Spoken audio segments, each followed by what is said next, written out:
So tuanze na hii farewell Male Award. Farewell Male Award in Portuguese means toka Tanzania, nimekulia Kenya. Nilikuwa na story kwenye familia ya baba mdogo na mama mdogo. Wametengana miaka 24. Baba mdogo akaja Marekani kusoma. Alikuwa na nia kwamba atamleta mama mdogo na binamu mtoto wao, lakini ikawa miaka na miaka, visa hakupata visa, na walijaribu kupata visa kwa miaka 24 na walishindwa, lakini bado wanapigiana simu. Mdogo anatuma hela, mdogo mdogo kwa sababu anateseka, lakini ana imani na Mungu. So hiyo ilikuwa historia kwenye familia. Nimeona, nimeona mdogo akiumia basically, na nilitaka niweke hiyo story ni filamu, lakini obviously sikutaka wasema kwa sababu ni familia. So at the time, okay, so tulianza kumwambia producer wangu hii story ya baba mdogo na mama mdogo. At the time tulipata tuzo kwa filamu fupi nilifanya inaitwa Soko.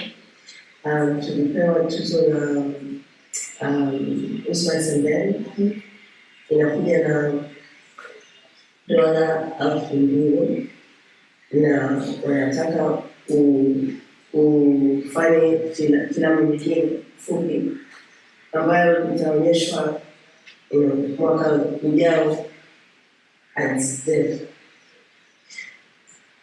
Hiyo kama mwanafilamu ni muhimu kwamba uwe unafanya kazi. If you're a director, it's important for you to direct. Hata kama ni project ndogo, hata kama una hela, hata kama ni unafanya kwenye simu, lakini uwe kwamba una practice, right? It's important. Kwa hiyo ingawa ilikuwa sio nyingi, nikadhani nina hii filamu ambayo nataka kufanyia story ya baba mdogo na mama mdogo. Obviously $2,000 sitaweza, lakini labda kuna small kitu ambayo naweza kuianzisha ili kuanza kufikiria historia itakuwaje kwanza, na kupata investors, producers, yani kwa sababu kule Marekani hakuna mtu ambaye ananifahamu, hakuna ambaye anajua kazi zangu. So na kwa hiyo filamu ndefu ningehitaji close to $1 million kufanyia. So how do I build my reputation? How do I build my CV, my resume, networking, easily nipate jenera, to make. Kwa sababu wana watu ambao wanatujui hivi ovyo, you have to show them your work. So tuliamua kwa tutaanza na short film. So here we call Farewell Male Award. Lakini kwa sababu hela sio nyingi, naweza kushuto ni one day, siku moja, one location, 2 actors maximum. Niliandika script ikawa 4 pages.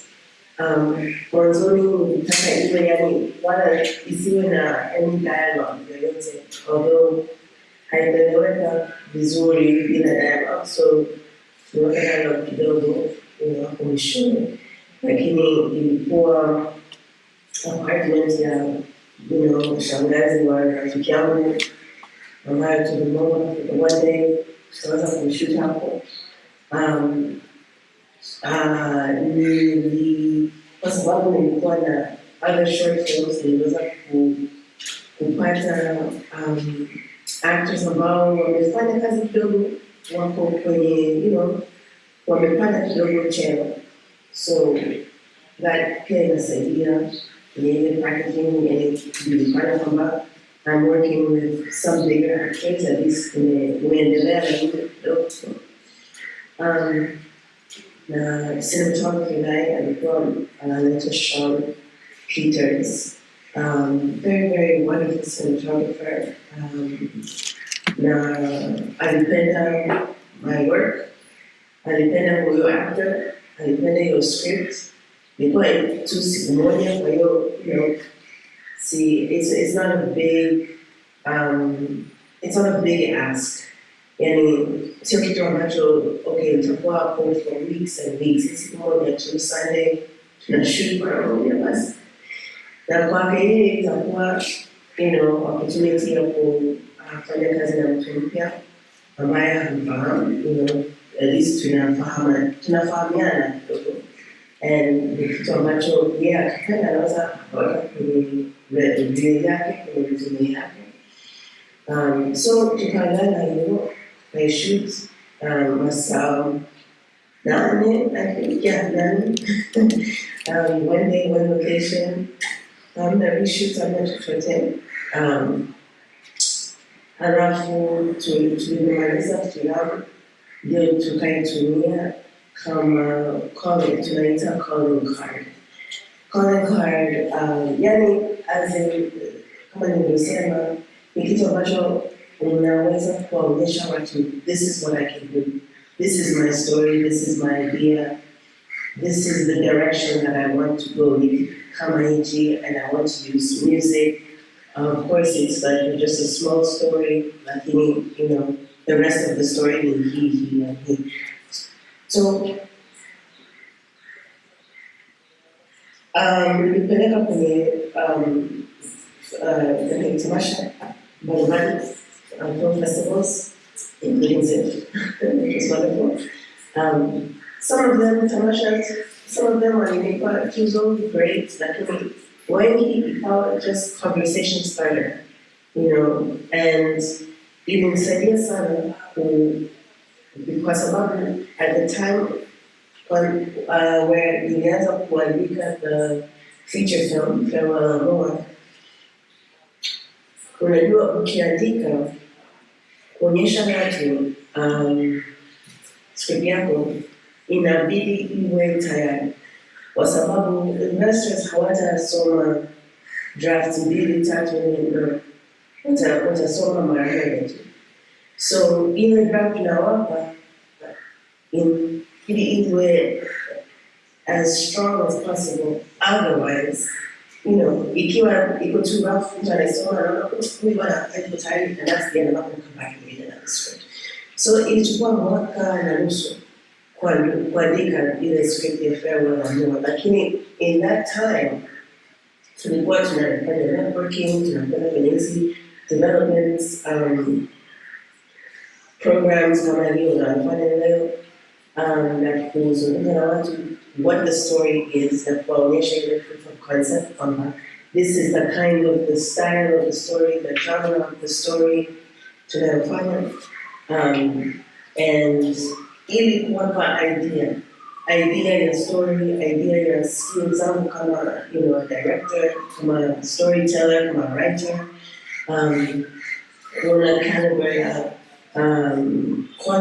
quality ya filamu yenyewe pia, with the lighting, ili basically wajue wawe na idea of what the final product itakuwa, Of course, hamna mtu ambaye atakupa any money kabla hajaona script yenyewe. In documentaries, unaweza kuwaonyesha footage, filamu umeishoot, lakini kwenye narrative inabidi uwaonyeshe an actual script. So kuna watu ambao wako interested, lakini kutoa hela mpaka waone script. So I was working on the script.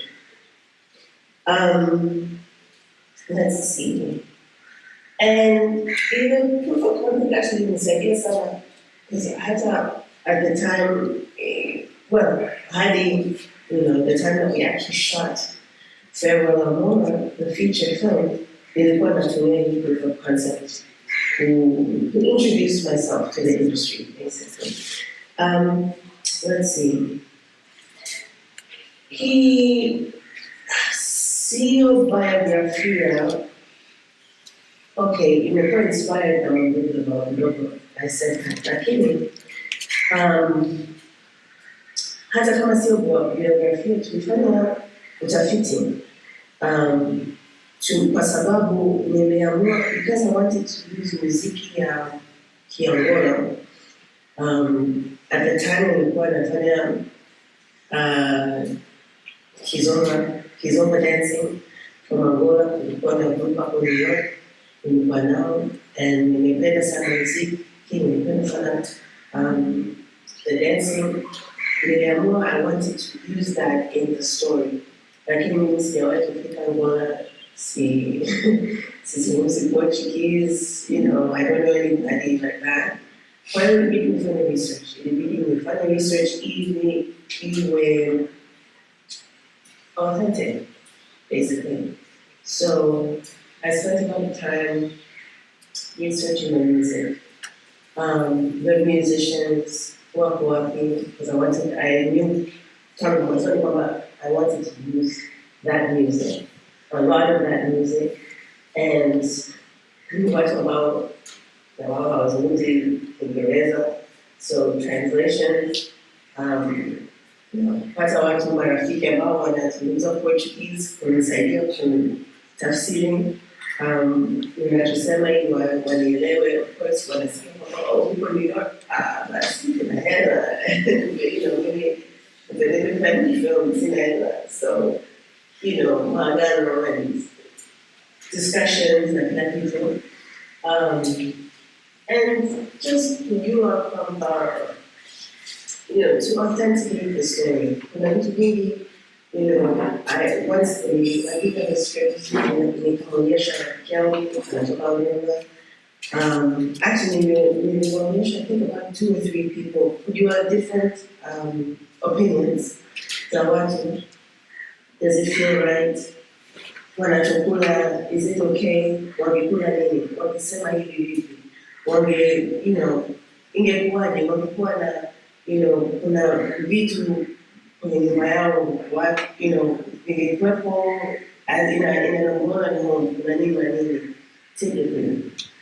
Kwa sababu I know from from Tanzania, but I don't know from upande of Angola, and of course when it's going down with their civil war and people, so wanting to be sensitive to those things. Pia ilibidi tufanye research kupata mtu ambaye angewasaidia the actors na their accents. Of course, it was really perfect. The story ilikuwa in Portuguese. Wangeongea in Portuguese because it doesn't make sense. Nyumbani walikuwa more comfortable kuongea in English than Portuguese, obviously. Lakini I don't speak Portuguese. Singeweza kuandika in Portuguese.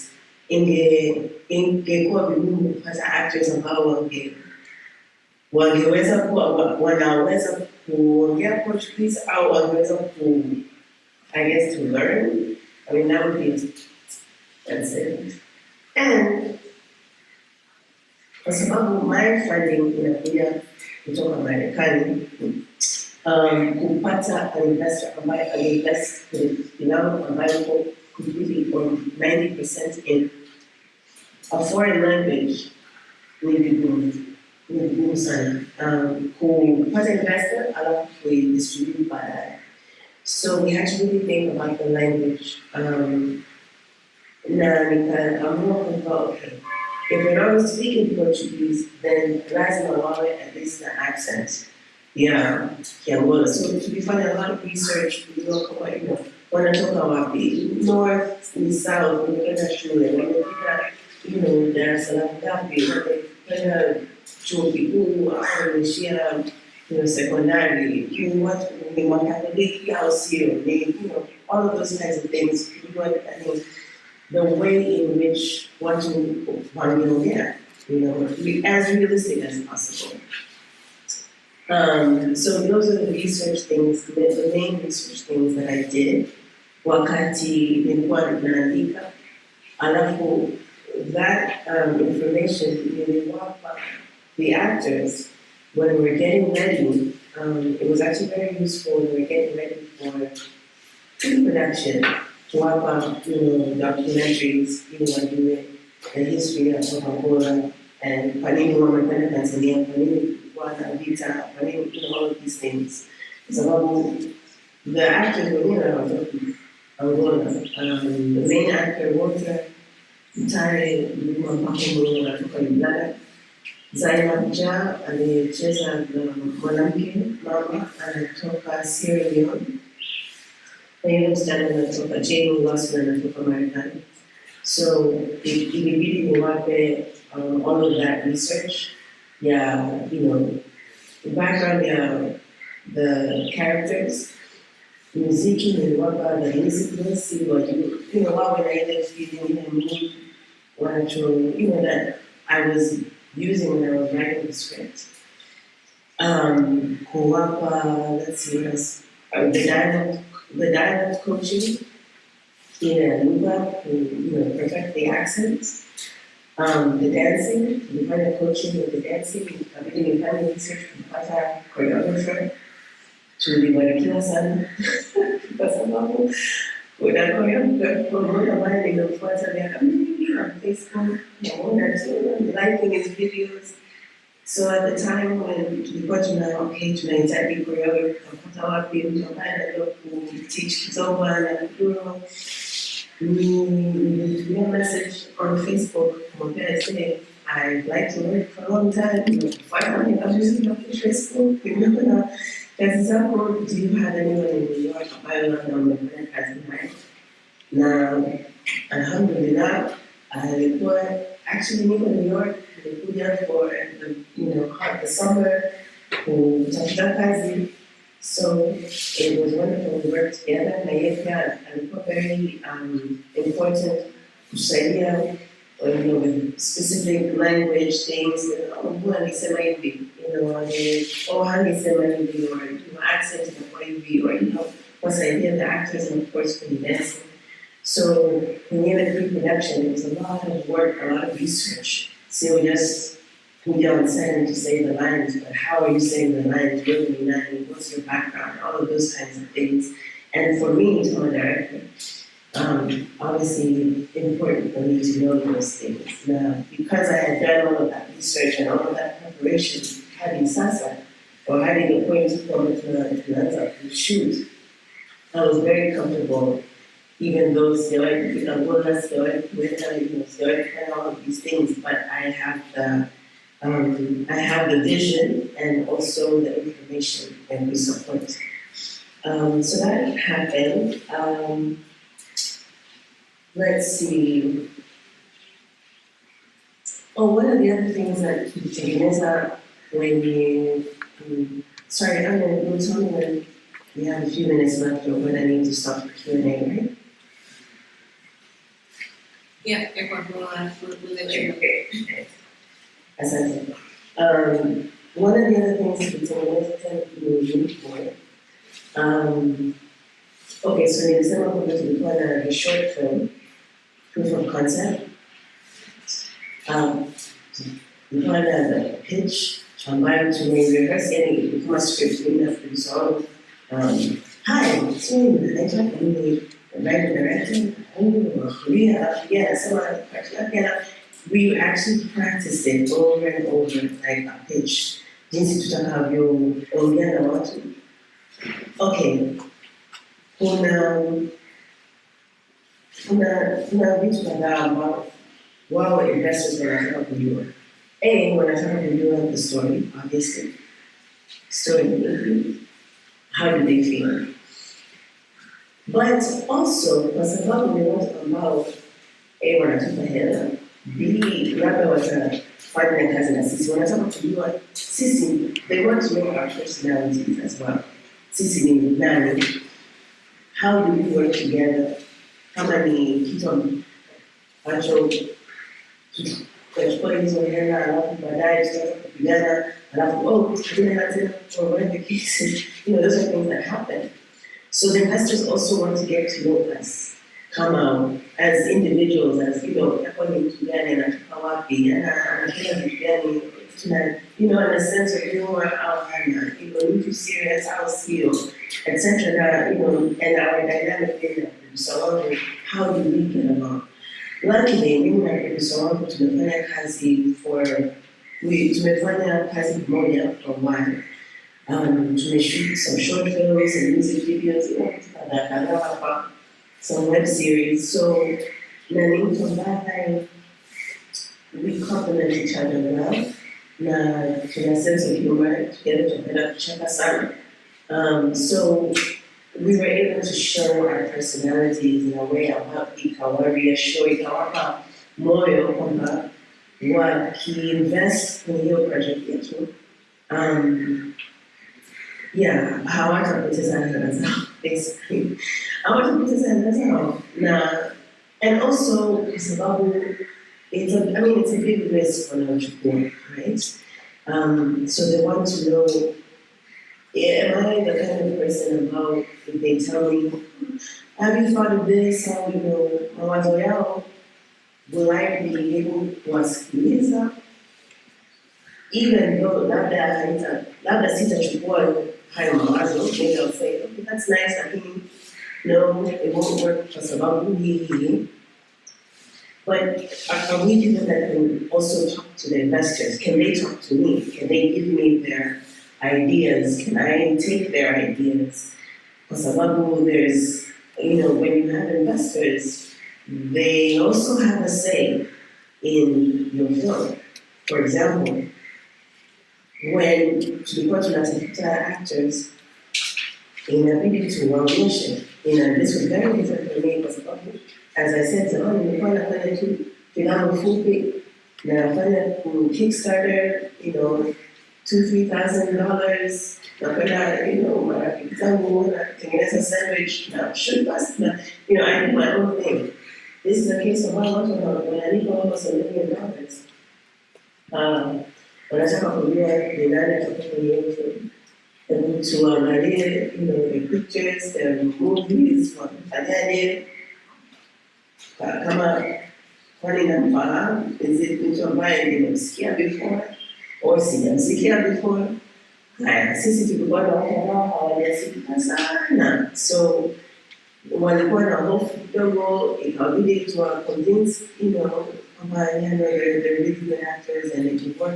Of course, kwa wao wanataka wajue kwamba mwishowe the film itauzwa, because that's how they're going to get their money back. So there's a lot of politics with that, and with either to shape the story kwenye edit baadaye. Wanataka kujua mimi ni mtu ambaye tunaweza tukaongea, tunaweza tukawasiliana basically, and we can get along so that ile investment yao wataweza kuiona mwisho. So that was important. So we created a mood board, ambayo ni, it's kind of like a PowerPoint, in a picture, in a script of story, in a background, inaonyesha nani, producer nani, a short synopsis ya historia,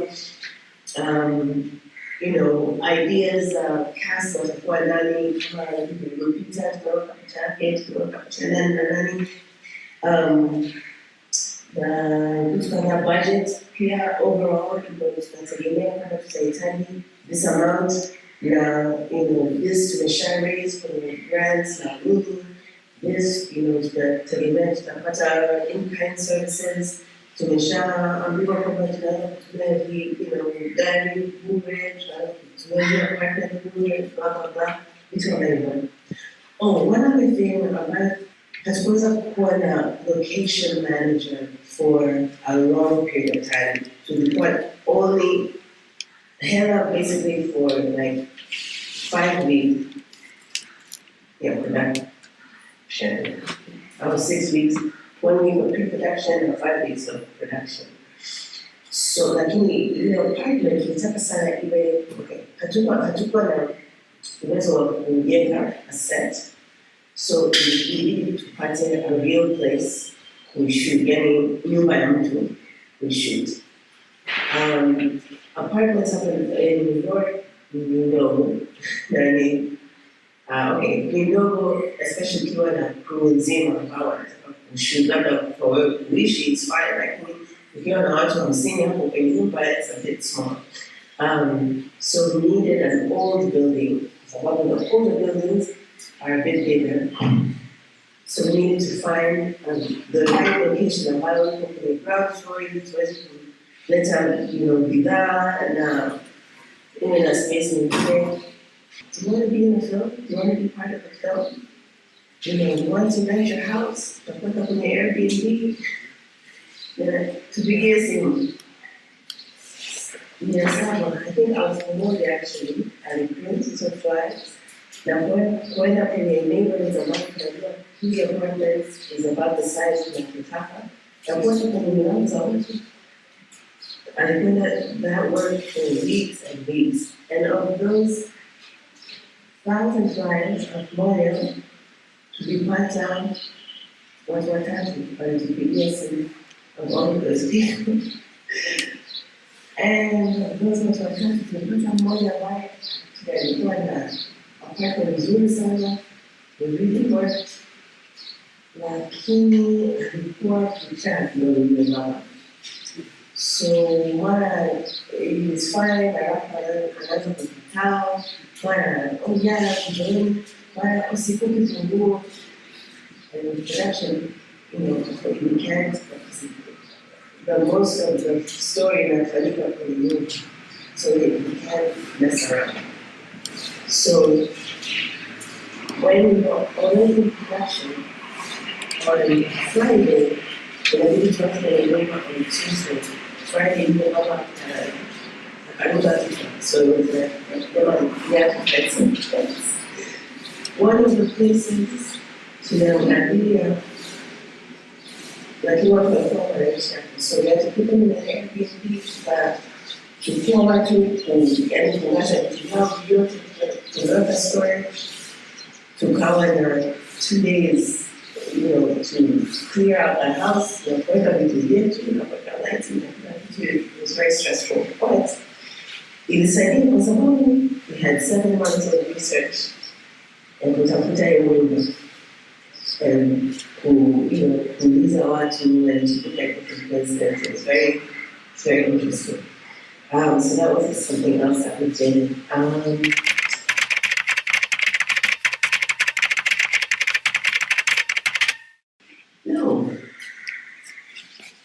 No.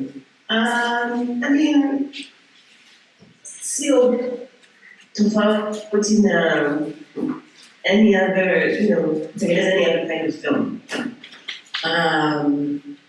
Kwa sababu kama ingetokea, a film ambayo it doesn't really sipendi au haitoi the story ambayo nataka kuitoa, I just wouldn't show it to anybody. I think actually it's more of a benefit. Kwa sababu, for example, hii historia ni babu mdogo na mama mdogo wametengana kwa sababu ya visa, hawajapata visa. Kuna watu wengi ambao, of course, kwa sababu that time ilikuwa siku za Trump, na Trump alikuwa anafanya vitu vyake vya immigration na nini. So kulikuwa na watu wengi ambao they're like, hii ni historia ya Trump na jinsi sheria zake zinafanya watu ambao teseka, blah, blah, blah. And it's like, no. Historia sio ya Trump. This is not about Trump. Wala hatutaongea mambo ya Trump, hatutaongea mambo ya visa, hatutaongea any of that stuff. It's really about historia za hawa watu, kwa sababu I feel like, especially when historia za watu weusi, inakuwa very, kuna issues nyingi, and you don't really get kujua utu wa watu, you know? And so it was really important to me, wajue, from my proof of concept, kwamba, this is a love story, actually. It's not a political drama, it's not any of those kinds of things. It's not about, tunampinga Trump, and this is a political thing, and, this is not what that is. And so it was actually important kuonyesha kwamba this is what I'm thinking. So usichanganye kwamba we're doing something else, when really what I want is a beautiful love story, beautiful music and beautiful people and that kind of thing. So I wouldn't say there was risks. I would say more benefits than there are risks. Probably. And I've done this before. I've done a proof of concept before, actually. And I've never had a downside. I've never had a downside to it.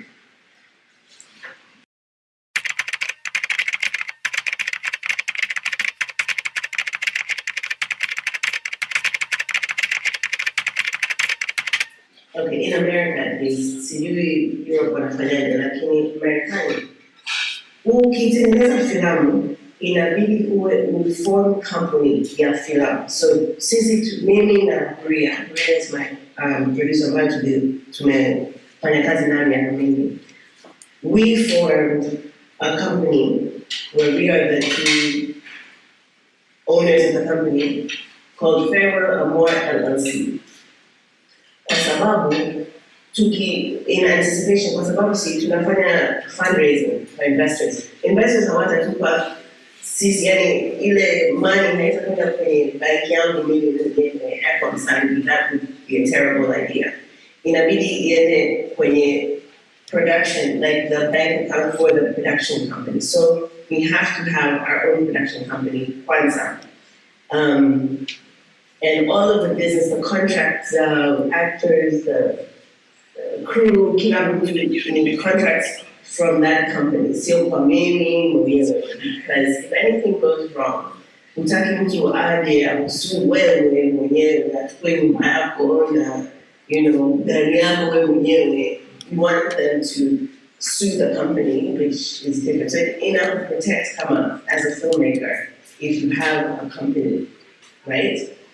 And then the investors ambao tumefanya kazi now, they all have their own companies. So it becomes Farewell Amor LLC, pamoja na Park Pictures, Wavelength, all of those names that you saw in the film. And just the first few minutes of the film, I don't know if any of you have seen the film, but there's a scene in the airport. All of those names are from Manzoni was our producer.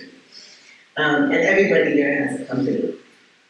And it's for the same reason for protecting wow as well, So it's not from wow when you lose pesa, they lose the money, but the money goes to the company. The pesa tupa and the investment tupa is not wow it's their company money, right? So everybody has a company.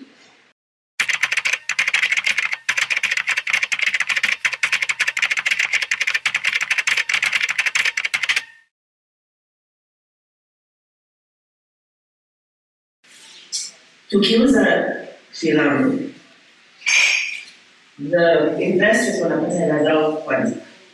The investors standard operation ni wanapewa 120%. Kwa hiyo kama ulitoa $100, unarudishwa $120. Okay, that's their profit.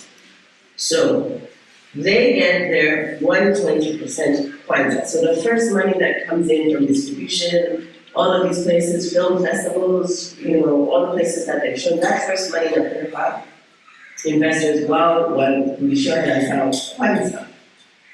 And then kama kuna hela zingine zinazokuja, then they're distributed between them na sisi. 50% inakwenda kule na then they split it amongst that 50, alafu kwenye hii 50 wana split according to how many points you have. So itachukua muda before I see any money from this film, because kabla ya hiyo distribution company na wao wanachukua hela zao. So distribution wanakwambia, okay, we like this film, and because kuna watu ambao hawajulikana sana, hatutakupa hela nyingi. So we're not buying the film for $6 million, ambayo would have been, to pay the investors, kila mtu akitoa hela zao, wanaenda nyumbani, end of story. In this tunapewa kidogo, right? Movie wanaonyesha company gani kule China, company gani kule Brazil, all these different things. So that money, when it comes in, is it because it's kidogo, inabidi first the investors wanalipwa, before the investors wanalipwa, the distribution wanasema, okay, tumekupa hii hela kwanza, just this small shika hii kwanza, halafu okay, yes, wanakupa report every 4 months, kwamba tumeuza hapa, this is all the money that tumepata, great, lakini expenses zetu, tumeprint posters, tumeprint DVDs, DCPs, tumetuma DHL kwenye speakers kwako, kwenye tamasha nini, kwa sababu wanafanya distribution, right? Tumefanya, tumelipa for promotion, marketing, which tumejenga website, all of those things wanaondoa their costs, and then whatever is left over, they want to move on. Then that's when it goes to the investors, So it takes a while. So you were asking me, how did I convince the producers when I was up in trust? Well, it's my work. It's my work. Either proof of concept, script, wanaipenda, interview. We spent a lot of time, months, who went out when you lunch and, to the office, kutana na huyu, na development executive, na creative executive, na PA, na nani, kila mtu, awe na, wanajisikiaje, how do they feel about our client? But also, this idea kwamba tulikuwa supported with different development programs, kama, like what you're doing right now, sisi tulikwenda sometimes to IFP, tulikwenda, different screenwriting labs. So tulikuwa to support the industry, development industry, kusema kwamba hawa watu na sisi tumewaangalia, we like their work, we think that this is the new crop of filmmakers wanakuja, so people feel a bit confident kwamba, sio kwamba watu wamekuokota barabarani tu, you've been endorsed by other people, so that helps with the support as well. Especially kwa mtu ambaye sijasikika sana in that arena.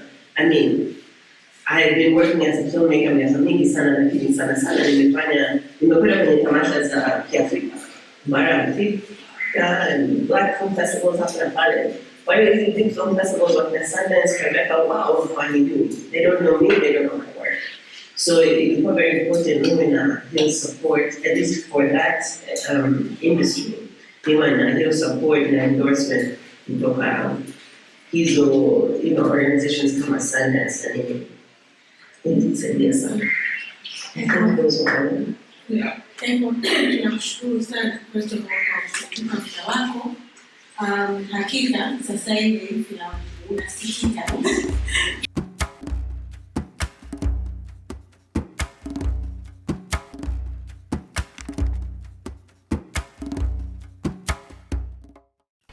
Kwa kuanzia, chapter ya kwanza leo ni kuhusu timu. Kuwa na timu. Naomba unyoshe mkono kama wewe unaamini wewe ni mtayarishaji. Okay? Na kama wewe ni mwongozaji? Sawa. Tanzania tuna tabia moja, mtayarishaji ameshifti, mwongozaji ameshifti, mwigizaji mkuu ameshifti, mhariri ameshifti, mtengeneza subtitle, unaona? Sawa. Exactly. Hilo si jambo baya, lakini nakuja kuumiza kazi. Wapo watu ambao wana uwezo wa kufanya kila kitu na hicho ndio kipaji chao, hongereni. Lakini si jambo baya, lakini inakuja kuumiza kazi. Maana cha kwanza tukumbuke kwamba filamu ni kazi ya ubunifu. Na ukiwa na watu wengi ndio inasaidia kujenga ule ubunifu, si sauti moja tu, unakuwa na sauti ya watu wengi. Na wewe ukijikita kwenye uongozaji, utakuja kupunguza ule uwepo wako kwenye utayarishaji, utakuja kupunguza uwepo wako kwenye editing na kadhalika. Kuja kupata macho ya mtu mwingine, jicho jipya kabisa, kuja kutoa labda idea zake tofauti na wewe uliochukua unategemea kutoa, itasaidia kazi yako. Kwa cha kwanza na cha muhimu ni kuja kuelewa kwamba kuna mtayarishaji na kuna mwongozaji. So traditionally, kazi ambazo tulikuwa tunajua ya mtayarishaji ni zipi? Mtayarishaji, ukisikia producer, first thing ambacho unakifikiria ni nini? Kutafuta waigizaji. Ni jambo la kwanza unafikiria kuhusu producer. Okay. Have a story, okay. Kusimamia filamu. Producer. Mtu akisema producer, mimi huwa nafikiria cash, money, right? Traditionally, mambo ya kale, producer kazi yake, hata Eko alikuwa anaongelea kuhusu hilo, kwamba traditional producer kazi yake ni wewe, kazi yako ni kutafuta finance. Ukitafuta finance ni namna gani kusimamia project, alafu kurudisha finance kwa wawekezaji na kutengeneza faida. Hilo tu. Na hata ukiangalia historia ya Hollywood ilikuwa inaanza miaka 100 na maproducer wengi kazi yao kabla ya kuwa watayarishaji ilikuwa wanasheria. Walikuwa wanasheria. Wao kazi yao ilikuwa kujenga mikataba, kutengeneza mikataba kwa namna gani wanaweza wakatafuta pesa kwa wawekezaji, kuwekeza, kurudisha pesa, alafu kutengeneza faida. Hii ndio ilikuwa studio system. Ukiona MGM, Paramount, nini, hizi ndio studio system. Tanzania hatuna studio system. Unaweza kufungua kampuni yako uite studio, lakini sio studio system, sio mfumo wa studio. Kwa studio system traditionally, idea ilikuwa hivyo, kwa namna gani unaweza kurudisha pesa na kutengeneza faida. Na hiyo faida unawekeza kwenye filamu yako ya pili, ya tatu na kadhalika. Hadi kukua kipindi, maproducer kipindi kile wanatengeneza slate films. Slate film maana yake ni filamu 5 kwa mfululizo. Na watu wakaanza kusema okay, tutengeneze sets. So Hollywood wakaanza kutengeneza set hii hapa, set ya pili, set ya tatu, set ya 4. Hii set labda ni mambo ya action, hii set labda mambo ya romance, ili wawe wanatengeneza filamu ndani ya muda mchache na kurudisha pesa zao. Ilikuwa biashara tu. Sanaa of course ilikuwepo, lakini pia ilijikita zaidi kwenye upande wa biashara. Kwa hiyo mtayarishaji ni mfanya biashara. Ukisikia mtayarishaji unajua mambo ya pesa. Mwongozaji alikuwa mbunifu. Sasa yeye ndio kazi yake ni kujenga dunia ya filamu. Tusisahau jamani, hapa tusikinzane na dini, lakini kazi yako kama mwongozaji ni kujenga dunia. Right? Kwa mfano, unatengeneza filamu labda ya science fiction. Ile tunachoita kwenye script writing act 1, labda dakika 10 au 15 za mwanzo, ni kujenga dunia ambayo inaaminika na mtazamaji. Wewe kama una gari ambayo inapaa, na dunia ambayo unajenga, inabidi sisi tuamini kama watazamaji kwamba gari inapaa. Sawa. Hilo ni jambo ambalo wewe unafanya kwenye script yako na kujenga lile dunia. Na mtazamaji kama haamini basi atabadilisha channel. Anasema hiyo filamu fake. Kama anaamini ataendelea na dunia yako ambayo wewe ndo umejenga. Kwa ndo kazi ya mwongozaji. Labda kwenye dunia yako watu wana miguu mitatu. Sawa, ni dunia ambayo wewe ndo unajenga. Ndo kazi ya mwongozaji. Mtayarishaji anasema okay, sasa itabidi afikie kuhusu VFX na pesa ambayo inahitajika kwenye VFX. Na ya pili ni kuhusu uhusiano wao kati ya mtayarishaji na mwongozaji. Mara nyingi utakuta kwamba mtayarishaji, labda nadhani Kango hapa alisema kwamba anakuwa na idea, anakuwa na story.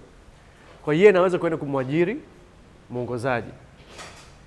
That's why Eko alisema kwamba kuna baadhi ya kazi anafanya director for hire. Kwa wewe director, mtu anakuwa approach anasema nina idea, ningependa kutengeneza hiyo kazi. Je, wewe ungependa kuwa director? Ndio, naomba nisome script. Pengine hata hajasoma script. Naomba nisome script, anaangalia labda anaongeza, anapunguza, anatengeneza ile idea yake, picha yake, wanasaini mkataba, anakuwa director for hire. Kwa hiyo anapewa mshahara na pengine hata hana asilimia kwenye royalties. Haya ni makubaliano, inakuwa tofauti kwa kila mtu. Lakini kwa upande mwingine director ndo anakuwa na story. Director anakuwa na story, ameandika script, labda ni writer director. Tukisema writer director tunamaanisha mtu ambaye anaandika mswada, pamoja na kuandika mswada angependa kuongoza filamu yake. Kwa hiyo sasa anaenda kumtafuta mtayarishaji. Kwa hiyo anaenda kwa mtayarishaji au kampuni kwamba nina idea fulani, hii hapa ndo script yangu, treatment yangu, synopsis yangu, ningependa kutengeneza. Je, tungependa kushirikiana pamoja, tufanye kazi pamoja? Wao wanapitia, wanasema yes, ningependa kufanya hiyo kazi. Na kwa mfano mimi hapa kwenye kazi zangu nimewahi kutengeneza short film, Shoe Shine ya dakika 24, Samaki Mchangani ya nusu saa. Nilikuwa mwandishi, mtayarishaji pamoja na mwongozaji. Kwa sikuwa nakaa na mtu. Mimi ndo bosi, mimi ndo nafanya kila kitu. Kama mwandishi wa mswada najua naenda kutayarisha, kama mtayarishaji najua mimi ni mwongozaji na kadhalika. Lakini nilivyoenda kutengeneza filamu ya Aisha, wangapi mmetazama Aisha? Aisha ni filamu ambayo tulitengeneza Tanga, Pangani. Kulikuwa na executive producer. Executive producer ilikuwa NGO inaitwa Uzikwasa, Uzima kwa Sanaa. Wao walitaka kutengeneza filamu kuhusu mambo ambayo yalikuwa yanatokea sana pale, ambayo yalikuwa tatizo kubwa, ubakaji wa wanawake. Yani kwa walikuwa wanaita mtungo, yani gang rape. Wakanifuata mimi kama director baada ya kutizama Samaki Mchangani. Wakasema tumependa style yako, tunaamini kwamba unaweza kudirect hiyo kazi. Nikaenda Pangani, nikakaa na timu ya Uzikwasa. Nikatizama zile utafiti zote ambazo walikuwa wanafanya. Kwa sababu sasa hivi nyie mnajua NGO mara nyingi wao wakifanya kazi ni kazi ambayo haendani na labda utamaduni wetu, au wanafanya kitu ambacho kina kuforce agenda pengine ambayo wewe hukubaliana nalo. So ndio tabia za NGO siku hizi mjini. Lakini ukienda huko sehemu zingine unakuta kweli ni NGO zile za zamani ambao wakiamua wanafanya kitu cha kuchangia kwenye jamii kweli wanafanya. Kwa nikaenda pale, nikaenda kwenye vile vijiji vyote vile vya Pangani. Wakisikia tu Uzikwasa wanafurahi. Watu wenyewe. Kwa nikaamini kwamba ni kazi ambayo itakuja kubadilisha taswira na zile changamoto ambazo wako wanapitia. Kwa nikakubali kufanya kazi. Nilikataa kufanya kazi kama mwongozaji. Kwa sababu nikahisi kwamba mimi kama mwanaume ambaye nimetoka mjini na kipindi kile bado mdogo hivi, nikasema mimi sistahili kusimulia hadithi hilo. Inabidi we mwongozaji wa kike, pengine hata kutoka Pangani huko Tanga. Kwa nikachukua kazi kama mtayarishaji. Kama nina uwezo wa kutayarisha hiyo kazi, lakini mwongozaji inabidi we mtu mwingine. Tukaanza kumtafuta watu, anyway, long story short, wakaenda na mwongozaji mwingine Chande Omar. Kuja kufanya hiyo kazi sasa kwenye mikataba na executive producers ambao walikuwa Uzikwasa, ilikuwa kwamba mimi kama mtayarishaji nakuwa na haki za ubunifu. Kwa hata kuajiri watu wote, mimi ndo nitawachagua. Of course CV nitaenda kuonesha executive producer kwa nini namchagua mtu fulani, lakini ile haki na majukumu ni ya kwangu mimi. Hata kwenye upande wa uandishi wa mswada, kuja kutoa maoni yangu kwenye uandishi wa mswada. So sikufanya kazi ya kutafuta pesa, ambayo huwa ndio kazi mara nyingi ni ya producer. Nilifanya kazi ile pesa ishafika, ishaingia, tunaitumia vipi? Nitaisimamia vipi? Kwa mfano hii hapa ukiangalia hii ramani hii ni sana inaendana na zile tasnia ambazo zimeendelea hasa za Kimarekani.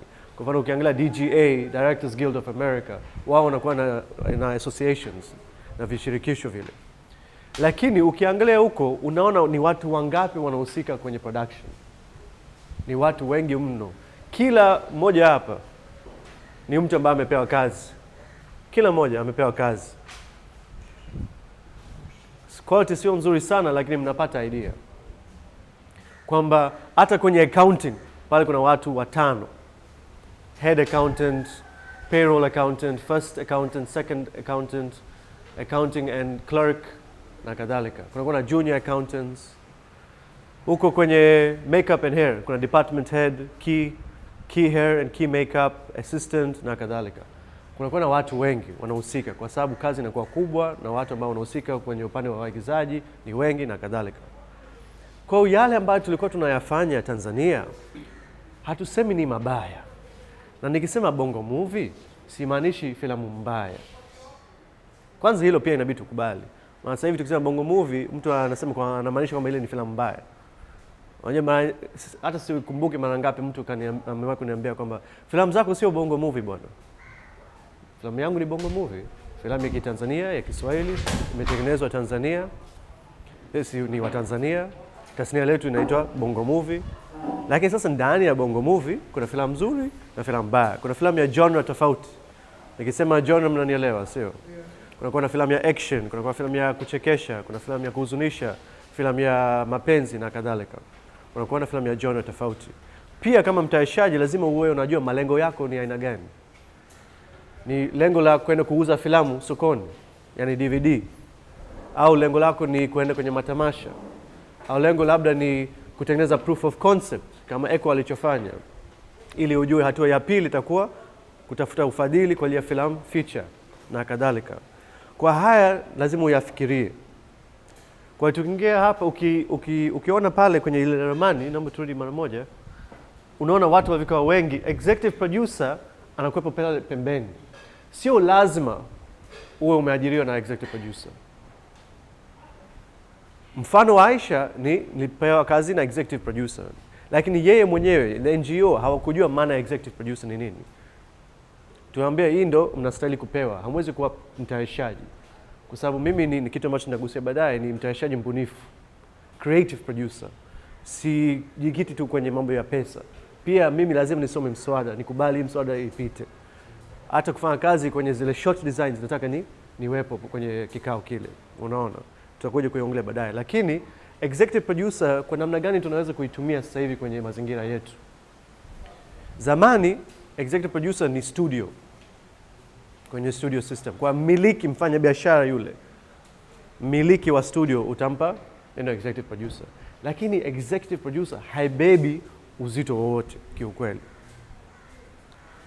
Pia executive producers mara nyingi agent ya mwigizaji alikuwa anapewa. Kwa sababu mwigizaji kuja kufanya kazi kwenye filamu lazima apitie agent wake. Tunaongea tasnia za nje. Anakuwa na agent, lazima agent akubali. Yale mapatano yote, negotiations, ni kati ya agent na mtayarishaji. Mwigizaji yani haingii kabisa, hasemi chochote. Ni agent na mtayarishaji. Kwa agent anapewa pia ile hadhi ya executive producer kwamba kwa sababu ya wewe tumefanikiwa kumpata huyu mwigizaji. Mara nyingi ilikuwa tabia za Hollywood, wanapewa hiyo hadhi. Hasa kwa upande wetu, hatuna ma-agents, hatuna ma-studio, unaona. So kwa mfano kwenye filamu ya Vuta Nguvute, yule ambaye amepewa executive producer ni mtu ambaye aliamini kazi yetu tangu script stages, tunaandika mswada, na ametufungulia milango mingi. Anaitwa Lucinda Engelhardt.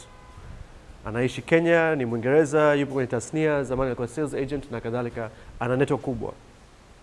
Kwa yeye kuja kufungua milango kwetu, ile heshima tunamrudishia vipi? Tunampa ile executive producer. Unaweza kusema ndo manake nini? Kumbukeni kwenye credits ni jina la kwanza ambalo linakuja. Kwa hiyo lazima utaona jina lake. Uweze uka fast forward. Au sio? Sio zile mazi zinapanda juu, hapana, ni zile still zinakuja majina. Kwa utaona jina lake na anapewa ile heshima, executive producer. Hakuwekeza pesa. Yeye alichofanya ni alitufungulia milango. Na tulikutanishwa na wawekezaji wengine kupitia yeye.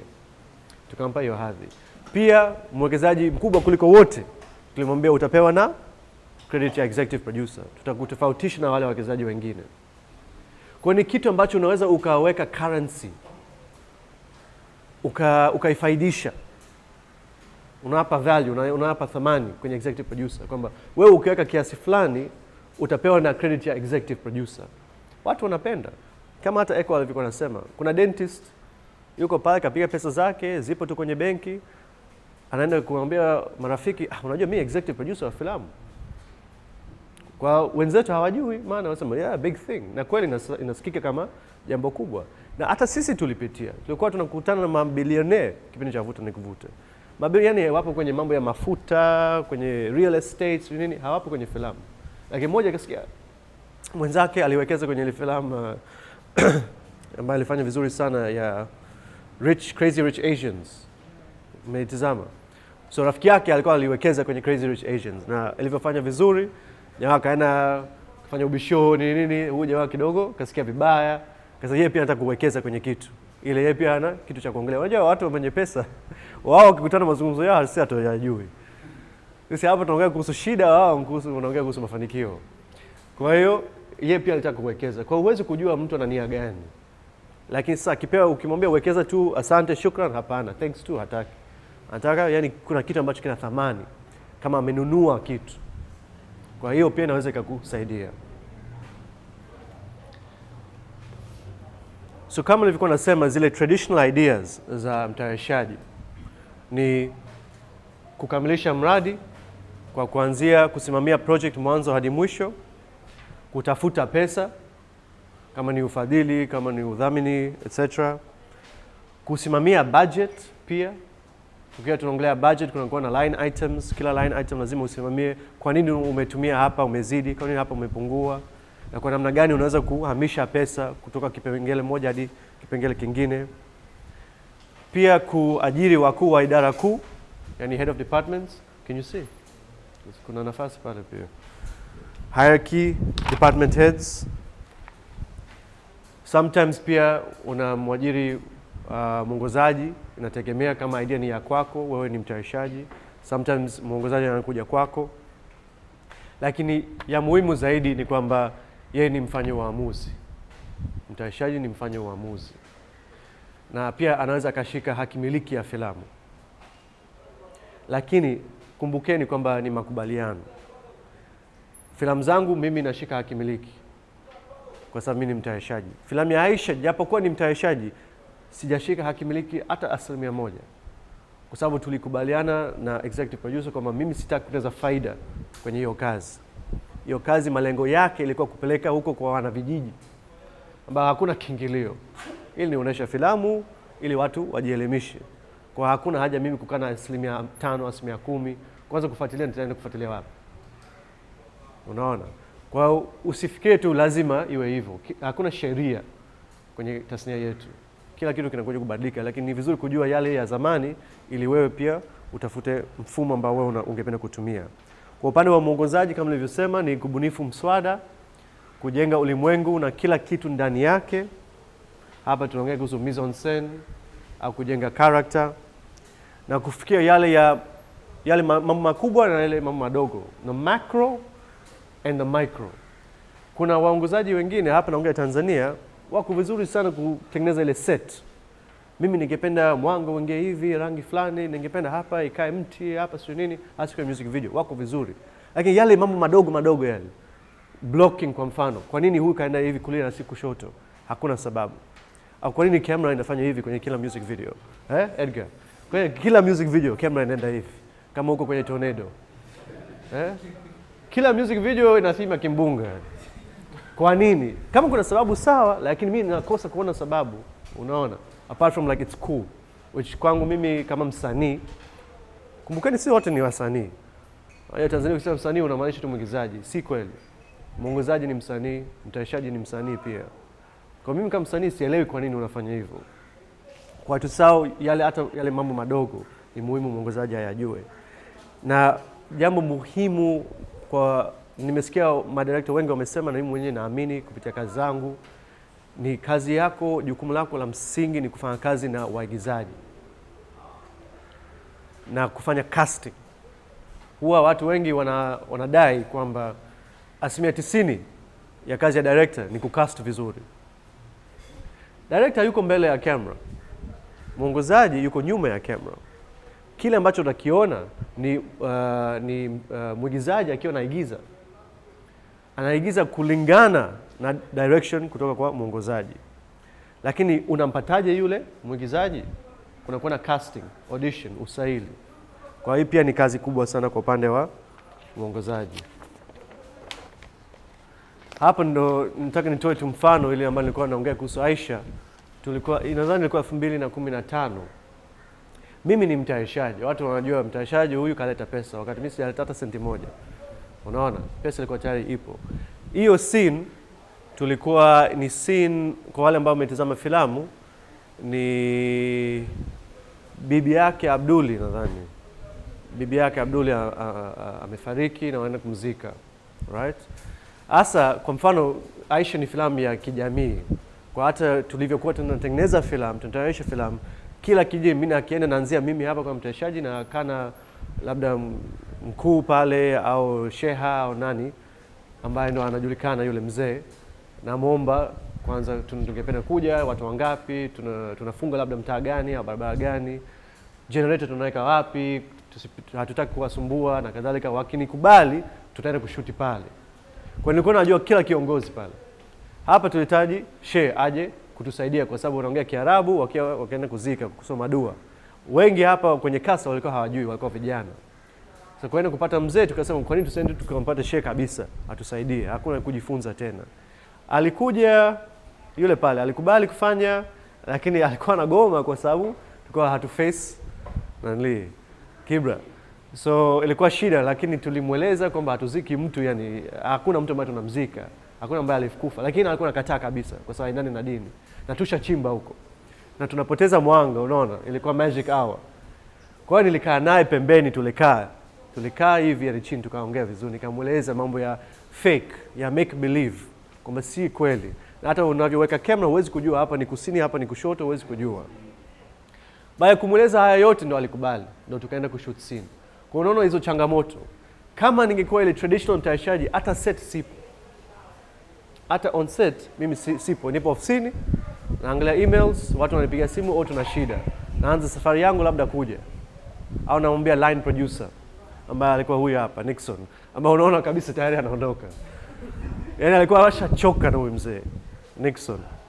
Alikuwa amechoka, amesema mimi siwezi tena kuongea naye, yani ni mgumu. Kwa mimi ndio ilibidi niingilie kati. So nilichokuwa hapa nafanya ni tunaisogeza kulia kuona kwamba tunamsikiliza shehe, kwamba tunajaribu lakini hatuwezi. Ili at least ahisi kwamba tumemsikiliza. Na tulifanikiwa. Na ameigiza na amefurahi sana. Kwa ndo idea ya kuwa mtayarishaji mbunifu ni jambo muhimu mno ambayo tunasahau siku hizi. Anaweza kuwa na msemo mkubwa sana kwenye production, inategemea na mkataba. Yeah? Au anaweza kuwa na royalties, anaweza kuwa na hisa pia kwenye filamu au kwenye kampuni. Lakini cha msingi ni yeye anahusika kwenye kila kipengele cha production. Kila kipengele cha production yumo. Na ushauri wake ni muhimu sana. Kwa sababu ana uzoefu wa kupeleka project kuanzia mwanzo hadi mwisho kwa kila kitengo. Kwa sio yule mtayarishaji ambaye ukiwa shida ya pesa ndio unaenda kugonga hodi tu. Hata mwongozaji anakuja anatoa labda mood board yake. Mood board tunaelewa, sio? Nadhani Eko pia aliongelea kuhusu mood board. Hata mood board anaipitia. Na sio anaipitia kwa kusema ndio hapana, sio vile, lakini kuchangia kiubunifu. Mwisho wa siku filamu itakuwa vision, maono ya mwongozaji, sio ya mtayarishaji, ya mwongozaji. Lakini yule mtayarishaji amechangia kwa asilimia nyingi sana, kwa upande mkubwa sana. Na hasa kwenye bara la Afrika, watayarishaji wetu wengi, kama sio wote, ni hao mtayarishaji mbunifu. Hata kazi ambazo nyie mmefanya, wengi hapa kwenye application form mnajiita producer, mtayarishaji. Kwa upande mwingi mko hapa kuliko hata ule upande mwingine wa kutafuta ufadhili. Kwa hapa kwenye kusema tufanye hivi, tufanye vile, si nini, unaona. So hata hiyo credit ambayo mnakuja kupokea itakuwa creative producer. Na ni neno ambayo inatumika sana sasa hivi. Hata mkimaliza warsha ya leo, mjue kuna application ya kutoka South Africa, taasisi inaitwa Realness, Realness Institute wanatafuta creative producers kuja kuwasaidia kujenga career zao, kufungua network, kukutana na producer wengine, kujifunza kama creative producer. Na hata kwenye application swali la kwanza ni how do you define a creative producer? Wewe kama wewe, definition yako creative producer ni nini? Unaona? Kwa sasa hivi hata kwenye tasnia yetu creative producer ni kitu ambacho ni cha muhimu sana. Unaweza kuwa na mtayarishaji, afu mtayarishaji mbunifu. Unaona? Kwenye haki miliki pia ni muhimu kukumbuka kwamba yule ambaye ana wazo ya filamu ndo anatakiwa kushika haki miliki. Ndio maana hata KOSOTA wanasema mkiwa na wazo si njoeni, kwa sababu unaweza kuona haki miliki yake. Alafu kama hata usingependa kuitengeneza, kuitayarisha, unaweza kumuuzia mwenzako.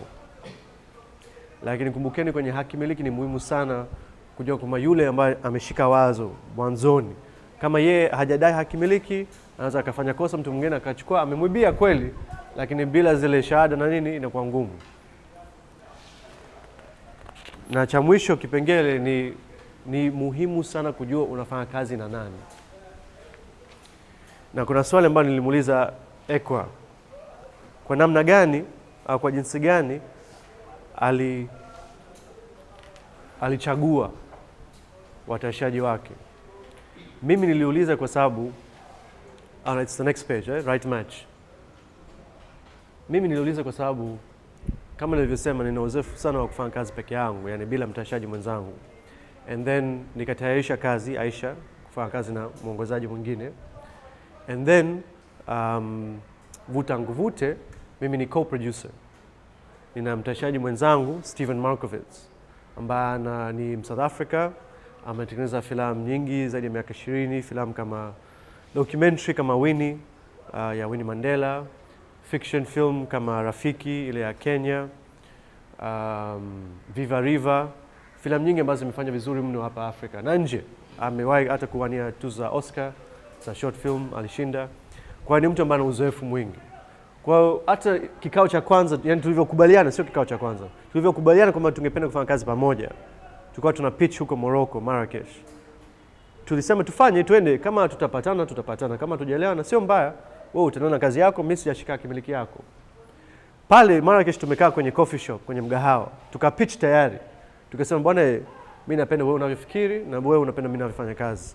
Tufanye kazi pamoja. Sasa ni kwa mfumo gani? Je, huyu Steven awe mtayarishaji, mimi ndiye mwongozaji? Maana yake sasa ile haki miliki yangu nampa yeye. Unaona? Kwamba sasa wewe ndo utatafuta pesa na kutengeneza faida, labda nitakuwa na 200-300 hapa, lakini nyingi itaenda kwako. Lakini utahakikisha kwamba filamu itatengenezwa. Au tufanye mimi nibaki na utayarishaji na wewe uendelee na maisha yako. Au ya tatu ni kwamba tuwe 50-50. Wote tuwe co-producers. Na kwa maana ya co-producer ni delegate producer. Kwa sababu kwenye producers kuna delegate producers, wale ambao sasa wanaweza kufanya uamuzi kuliko wengine. Alafu wanakuwa na wale associate producers. Co-producers, sorry. Na wanakuwa na zile associate producers. So mimi na Steven tukakubaliana tutashika 50-50. Kwa sisi ndio delegate producer. Kwa yeye hawezi kufanya uamuzi wowote bila mimi kukubali. Na vile vile mimi siwezi kufanya uamuzi wowote bila yeye kukubali. Sasa hapa tukishindana na tukiwa hatupati suluhisho, tunaweza tukafuata wale co-producers. Kwa bwana, sitofika hivi, tumefika stalemate, hatuendi mbele. Nyie mnaonaje? Na hata kwenye asilimia, kwenye faida, mimi na Steven siku zote tutakuwa tunapata yale na wale co-producers watapata chini yetu. Lakini kwenye uamuzi hauwekezi sisi tunavyowekeza. Namaanisha muda. Unajua muda pia unawekeza. Sisi tunachukua poa tu, lakini muda ni kila kitu, right? Kwa mfano wale ambao mlichelewa leo, mmetupotezea muda, au sio? Na ni jambo muhimu sana hasa kwenye fani yetu. So lazima uangalie zipi nguvu na udhaifu wake.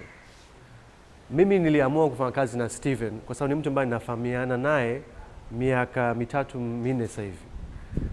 Na sio kila kazi, nilivyokuwa natengeneza T Jackson sikumfuata. Kwa sababu si kazi ambayo yeye angeweza kuwekeza kwa namna mimi nilivyokuwa nahitaji kipindi kile. nilijua itakuwa budget ndogo. Nilijua tayari TUZUNGUMZE ni budget ndogo. Ilikuwa feature film yangu ya kwanza kuongoza. So kwanza nilitaka yale changamoto zote, mitihani yote yale niyapitie mimi mwenyewe ili nijifunze nikiwa tayari kusema okay, Tanzania mimi najua namna ya kufanya kazi. Kutayarisha filamu nina uwezo bila shaka. Sasa nahitaji nini? Nahitaji mtu ambaye kuweza kunisonga mbele zaidi, kunipeleka huko mbele zaidi. Kutengeneza filamu ambayo inaweza kufanya vizuri kimataifa kuliko hizo filamu zangu ambazo zinafanya vizuri kimataifa lakini sio kivile. Unaona? Kuja kucheza kwenye zile A-list festivals, yale matamasha makubwa yale. Au kuongea na watu kama Netflix, au kuongea na watu kama Amazon, au watu kama Paramount, HBO na kadhalika. That was what was lacking in my career baada ya TUZUNGUMZE. Kwa ndo nikakaa na Steven na hiyo idea, kaipenda script, tukakaa tukakubaliana ni co-production. Kwa hiyo ndio co-production. Kwa hiyo kitu ambacho yeye alikuwa anakileta kwangu ilikuwa kunisaidia kujifunza mfumo wa kimataifa zaidi. Kama filamu yangu ilikuwa tu hapo ndani nini, malengo yangu ni zifu, malengo yangu ni Century Cinemax wiki 2, kwa nini nimsumbue mwenzangu? Ni jambo ambalo mimi naweza kufanya. Kama malengo yangu ilikuwa kutengeneza filamu huko vijijini si wapi, hata naweza kukaa na Dani. Dani ana uzoefu huo. Njoo kama mtayarishaji, ulifanya na safari ya Gwalu, umepeleka huko, umefanya maonesho si wapi. That's what I'm looking for. Kwa hiyo ndamfuata Dani. Unaona? Kwa hiyo msifikirie siku zote lazima nifanye kazi na Shivji kwa sababu ni mtayarishaji mkubwa. Hapana.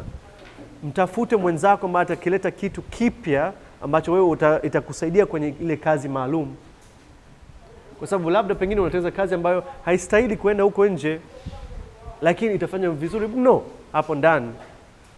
Tusiwe tunafikia filamu ni aina hii. Hapana. Hata kakangu Harith, swali ambalo ulikuwa unaulizia Ekwa, kwa nini hajafanya kazi na waigizaji wa Kitanzania? Kwa nini afanye kazi na waigizaji wa Kitanzania? Kwa nini? Kwa sababu ni Mtanzania. Tunatengeneza sanaa, sio siasa. Uzalendo upo na ukitizama filamu ametumia Kiswahili. Japokuwa ni filamu ya Kikongo, yani waigizaji wa Angola na Kongo. Lakini lazima ufikirie wewe malengo yako ya filamu ni zipi? Tuko pamoja hapo. Kuna swali? How are we doing with time? Okay. Okay? Wow.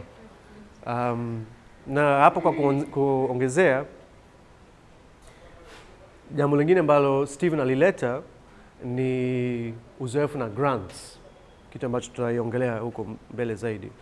Grants kama ruzuku, kwenda kuomba ufadhili kutoka matamasha ya kimataifa, mtu ambaye ana uzoefu nao. Pia ana uzoefu na kufanya kazi na wawekezaji.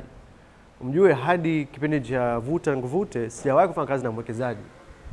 Nilikuwa nashinda grant au natumia pesa zangu tu za mishahara. Wewe mshahara wako unarudisha tu kwenye filamu, unajua wengi hapa tunafanya hivyo. Au unapata labda charity au donation au in kind, mtu anatoa gari bure au something like that.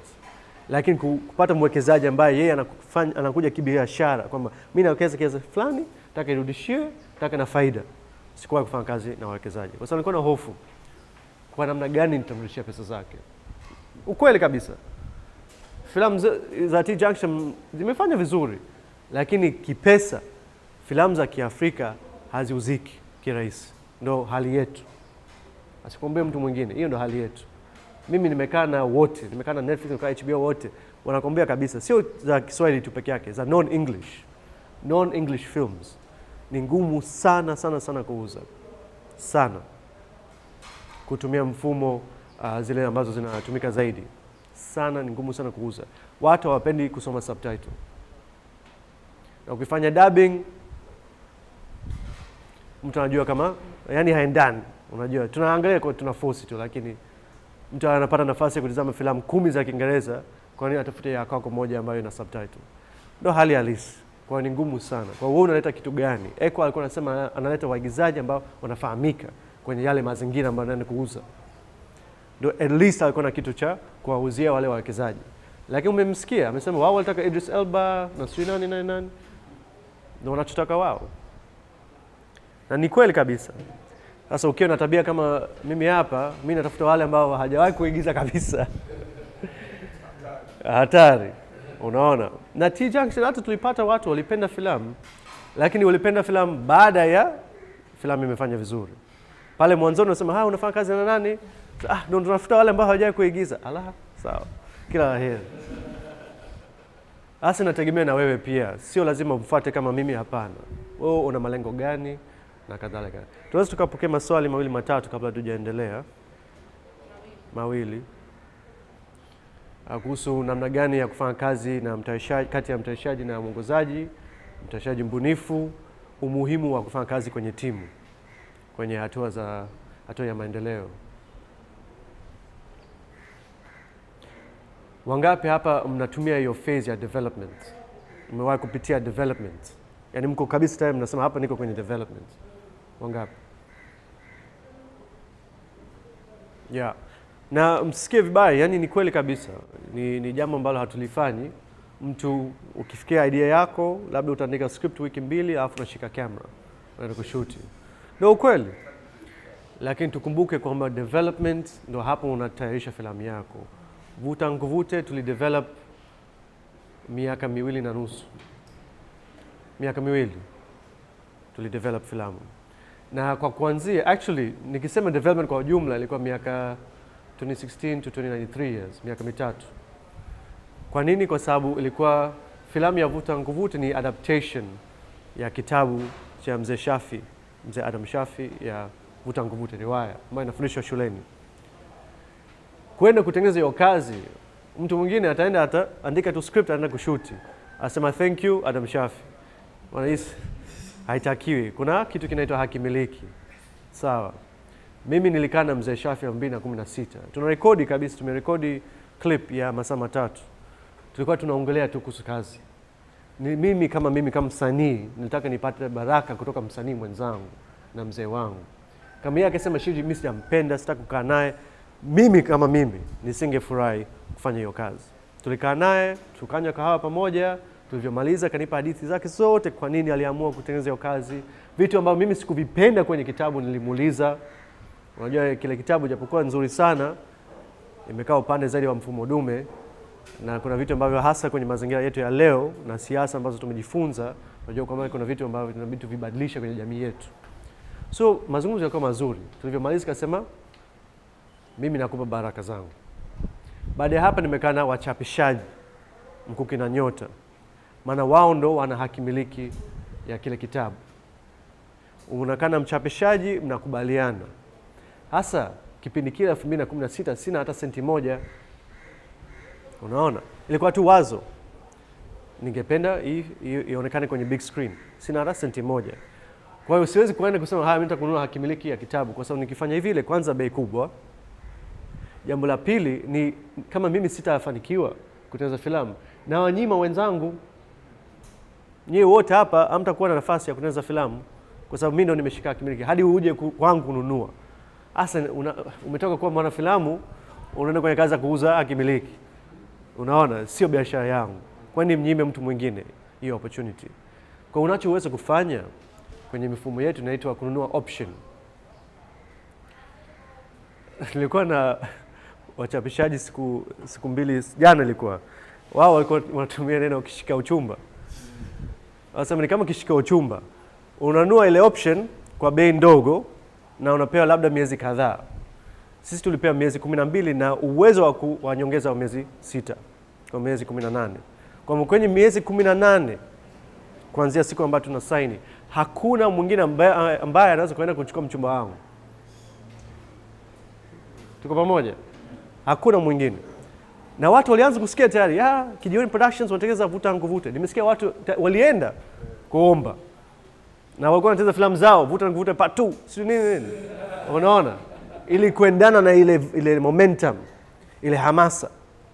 Lakini hawakuwa na uwezo kisheria kwenda kuchukua kile kitabu ndani ya miezi 18. Na bei pia ni ndogo, kwa naweza kumudu.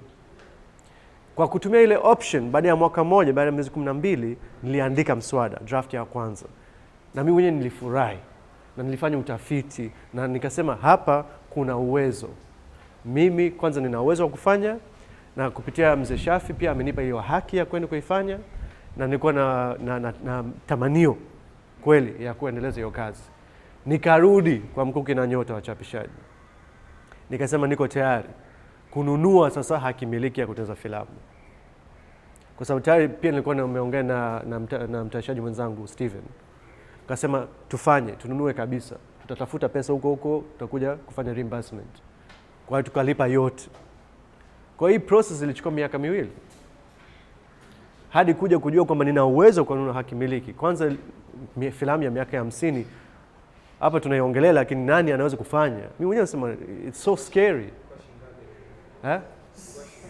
Mimi niko tayari kusema, lakini kuna mwenzangu mkuke na nyota. Sio haki mimi kusema bila wao kutoa ridha. Lakini si jambo la kutisha sana.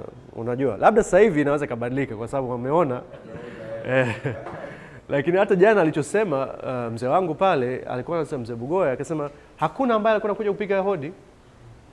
Kitabu kinauzwa hapa na pale shuleni, lakini hakuna mtu anasema tunataka kutengeneza filamu. Kwa hata uwezo wa kwao kusema bei iwe hivi. Why? Right? Hakuna mwingine. Kwa mtanisamee kama sasa hivi bei imepanda, lakini of course itawasaidia wenzetu kwenye literature. So anyway, mwisho wa siku haya yote yalikuwa chini ya development. Alafu baada ya hapo nikahamia nikaenda kuishi Zanzibar. Kwa sababu mimi naamini huwezi kutengeneza filamu kuhusu mazingira na watu na utamaduni wao na historia yao na mila zao bila wewe mwenyewe kuyapitia na kupata experience. Kwa nilivyoenda pale nikakaa miezi 6. Hapa naandika script. Nakutana na watu, naenda nyaraka, nakutana na wazee huko barazani. Of course kwa bahati mimi Zanzibar ni kama sehemu kama nyumbani vile, naendaga tangu nilikuwa mtoto nilikuwa naenda. Kwa sikupata shida sana kukutana na watu. Lakini hata ile wewe ni mtu wa bara, lazima kuja kuelewa historia yao ambayo ni historia ndefu sana. Yaani culture yetu ya Waswahili, lugha ya Waswahili imeanzia huko Zanzibar. Na kumbukeni kwamba historia ya Zanzibar kwenye nyaraka zao na taasisi zao imeanzia 64 mapinduzi. Kwa filamu yangu ni miaka 50, kwa nilipata shida mno. Hata zile picha nilikuwa sizioni. Kwa hiyo unaanza kukaa na wazee. Sasa kukaa kwa wazee lazima wakubali. Unakaa mara ya pili, mara ya tatu, mara ya nne, mara ya tano unasema haya ingia ndani. Tunywe kahawa. Anakuja na kuelezea yale ambayo alikuwa anayapitia, alikuwa anayasikia. Unalinganisha na yale ambayo yapo kwenye kitabu ili kuleta uhalisia. Hasa hapa sasa ni sanaa yako na usanii wako. Wewe kwa namna gani ungependa kutengeneza filamu nzuri au unataka kukamilisha tu kiharaka haraka? Hii mambo ya kibinafsi. Lakini sisi tuko na malengo ya kutengeneza filamu ambayo itakuja kuwakilisha kwa kweli jambo la historia na inaweza ikatumika huko shuleni. Sio tu kwenye darasa la Kiswahili, hata kwenye darasa la historia. Unaweza kutumia filamu kuangalia kumbe vile ndio walikuwa wanavaa siku kipindi kile. Ndio walikuwa wanaongea na kadhalika. So yalikuwa malengo yetu tangu mwanzo kwenye development. Ndio maana tuliwekeza sana huko.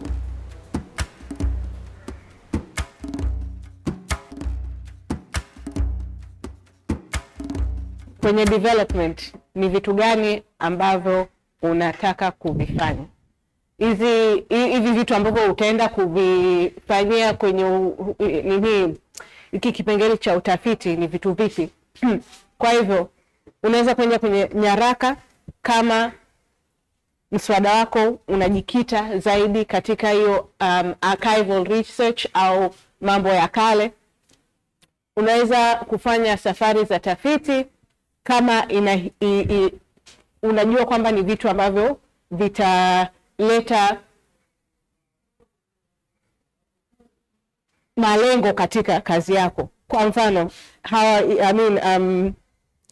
Eko alikuwa anasema kwamba yeye alienda Angola kwa sababu hajawahi kwenda kule. Ili kufanya nini? Kuelewa historia, watu wanaishije. Hiyo ni ziara. Kuna mhariri wa script wa mswada. Kuna huyo mhariri alafu kuna script doctor. Hao ni watu wawili tofauti. Huyu mhariri ni script editor, yani akiangalia mswada wako yeye anakufanyia yani marekebisho hapo hapo. Script doctor yeye anakuambia my friend, hizi eneo hazifanyi kazi. These are the areas that you need to work on. Watu wawili tofauti ambao wanafanya hizo kazi. Kwa Tanzania, script editor, script doctor, changamoto kidogo, lakini dunia ya filamu ni kubwa sana. Kwa hivyo unaweza kuwapata watu ambao unaweza. Kwa hivyo hao ni watu muhimu ukiwa unaandika hiyo activity schedule. Yani itafika sehemu labda baada ya draft ya pili ya mswada wangu, ningependa kuwa na huyu mtu ambaye atakuwa anakuja atafanyia script editor. Yeye atachukua wiki 2. Sawa. Na tukumbuke pia hawa watu, kwa sababu mtafanya budget kule mwishoni, hawa watu lazima mwalipe. Kwa hivyo wao pia wanaingia kwenye budget yako kwa kipindi hicho cha development. Una ratiba ya ruzuku ambayo tutaizungumzia baadaye. Hatimiliki Amila ameizungumzia. Research materials, kuna washauri au kama nilivyosema, kama kuna mtu ambaye ungependa kuongea naye ambaye anafanya sanaa kwenye filamu yako ambayo ungependa kushirikiana naye mapema, DOP, wardrobe, art director, pia ni watu muhimu wa kuwalenga katika kipindi chako cha development. Mkalimani wa skripti, mtafiti, manunuzi, pesa ya kujikimu, tafadhali msisahau hilo pia. Kuna watu wengi ambao walikuwa wameandika hapo bajeti yao, alafu we mwenyewe unaishije.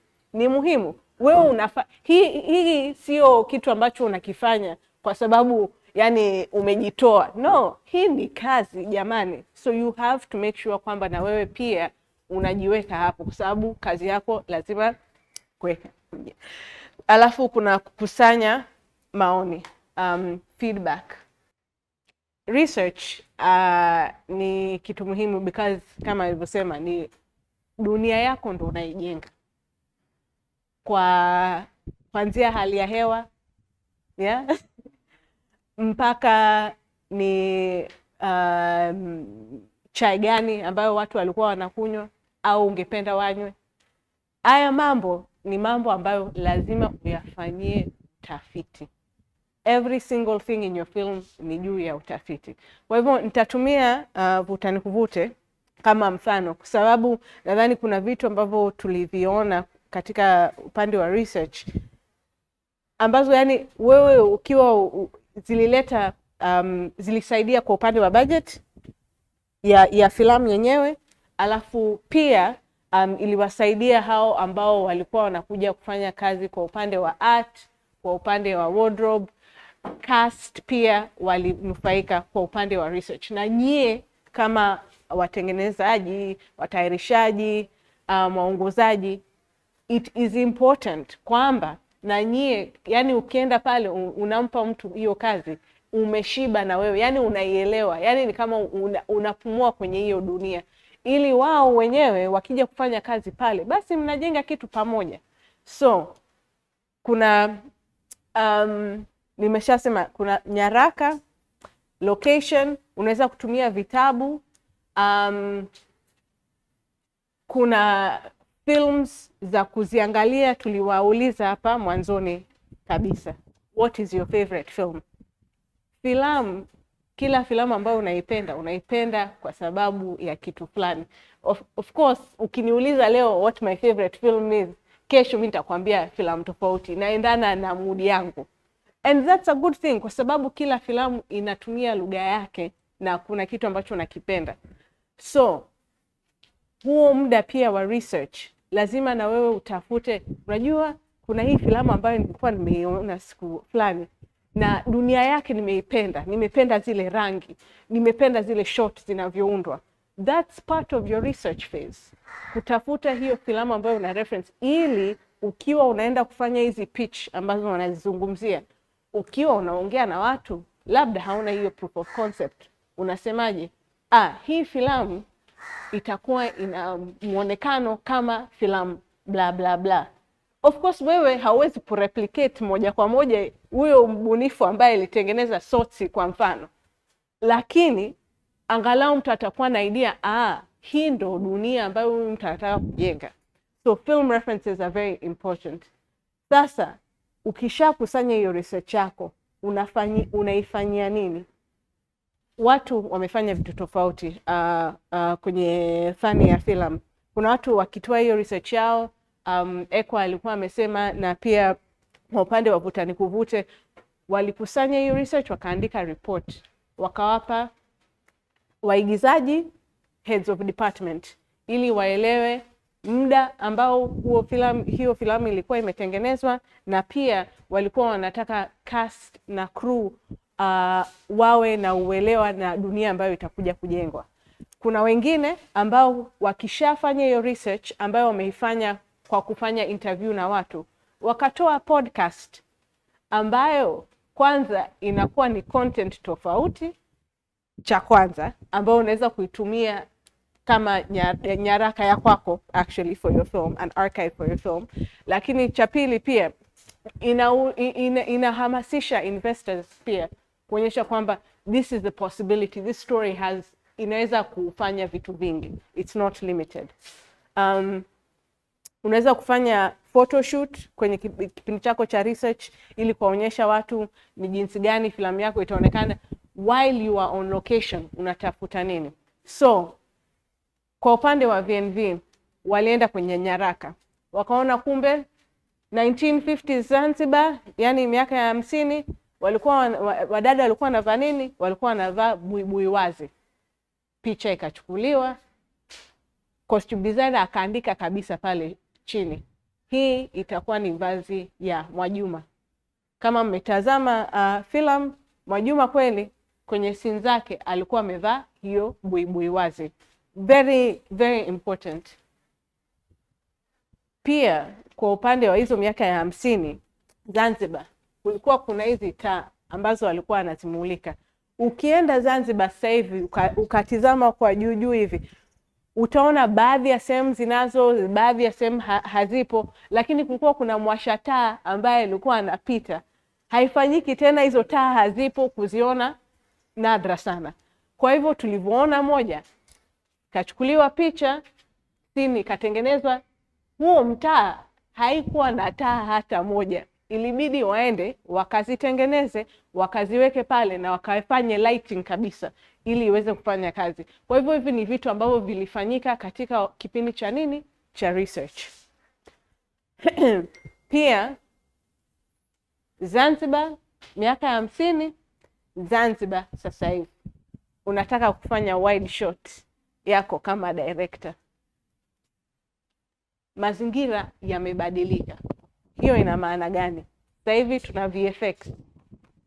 Kwa hivyo unakusanya hizi picha, unaonyesha maonekano wa 1950s, unamonyesha VFX specialist hiyo picha sasa hivi, unaifanya kipindi cha research mapema sana.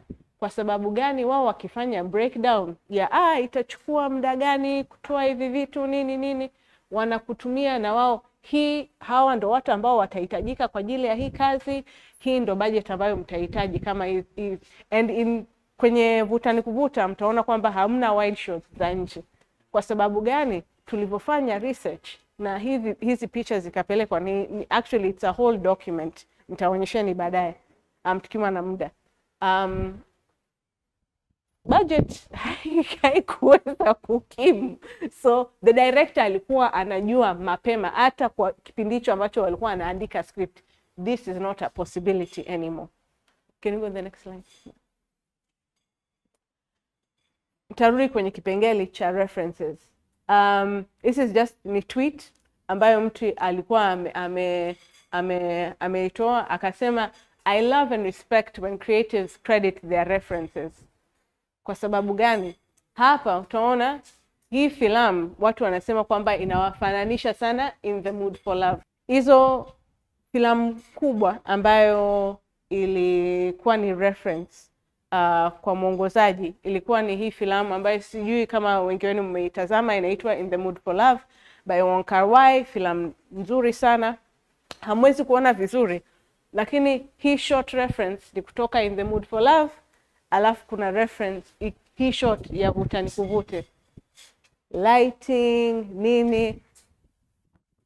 Those were things ambazo zilileta yani muonekano wa filamu hata kabla haujapiga picha. Wewe tayari umeshaanza kukusanya muonekano wa dunia wako, ili wewe kama mwongozaji ukifika huko kwenye set, this is already what I have. Ni vitu ambavyo unavikusanya mapema. Next please. Haya, hivi vitu vyote, kwenda kwenye hizi ziara, kwenda kwenye possible locations, kama kuna waigizaji ambao unawafikiria, most important document ambayo utakuwa nayo nje ya script, nje ya treatment, ni pitch, your pitch deck. Kwa hivyo wakati ukiwa unafanya utafiti wako, pia unakusanya vitu kwa lengo la kuwa na hii pitch yako. Hivi vitu ni kama nini? Kama una mwongozaji, kama wewe ni mtayarishaji na una mwongozaji, unamweka pale. Kama wewe ni mwongozaji na una mtayarishaji, unamweka kwenye pitch yako. Unaweza kuweka waigizaji, sio lazima. Waigizaji kama Ekwa pia alivyosema, na nadhani ameizungumzia sana, ni kwamba mwigizaji ni kwa ajili ya kuonyesha watu, aidha nimempata mtu ambaye ni maarufu sana, ambaye atasaidia kwa upande wa uuzaji wa hii filamu, au huyu mtu ana muonekano wa tofauti and it's something that will bring something to the story. So, alafu kuna logline na synopsis, locations ambazo unazitegemea au unatarajia kuzitumia, status za hizo locations, kama umezilock, kama hujazilock, kama ni pendekezo tu au ni muonekano ambao ungependa kuwa nayo, lakini hizi locations zipo. Kuna mood board ambayo wameizungumzia sana, na tukisema mood board ni hiyo film reference yako, lakini pia ni rangi, design ya film, short references, etc. References za film na kwa nini hii hadithi ni muhimu kwako. Sawa. Hayo yote tunayapangia hapa kwenye ratiba. Ratiba ina time frame, yani muda, tarehe ya kuanza na kumaliza kipengele hiki, ambayo ndo hiyo activity au zoezi.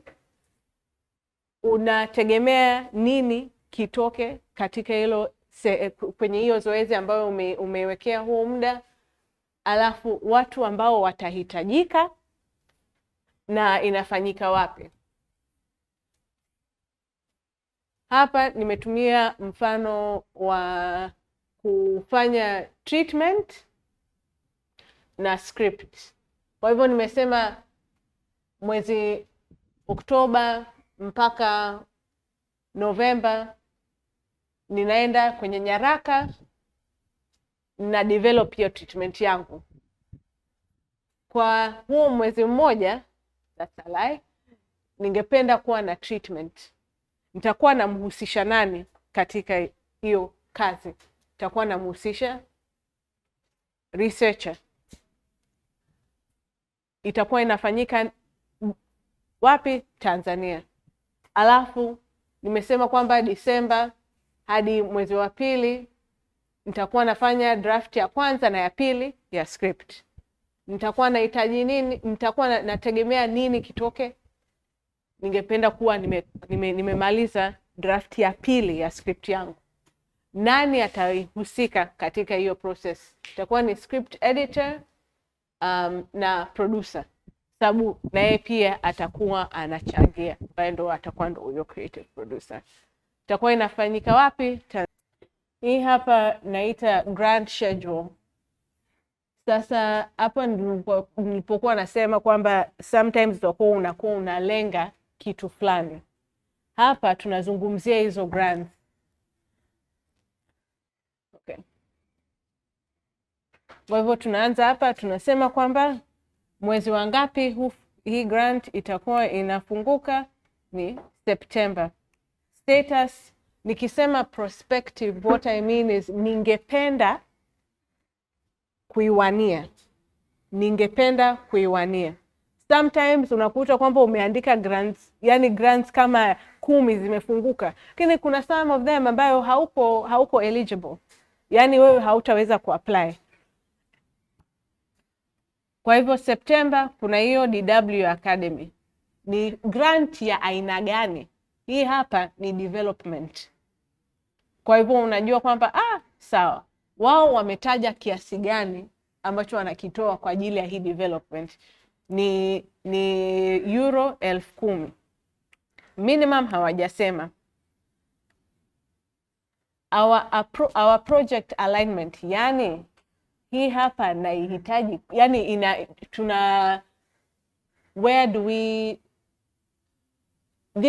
this grant na hii project yangu tunawania wapi? Sawa. Hii hapa ni development. So of course mimi na hadithi yangu I want to apply. I think this is a good grant for me. Mimi nitakuwa naulizia shingapi? $8,000. Guidelines hawajatoa bado, but it will be coming out. Website blah blah blah. Sasa naomba niwaonyeshe huu mfano hai wa hii Vision Sudest ambayo ni type of funding ambayo wanaitoa ni production support na post production support. Maximum ni Swiss euros 50,000. Mimi nimesema hapa nitatafuta kwa ajili ya production na post production nitakuwa naulizia 30,000. Guidelines, yani wao wamesema ni nini ambacho lazima uwe nacho. Kwanza lazima iwe ni either fiction na documentary. Sometimes kuna grants ambazo zina fiction tu, nyingine ni documentary. Lazima na wewe yani uende pale usome ujue kwamba kweli project yangu inafaa kwa ajili ya hii grant. At the minimum, 30% of financing have to already be acquired before submitting a request. Kwa hivyo, mimi nataka kuomba 30,000. You have to have 30% of that you're willing to show them. Otherwise, utakuwa disqualified. You're not eligible. Yani hauwezi kuapply. A first payment is paid upon signature, blah, blah, blah. The remaining 50% are paid when it is proved that the film is completed. Sawa. Kwa hivyo utapata nusu sasa hivi, filamu ikishamalizika ndo wanakumalizia. That's important information kwa sababu wewe kama mtayarishaji lazima na wewe ujiweke sawa. Ujue kwamba unajipanga vipi kwa sababu this is how the granting is going to be released. Sawa.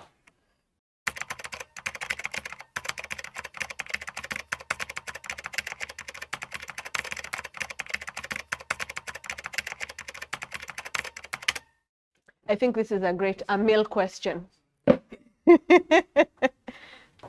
Is 30,000, you just put random or? Yeah, I know, I picked because it's a 50,000. Yeah. So, unaweza kupata hadi 50,000 kwa grant ya Vision Sudest. 50,000 Swiss francs, which I think that would be $55,000 anyway. Wakisema 30% haimaanishi 30% ya 50,000. Wanamaanisha 30% ya full budget yako. Kama budget yako ni dola 100, maana yake ni kwamba at least 300,000 utaweza kupata kwa eligible. So there, like if you're asking for 30,000 for post production, even that 30% ni a total budget. Yeah. Sababu unavyofanya hivyo ni kujua kwamba kwa hizo grants mara nyingi they don't say this like they don't mkataba. They want to recoup their money. They actually want their money to come back. So kwa mfano wao wanasema at least 30% ushapata kwa kuna watu wengine wanakuamini. And they are the ones who are saying kwa huyu jamaa tunamsupport. They feel less risk. Ni jambo ambalo sisi tutaongea baadaye kuhusu sasa. But everyone can design. I think we won that grant. Yes, we did. Not for 50, I think we won 20 something. And we had already raised 30% of the budget. Then we got to Shashina kutoka grants. That tells them, Mama, okay, I'll transfer you over to. And even when they come to talk about budget, I'll speak a bit about the importance of showing local finance. No, I'm not using anything.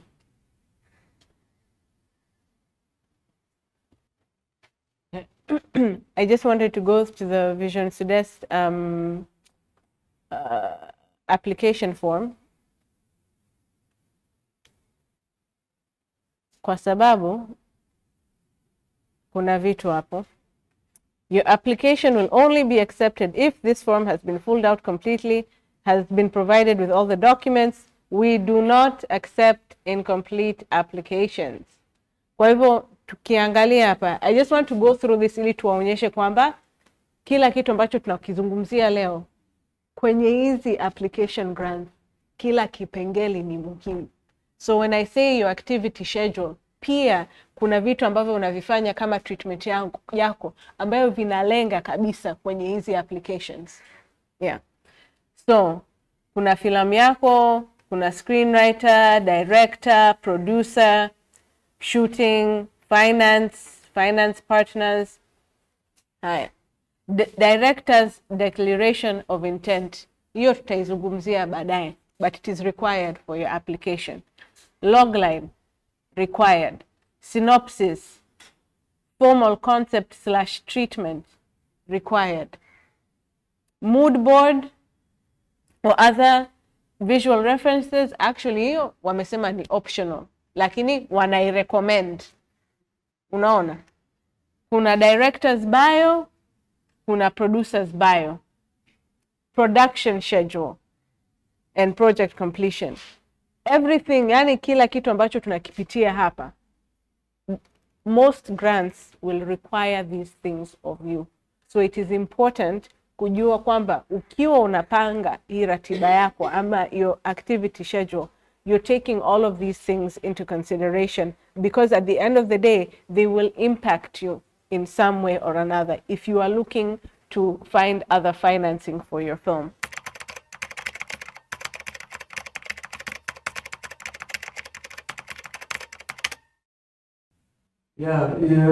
Grants, kwa ulewa wa grant haitakiwi kurudisha, right? Lakini ukweli kulingana na experience yao, wao wanachodai kwamba mara nyingi unaweza kwamba mtu grant na kushika grant kwa moja ndio utakuja. Wale wengine project imefeli, watu wanakosa pesa. Kwa hiyo wao ambao wanashika grants pia wanakuwa wanainvest. Na mara nyingi kama ni grant za Warsha, nchini, kwa mfano filamu ya mtu na kuvutia kwenye production countries iliyoitwa Tanzania, South Africa, Qatar, Germany. This is Katika. Kwa hiyo ndio Qatar na production country. Tumeshinda pesa kwenye Doha Post Production Fund ambayo imefadhiliwa na serikali ya Qatar. Kwa state money. Waisha kwa chini ya nchi yako ili vile ujamani. Tumeshinda hiyo vision to best kutoka Switzerland, lakini wao hawataki kuandika kwenye production country. Lakini wanamiliki distribution ya Switzerland. Kwa mfano, mwezi huu tunacheza na Wasanii. Tunacheza na Wasanii Switzerland mwezi huu. Mimi na timu yangu hatujui chochote. Tunacheza siku gani, tamasha ndio vipi, hatujui. Nothing. Tunaingia huko. Tunaingia huko kutafuta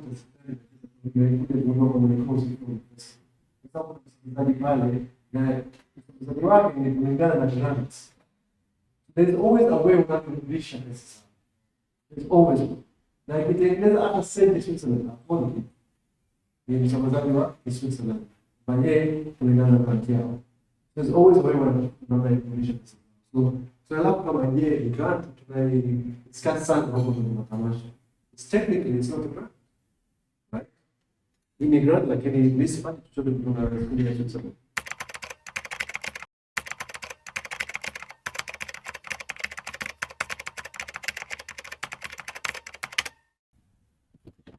So for that, Amela alikuwa ameenda na research assistant ambaye luckily ndo akaja kuwa ndo wardrobe head.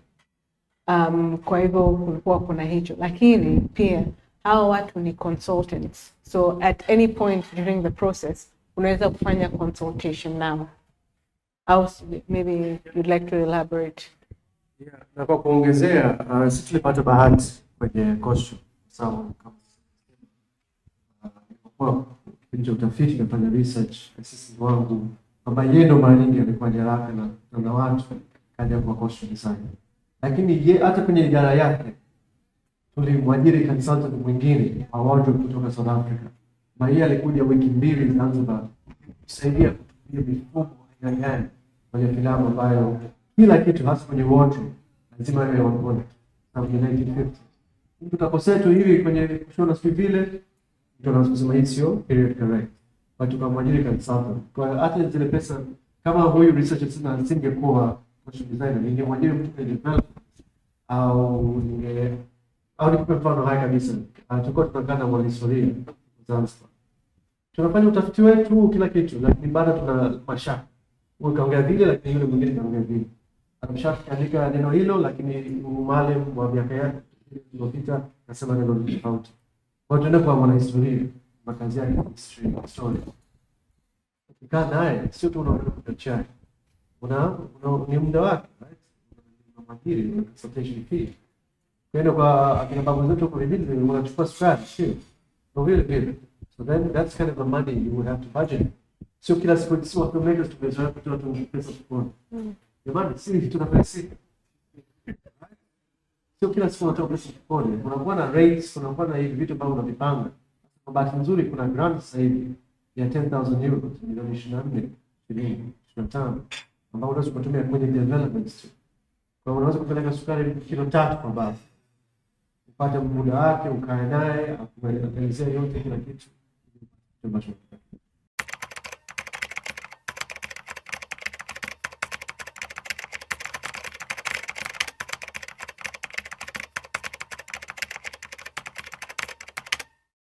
Hiyo swali ni nzuri, but it's a bit complicated. Kuna references, right? Na kitu wewe ukiwa unatazama filamu, kuna vitu ambavyo unavipenda kwa screenshots. Tunaweka pembeni. Yeah. Na wewe ukija kutazama filamu yako, mimi nilipenda walivyoshoot in the mood for love, hata ku reference your short. In my film, kwa wanafilamu wakitazama, hakuna ambaye aseme kwamba hii filamu lazima kuna reference ya in the mood for love. Wote wanasema wanakubali. Kwa hiyo mimi hapa napewa match kwa sababu sifichi. Right? Nakiri kabisa. Tena hata kwenye statement yangu na pitch, the way I would pitch my film, I would say it's a film in the mood for love meets Battle of Algiers. Hata kwenye pitching nilikuwa naongea hivi kwamba ni direct reference. Wewe unatongea ni labda copy sasa. Mtu labda anafanya achukua bila kutoa ni credit. Sasa unamcopy mtu. Na kuingia kwenye kabla copyright kwa sababu umegudia mtu haki zake. But that's hard to talk about when you're referencing. So hakuna kitu original. Everything is a reference. Everything is a reference. But umekopi kitu, yani picha imekaa vile, dialogue imekaa vile, music imekaa vile. Then unaona kudai kwamba hapa kuna wamekiuka copyright ya mtu. That's a visual reference ni kubwa sana. Kwa sababu hii ndio naimiliki mimi na wewe lazima uchukue copyright. It's very hard to argue. Also, one thing is like inategemea wewe kwa kwenye career. So kama wewe ndo unaanzia tu hapo sema watu wanikopi, it's a bit hard to make an argument.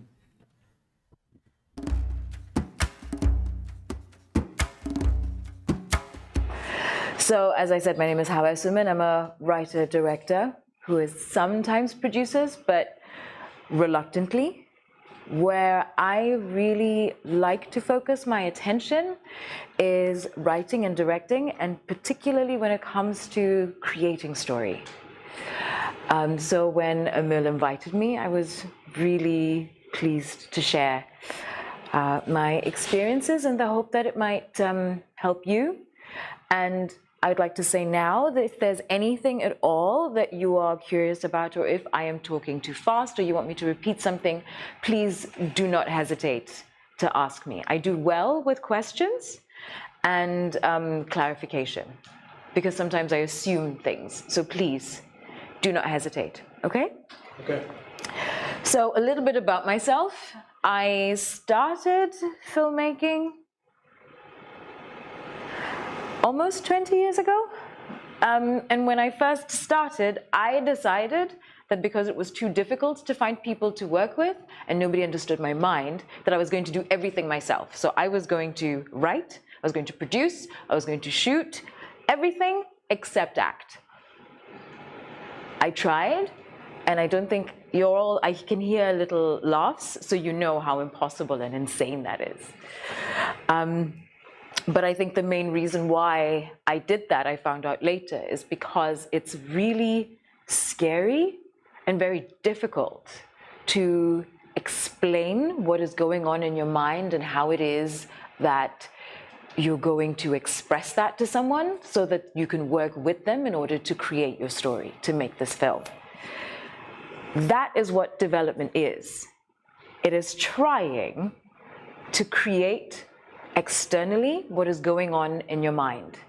And I am sure you know, and if you don't, you're about to find out if you decide to go the way HATUA, like 2001 went, that the mind is a very dangerous place. So you say to create what? To create? You say film development to create what? To create an external expression of what's going on in your mind. You want to be able to share clearly, not just for others, but also really for yourself, what it is that you want to make. I said earlier that your mind is unreliable. It is a wonderful place for invention and imagination. But once you pair that imagination and invention with all the nerves and concerns that you have, everything becomes really, really unreliable. Do you know, remember, have you experienced nightmares, anxieties, concerns about your project and the doubt that you have? Development is there to really help you show yourself where the holes are, what works, what doesn't, and how to keep the process going so that you can, in fact, talk about your work with confidence, express it clearly, and find the right people to make your work a reality. That's its purpose. I also need to stress that it is a long process. It takes time. Anyone who tells you that, yeah, I'm in development for 3 months and it'll be okay, I mean, either they're a genius, in which case, fantastic. But odds on it takes longer and it takes more time, and you need to give yourself that permission, that space, so that your story and yourself can breathe, so that it can grow. Stories do well with nurturing, just like people. So, what is development? It's world building. It is creating the world, articulating it in your own words, with your own expression, where the story that you want to tell lives. And right now, it lives in your head. So you need to find a way to explain it. And you do that through words and pictures, bit by bit.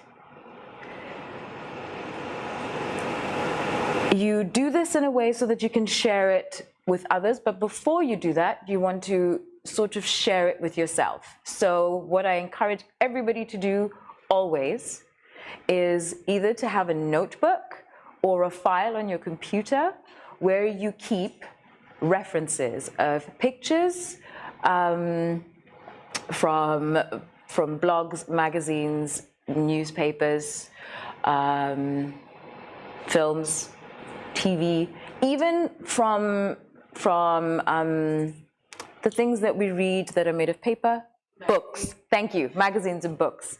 All those references, every little thing, and if you could put a little note next to it, that's really wonderful. Because what you will start to get is a library of things that you've been thinking, and they will start to create a space for you to look through, like a library of things that you can look at, and some things you will toss, but some things will remain. And then you will start to see what it is that you're trying to build. And this is also true for everything that you're writing. You write all the time, even if it's tiny little notes to yourself. I would always encourage, I generally have a little notebook that I can take with me everywhere and write. If you just use your phone, that's fine too. But what's important is that when your ideas come, that you put them down so that you're not relying on your brain to do the remembering, because it doesn't. We already mentioned, it's a treacherous thing. So, and if you're thinking that my brain is my friend, it's my ally, I've got it all in here, it has it has these little folders that disappear every once in a while where you think that everything is fine. You know what I'm talking about because you nodded just then. Yes, you have everything in there and then you go, oh, but I knew it. And then you spend all this time trying to remember instead of trying to build. Because the more you let out, the more comes. And you will find your own process for this. The more you do it, you will find your own pattern. Everyone has one, so you have to just trust that.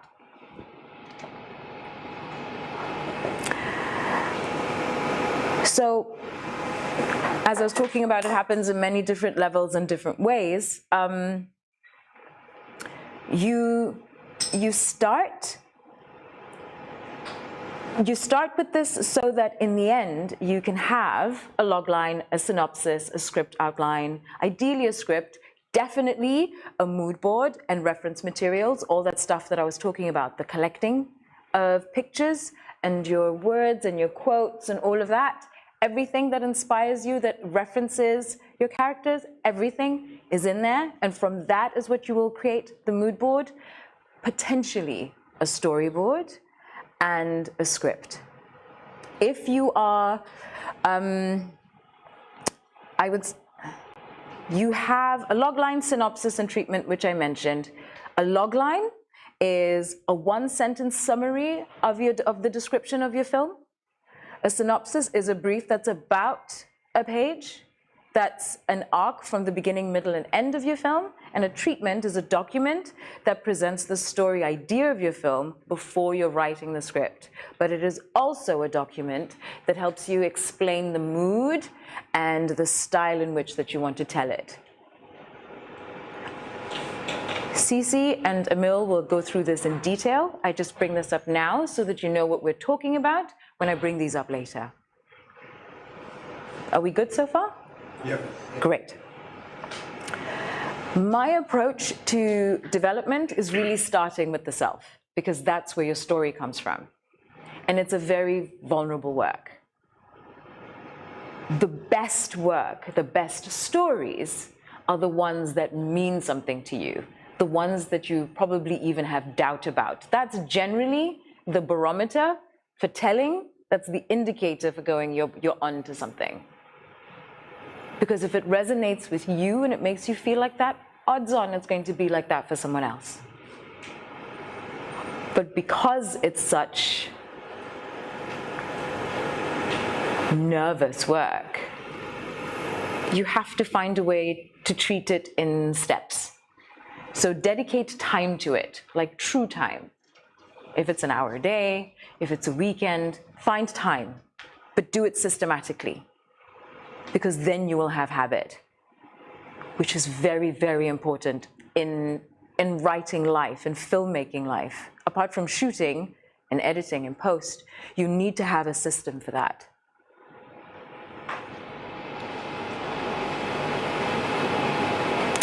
So how I approach development is I like to start with story and character. And that's how my ideas come. Everyone has their own way of how ideas come. Mine come with a story, like a question that I'm trying to answer, and then almost immediately the character comes, or like the idea of the character. So what I like to ask myself is, who is this person? Who are they like? Do I know them? Have I had an experience of them? How do they feel to me? And all those questions I write down, and then I start to look at, I try to find their answers.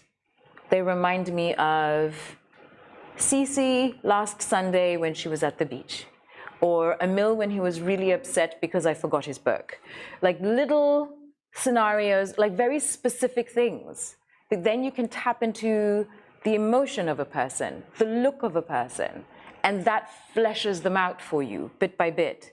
Unless, of course, I'm going to make a film about Hawa when she was in her 20s, and then you have that already. But if you're building something from the very beginning, there is no wrong way to do it. What's important is that this person is real for you. And then you can find a way to explain that in words and pictures to somebody else. And the clearer they are for you and the more you understand who they are and how they move, when they're in your story, they will be real people who have reactions to the situations that you're putting them in.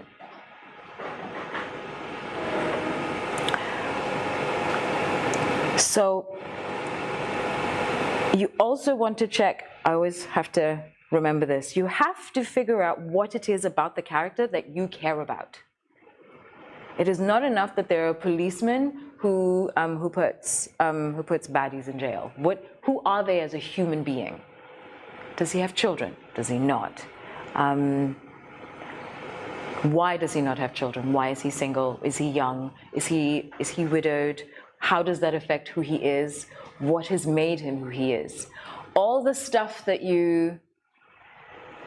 all these questions, all these explorations give your character's life. They make them true human beings. Who you are now did not happen when you woke up this morning. It's what happened yesterday. It's how you got here. It's what happened when you were 10. It's who your parents are.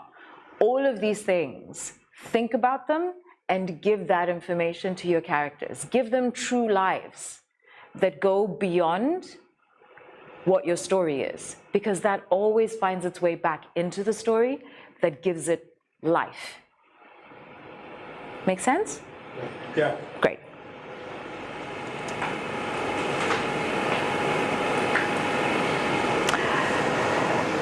And once you have that, well, for me, it sort of happens in tandem. It's like, so what is the story and what's happening in the story? Which really is plot. The plot is the A, B, like what is happening, and then this is what happens, and then this is what happens, and then this is what happens. You want the plot to reflect the true core of what your story is, and think about it in the stages. So you want to write it out. And the first time you do this, the second time, third time, there will always be holes. That's fine. You're not sharing this with anybody yet. At least not unless you want to share it. But the holes are okay. There will always be holes. Because if you're anything like me, there's the bit that really springs out, and my goodness, this is what happens here. But then I don't know how the story started, and I don't know how they got there, and how do they get from this point to that point. Or I have a really great ending, but what's everything that comes before? It's never linear. Not unless you're doing a biopic of someone and you've got their life, and then it's really simple. But then you still have to fill in the gaps. You will need to fill in gaps. This is where the time comes in, and this is where you are asking questions. The question that you will always, always, always ask yourself, that you really should ask yourself, is why is this story important? What does it mean to me? Because if you can be honest about that, and it might change, and it might become a deeper question or a deeper answer, it might change. You need to know what this is, even if you don't share it with anyone, but at some point you will have to, just to be clear. You just want to get comfortable with it with yourself first. If you can get this clear, then you can answer the questions that come with the story and world building and character building. It will determine whether your character is a nice person or not, whether she likes to walk or whether she drives, or she drives a lot, but this time she walks all the way through, and what does that mean for her? Little things that make people are determined by the choices that we make because of what it is that we're trying to say. Everything from how someone stands there, how someone holds themselves, how they dress, how they interact with people or how they don't interact with people. Every little thing, and it really is like taking little Lego blocks and putting them together to create this person, to give them life, to get them to breathe. And that happens with the actions that you put them into. the scenarios that become the scenes that turn into a sequence of events that hopefully give people investment in the story that you're trying to tell. Do you remember the pictures that I talked about that you guys are going to be collecting and the notes that you're going to be making all the time? And, you know, do you remember that? Yes. Yep. So that is the library of stuff that you're going to use to make a mood board. Do you know what a mood board is? No? Okay. So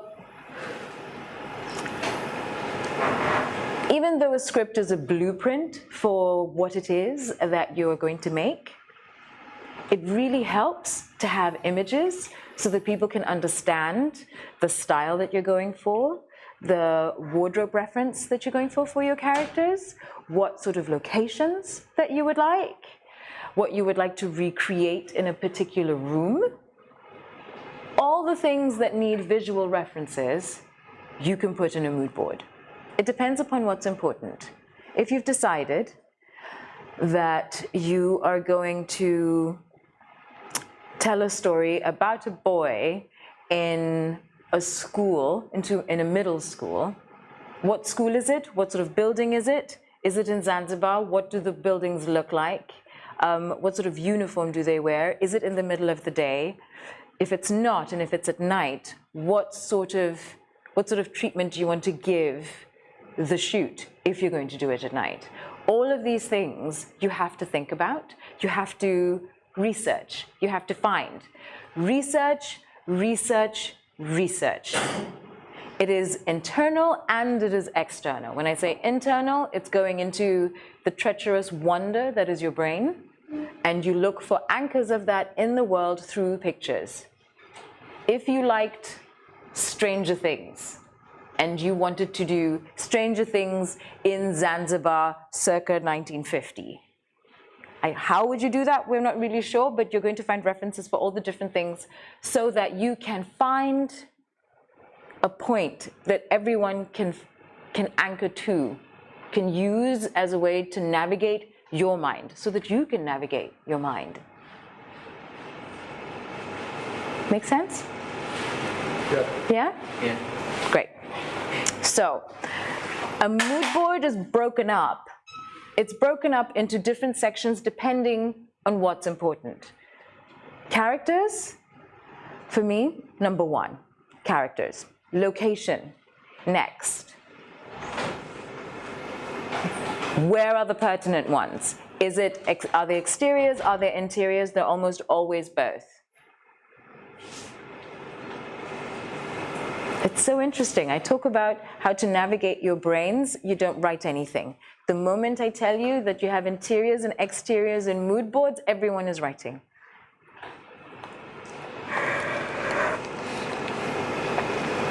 You also actually want to use a mood board for references of sound.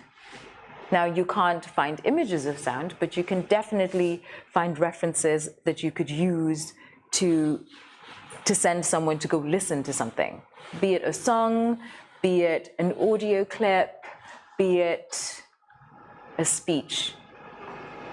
If it's going to help explain what it is that you want to say and you want to express in character, in location, in story arc, use it. This mood board is for you and for the people who you're going to partner with.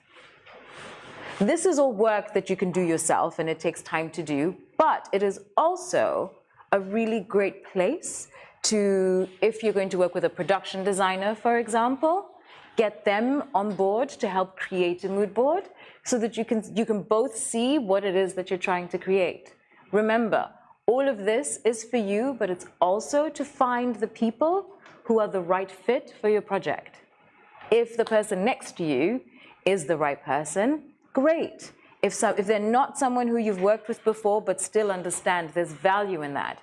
If there's someone who you've worked with and they're not getting it, maybe they're not the right person. The whole point of development and creating all of this material is so that you can find the right people. From cast to crew, it's across the board.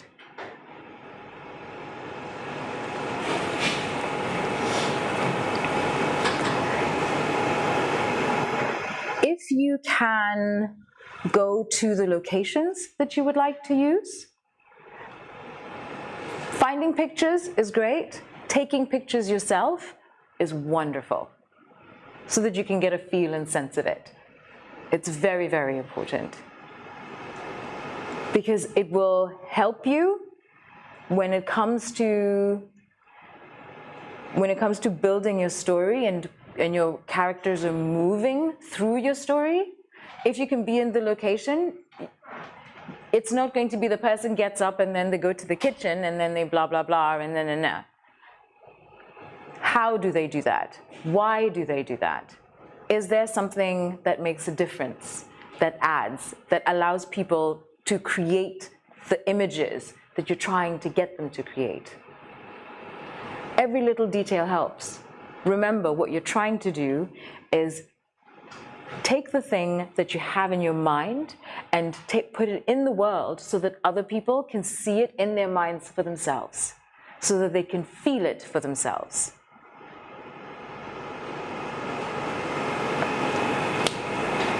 And while I'm here, I really would like to talk about pitching. Who here is terrified of pitching? Has anyone pitched before? You've pitched? Did you enjoy it? You did? I do not enjoy pitching at all. I really don't enjoy pitching. But what pitching is really is just talking to people about your story. And you're doing it all the time. You're doing it when you're talking to a potential cast member. Are they a right fit or not? It's like what the story is about is. Do you remember the thing I said earlier about the logline and the synopsis and the... So the more work you do, the clearer and the more articulate you get, the less you have to say to explain all of it. Do you notice that when you start talking about your project, so it's like this, there's this guy and he's walking down the street. Do you remember that scene in this other film? And then it was like that. But then you have to remember there was that vampire and the other thing. Don't think about the vampire, think about the other thing. And someone's thinking about vampires and a street and maybe a police person and you haven't really shared anything and you're desperate to try and get it out. But then you say, actually, the film is about this man who is scared of the dark, and it looks like this, and it went like that. The more you do it, the clearer you get, the more people can understand you. And then they can fill the gap for themselves, and they go, oh, so it's like this thing. And you go, no, you don't get it at all. And then you go back to the back drawing board and get it clearer, so that maybe the next time you explain it, they do get it. But the more you talk about your story, your script, your project with potential collaborators who are actors, producers, camera operators, anyone who you're going to be working with, you are constantly pitching. And it is very important that you think about it like that so that you can take the sting and fear out of it. You will always have nerves. In fact, I would say that if you don't have nerves, there's a problem, because then you're complacent and maybe you don't care about it enough and you want to go back and think about why it is that you no longer care about it. Because you never actually get used to it. At least I don't. It always matters, and it always has a slightly lively quality. That's how I know that this project still lives for me, that it's still important for me. And when I get bored and I go, well, actually it's about this thing, but you're not really going to care about it, because that's how it sounds when you have no more investment. So it's a really good point to check. And it does feel like this is very long work. I think it's taken me 3 years to develop something at one point. The quickest turnaround I ever did, I think, was maybe a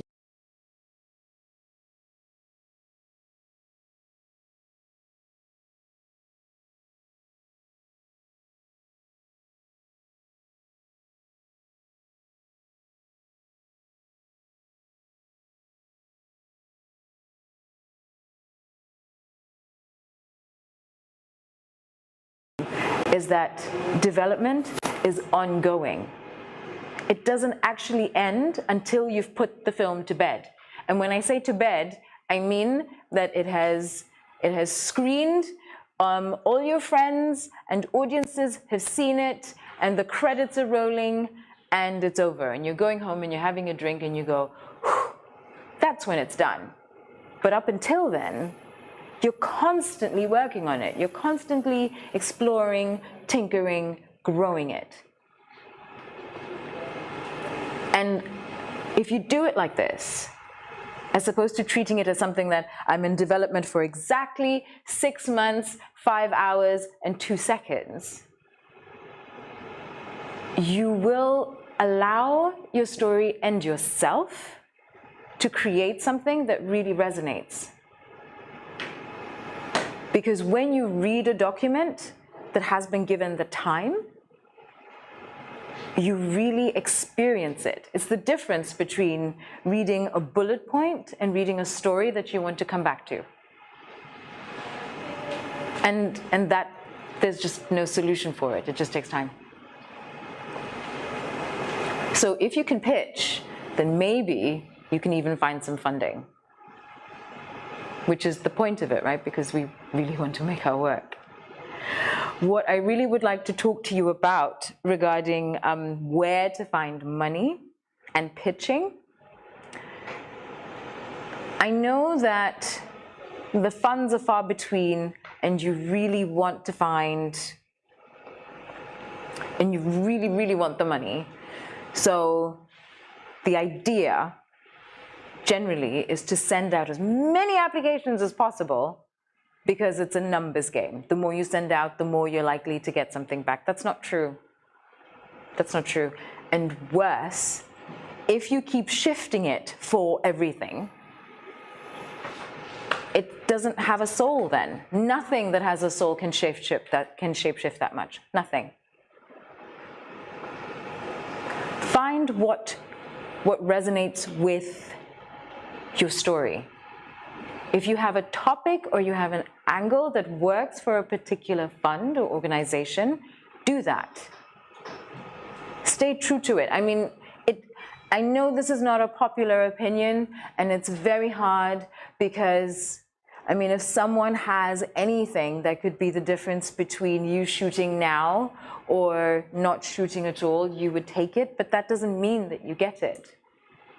And worse, it might mean that you get flagged for being someone who doesn't actually know what it is that they're saying. And what does that mean for any film that you want to make again or after? So it's harder and it's not fun, but do the research and work for what it is that fits your project. And if you've done the work of creating the document of your project, it will either resonate or it won't. And you have to trust that if it's not a fit, then it's not a fit. And then you just keep going. I mean, it sounds very lonely and tiring, and it is.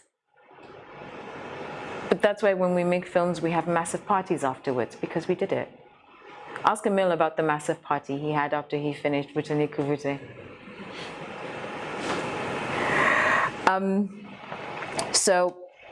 Am I forgetting anything? Because I feel like I've covered a bunch of things. Is there anything that anyone is wondering about anything I've talked about so far?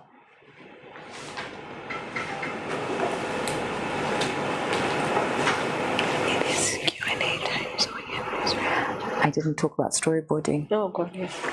I didn't talk about storyboarding. This is really important. Normally, in order to, I'll be very quick. Storyboarding is not, I mean it is, but it is not only having wonderful illustrations made in the computer that looks really gorgeous with watercolor type of, inflections to woo people. I mean, if you can do that, that's great. But what it is at its core, it could be just you, a pen, piece of paper, and, and stick people trying to explain exactly how you want a scene to go. That has value, and that will explain what it is that you're trying to execute. And if you can do this with your camera person, DP, the better. Because again, you will find out if they understand what you're saying and if they're on board with how you want to shoot something or not. And also, if you've done that like 3 months, 4 months ago, and you come back and you go, yeah, that holds true. It's like, no, that's all wrong. You can develop it. You can keep working on it. Nothing is set in stone until it's done. But I encourage you to use your pen and piece of paper and your and your little stick men to figure out how scenes in the rest of your stories go. I'm not saying that you do it for your entire script, but if an opening sequence, it's really helpful. Really important scenes that might feel really still or have a lot of action, if you can plot it out bit by bit, in frame by frame, it will become clearer for you and for your cinematographer. And you're more likely to find a person that not only understands it, but also can build that with you. As opposed to saying, did you see that sequence in Mad Max? Yeah, like that. No. I mean, that's great, but that's not helpful for anyone except for how good it felt to watch it. I think that's it. I hope that was encouraging enough and I wasn't, depressing you all with all the work that you have to do with developing your projects. I hope what it does is give you access to yourself and give yourself permission to wander through it and to ask questions. Because the better questions you ask, the better you can answer them for yourself, or you can find what you want in the world to add to this document that will hopefully get your film made. Thank you very much for your time and attention, guys. I hope that was helpful.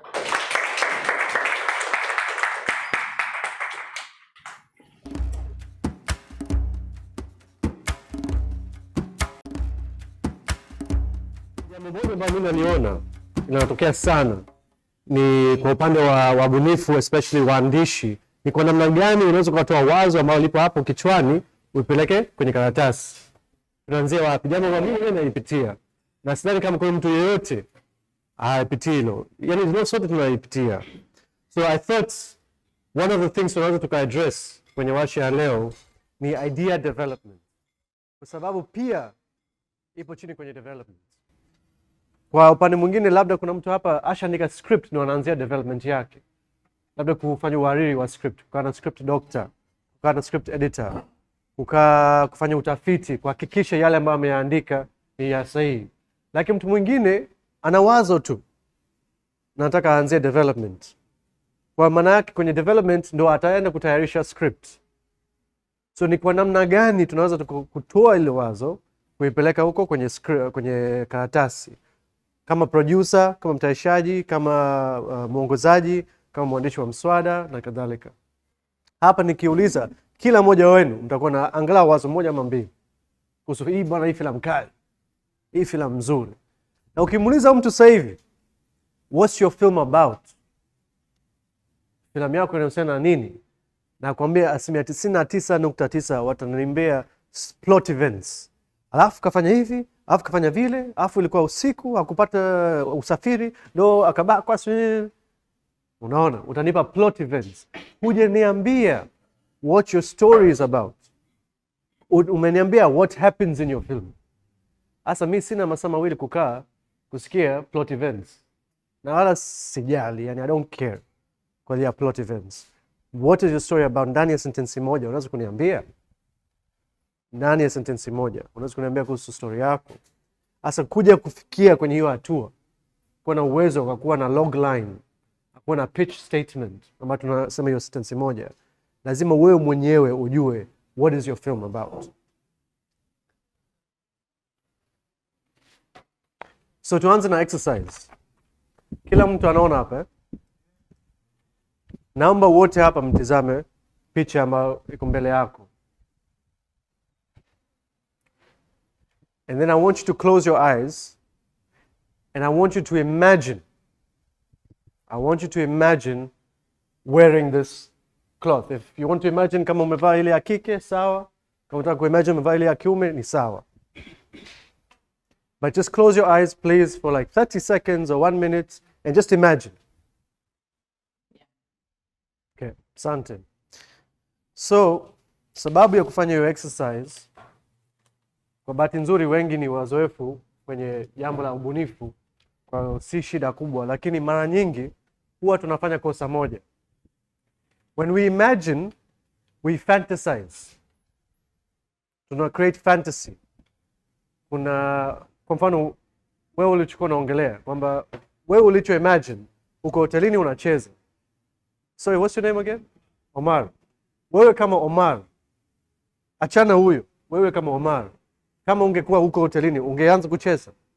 No. But why did you imagine utacheza? Wewe hujaji-imagine wewe, umemimagine yule. Tumefantasize.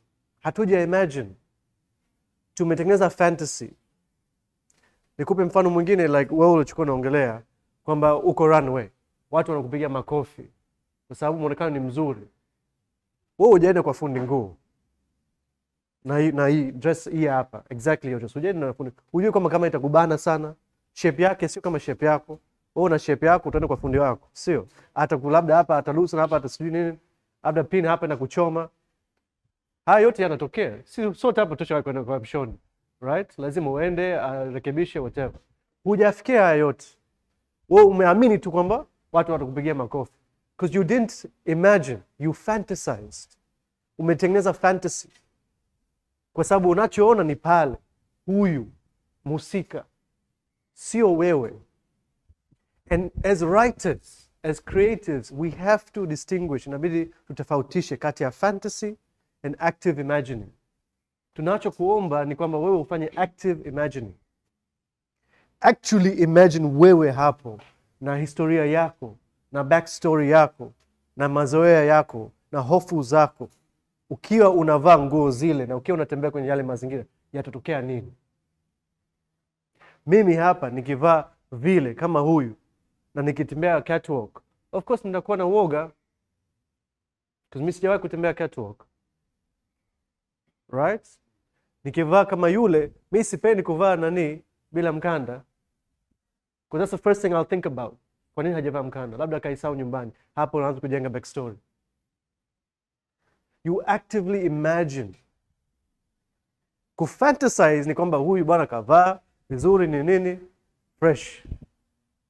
Imeisha huko. Ndio maana unakuta fantasy story yake ni fupi sana.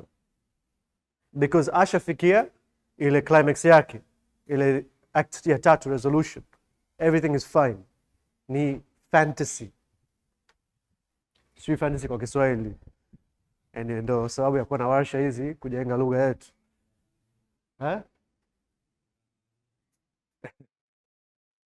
Tunatengeneza glossary.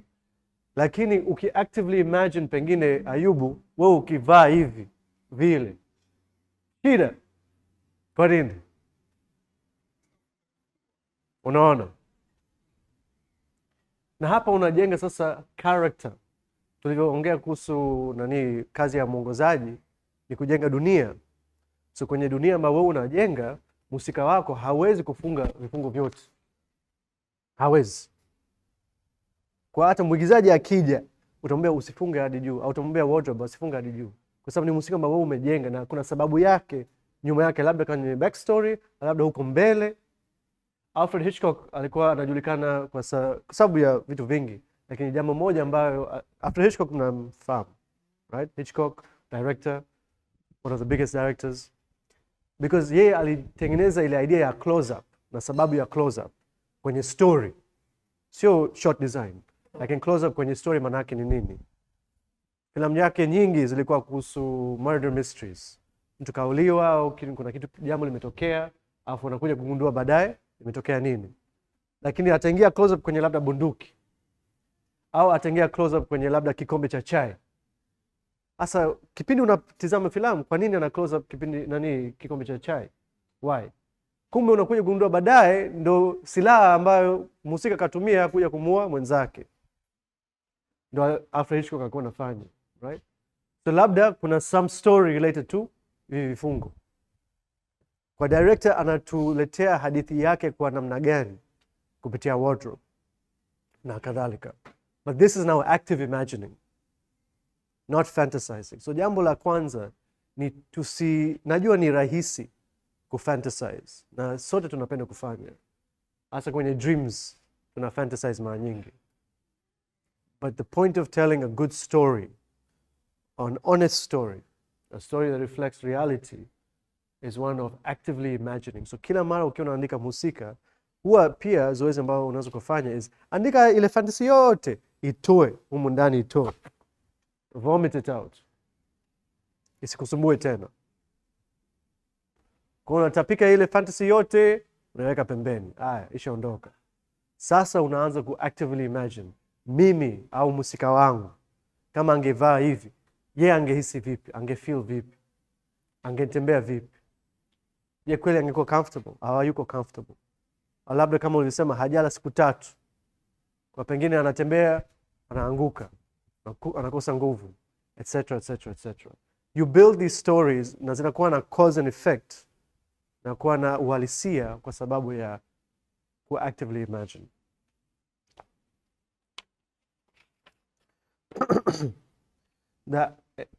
Along the same lines, unatakiwa uimagine hadi upate hisia. Mtu akiwa anasema, mimi nimeangalia filamu na nimelia machozi, nimecheka sana, au nimepata hisia, nimerelate na character. Moja ya compliment nzuri sana kwa mwongozaji ni kwamba, at least kwa upande wangu mimi ninavyoona, ni mtazamaji akisema nimerelate sana na filamu yako, because ulichofanya ni ulikuwa unatafuta uhalisia kwenye story ambayo umetunga na kweli imekuja kutokea. Kupata ile uhalisia sio kucopy paste. Kupata uhalisia ni kutumia ubunifu wako hadi ujenge hisia. Hisia hadi uhalisia. When we say tell a true story, hatumaanishi kwamba nenda, yani mtizame mtu afu fanye vile alivyofanya yeye. Haimaanishi vile. Lakini ukiwa una imagine, ina make sense. Unajua A plus B tumezoea itakuwa AB.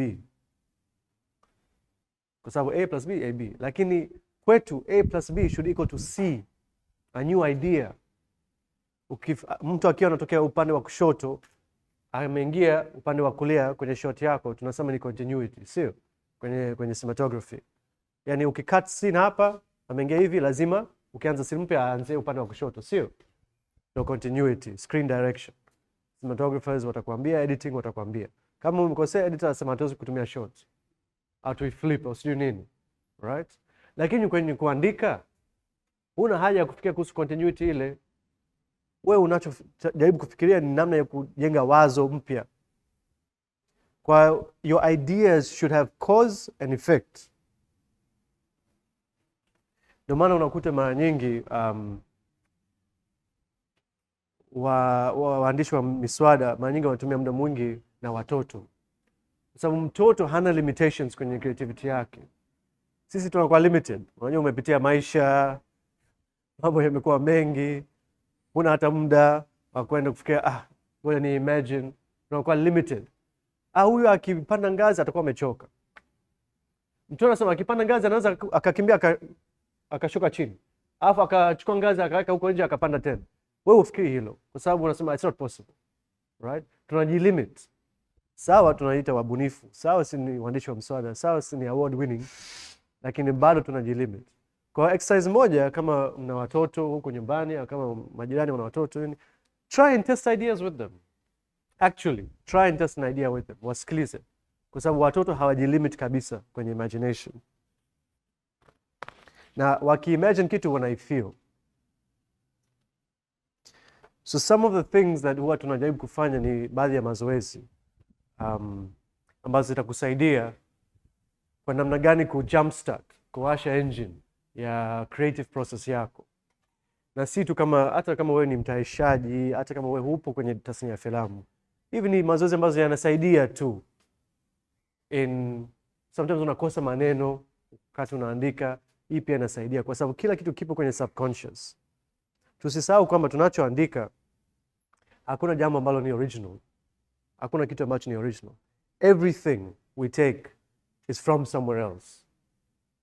Everything. Wewe maisha yako yote ambayo umepitia si maisha yako tu. Ni maisha ya kwako na yale ambayo umewazungukia. Kwa sababu unachopitia wewe kwa usalimia kidogo umepitia pia. So there's nothing that's called original. What we mean is that how is it yours? Tukisema original. Haimaanishi kwamba haijawahi kutokea. It means how is it yours? Kwamba ni ya kwako. Original ni ya kwako. Wewe umepitia na hakuna mwingine ambaye anaweza kupitia kila kitu kama wewe ulivyopitia. Au hisia zake, majibu yake yatakuwa tofauti kulingana na mtu mwingine. So hapa tumeorodhesha some exercises. Zipo nyingi sana. Hizi ndo ambazo mimi huwa nazitumia, najua watu wengine wanatumia, na mimi nadhani zinasaidia sana kwa kujumpstart ile creative process. Kwa kama unawaza huko, ni kwa namna gani kuipeleka huko kwenye karatasi. Ya kwanza ni free associations. Inaitwa free association. So kwa tutaanza na hiyo exercise moja. Nitahitaji volunteers kama 3. Kwa kama mko tayari, unaweza kuja mbele wa kwanza. Ningependa uchore mstari, unaanzia hapa, ufike hapa. Huwezi kurudia line lakini. Kama uchore mstari hivi, huwezi kurudia hivi. Yeah. Kuanzia hapa hadi huko. Unapotaka kwenda, njia unachotumia ni wewe mwenyewe. Mwingine? Volunteer? Njoo.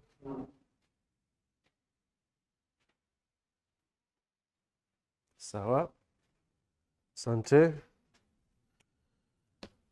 Na hapo vile vile. Kuanzia hapa, unafika huko. Kama ukitaka kurudia yale alichofanya ni sawa, lakini huwezi kurudi nyuma. 3.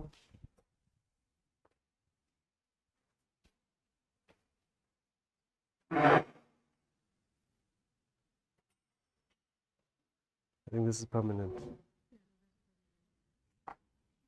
Got it? So, you don't have another one, right? Kwa unaanzia huko, kuja hapa, huwezi kurudi nyuma. Lakini kama unataka kufuata yule mwingine kafanya, unaweza kufuata. Sawa. Asante. Hivyo tu inatosha. Asante. Okay. Mnaona? It's a very simple thing that I'm trying to say here. Lakini ukitumia maneno ni kama vile ni cliché. Nikisema cliché mnanielewa, eh? Kama ni yale ambayo tumeyazoea, ni mazoea tu. Cliché kila mtu anajua na anategemea. Ni rahisi kutabiri. Ayubu kachora huko ya blue. Kaanzia hapa hadi huko mwisho kashuka chini. Kakangu unaitwa nani samani? Jamal. Kaanzia hii ya black hivi kashuka chini, kulia, chini, kushoto, angle. Na sistangu samani jina Agnes kanyosha hivi diagonal. Niliwaambia wote 3. Anzeni hapa, fikieni huko. Mnaweza kurepeat. Unaweza kuchora kama yeye alivyochora, ni wewe tu. Lakini msirudi tu nyuma. Kila mmoja kaamua njia tofauti. Kila mmoja kaamua njia tofauti. Hakuna ambaye copy mwenzake.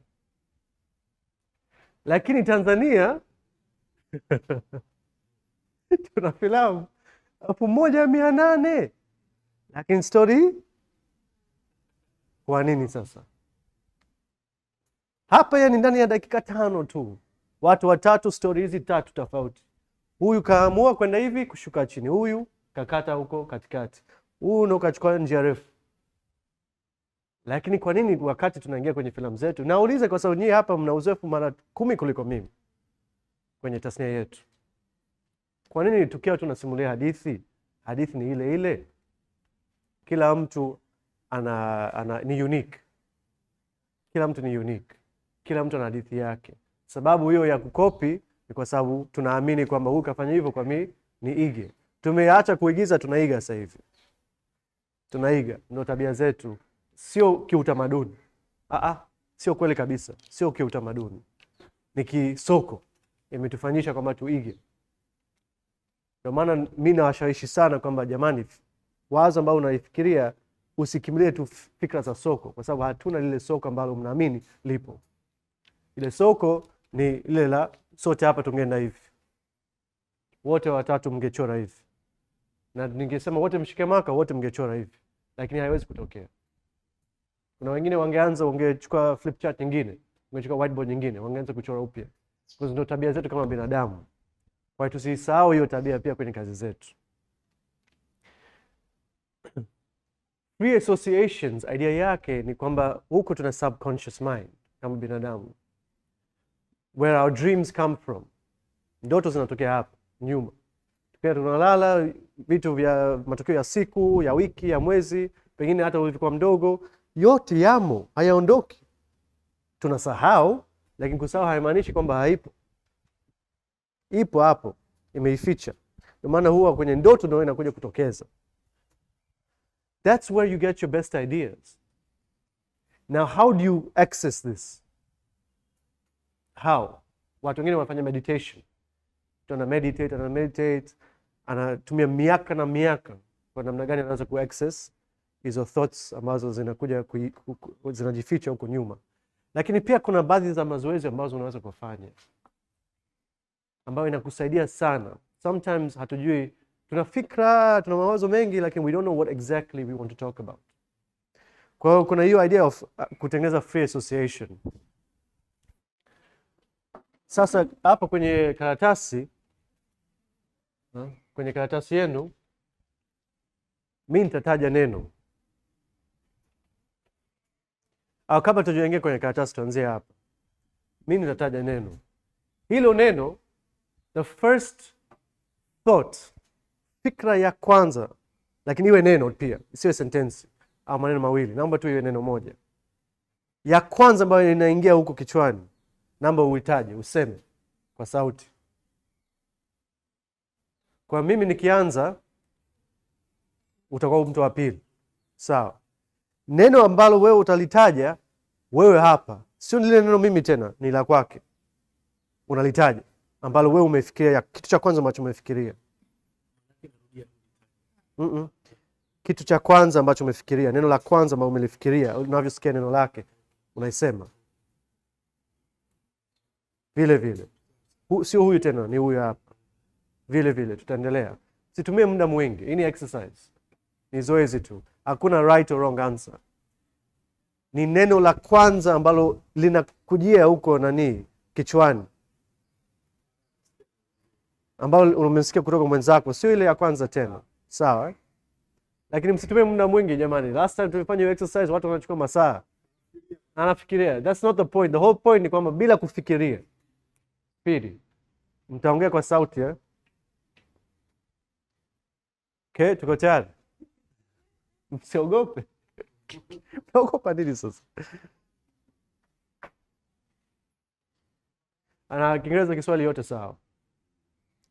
Okay,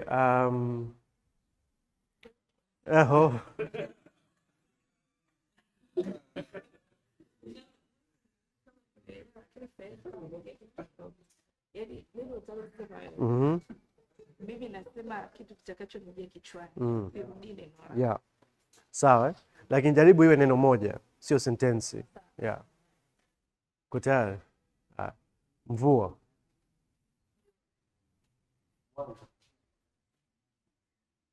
Shibe.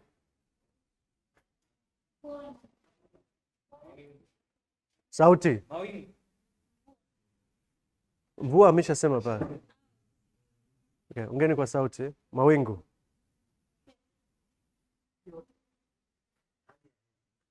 No, hali ya hewa, tuendelee. Mawingu tayari. Kwa sauti jamani, ili tusikie. Tayari, upepo. Ready, first thought. Kimbunga.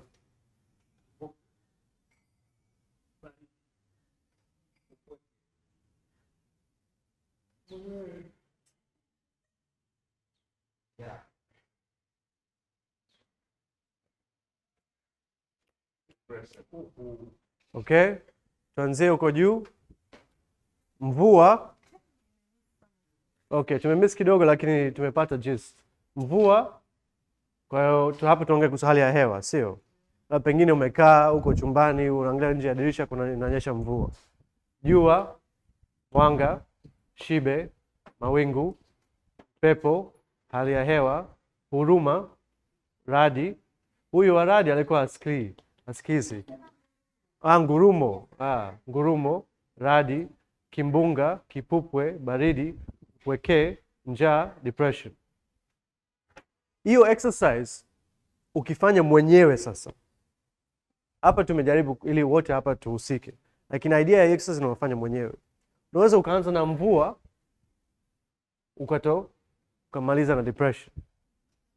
Labda hapa ni swali lazima ujiulize. Labda ni kitu ambacho mimi napitia au ni somo ambalo mimi nataka nilidaravue, nijue zaidi kuhusu hiyo, au ni kitu labda rafiki yangu anaipitia. Kwa sababu hapa ukiwa unaendelea na ukienda kwa haraka utakuja ku-access vitu ambavyo vimejificha humu ndani. Pia unajipa challenge. Nikupe mfano, mimi nilijaribu kufanya hivyo, naweza nilianza na nini? Nilianza na sijui lipstick, sijui nini. Kama challenge tu. Unaanza unaandika, unaweza kuandika karatasi 2, 3, 4, 5, unaendelea. Hadi unakuja kuchimba yale madini ambayo yamo humu ndani. Unakuja kutokea na idea ya labda story mpya. Na kumbe hata ukirudi nyuma, let's say story yako inahusiana na depression, kumbe hapa kuna vitu ambavyo vinagusia depression kwako. Kipupwe, pepo, mawingu. So of course ukiangalia mara moja utasema hizi ni very cliche. Right? Ukiwa depression, kutakuwa na mvua, mawingu yatakuwa mengi, kutakuwa na upepo, utasikia baridi. Tumezoea yale. So hapa kama hii ni ya mtu mmoja nitamwambia aendelea kama karatasi 4, 5, 6 hadi atafute kile kitu ambacho anakitaka kukisema. Kwa ndio namna ya kutengeneza free associations. Haya maneno yanajiattach kwa namna moja ama nyingine. Yanajiattach ukianza kujirudia maana yake hutafuti sana. Unatafuta shortcut.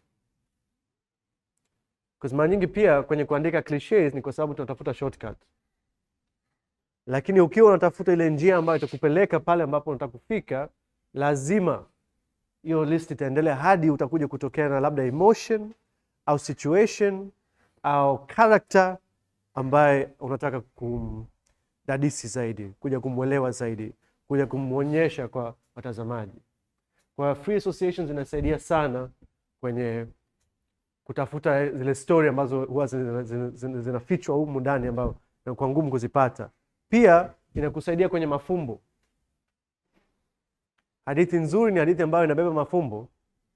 Tukisema hadithi lazima ibebe ujumbe, hatumaanishi FGM, child violence, domestics.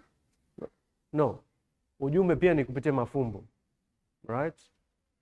Tulivyotengeneza Samaki Mchangani, filamu ya Samaki Mchangani, watu wakitizama ile filamu wanasema inatisha, si nini. Ile filamu kwangu mimi kama mwongozaji, kama mwandishi wa mswada, ni filamu ya nusu saa, inahusiana na ukosoaji wa huo idea wa Africa Rising. Kipindi kile kila kwenye jarida, kwenye gazeti, kwenye habari ya taifa, kwenye kila kitu unasikia Africa Rising. Lakini mimi huko nilikuwa sioni Africa Rising. Wale ambao wanatajwa kwenye magazines ni wale mabilionea. Hasa unamchukua mtu mmoja kawa bilionea, inamaanisha yeye amekuwa bilionea kwenye mgongo wa kina nani?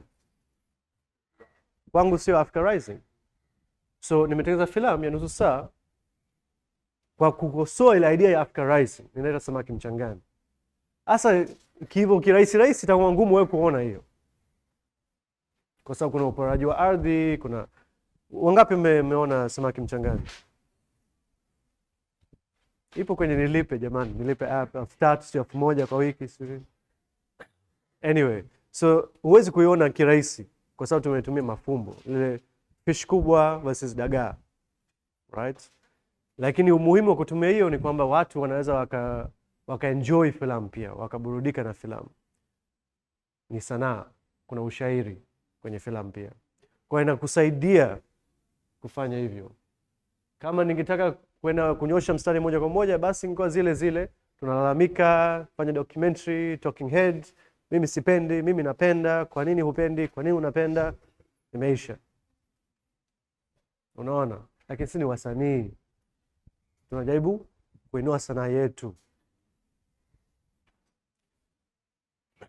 Okay, exercise. So hiyo ya free associations umeelewa?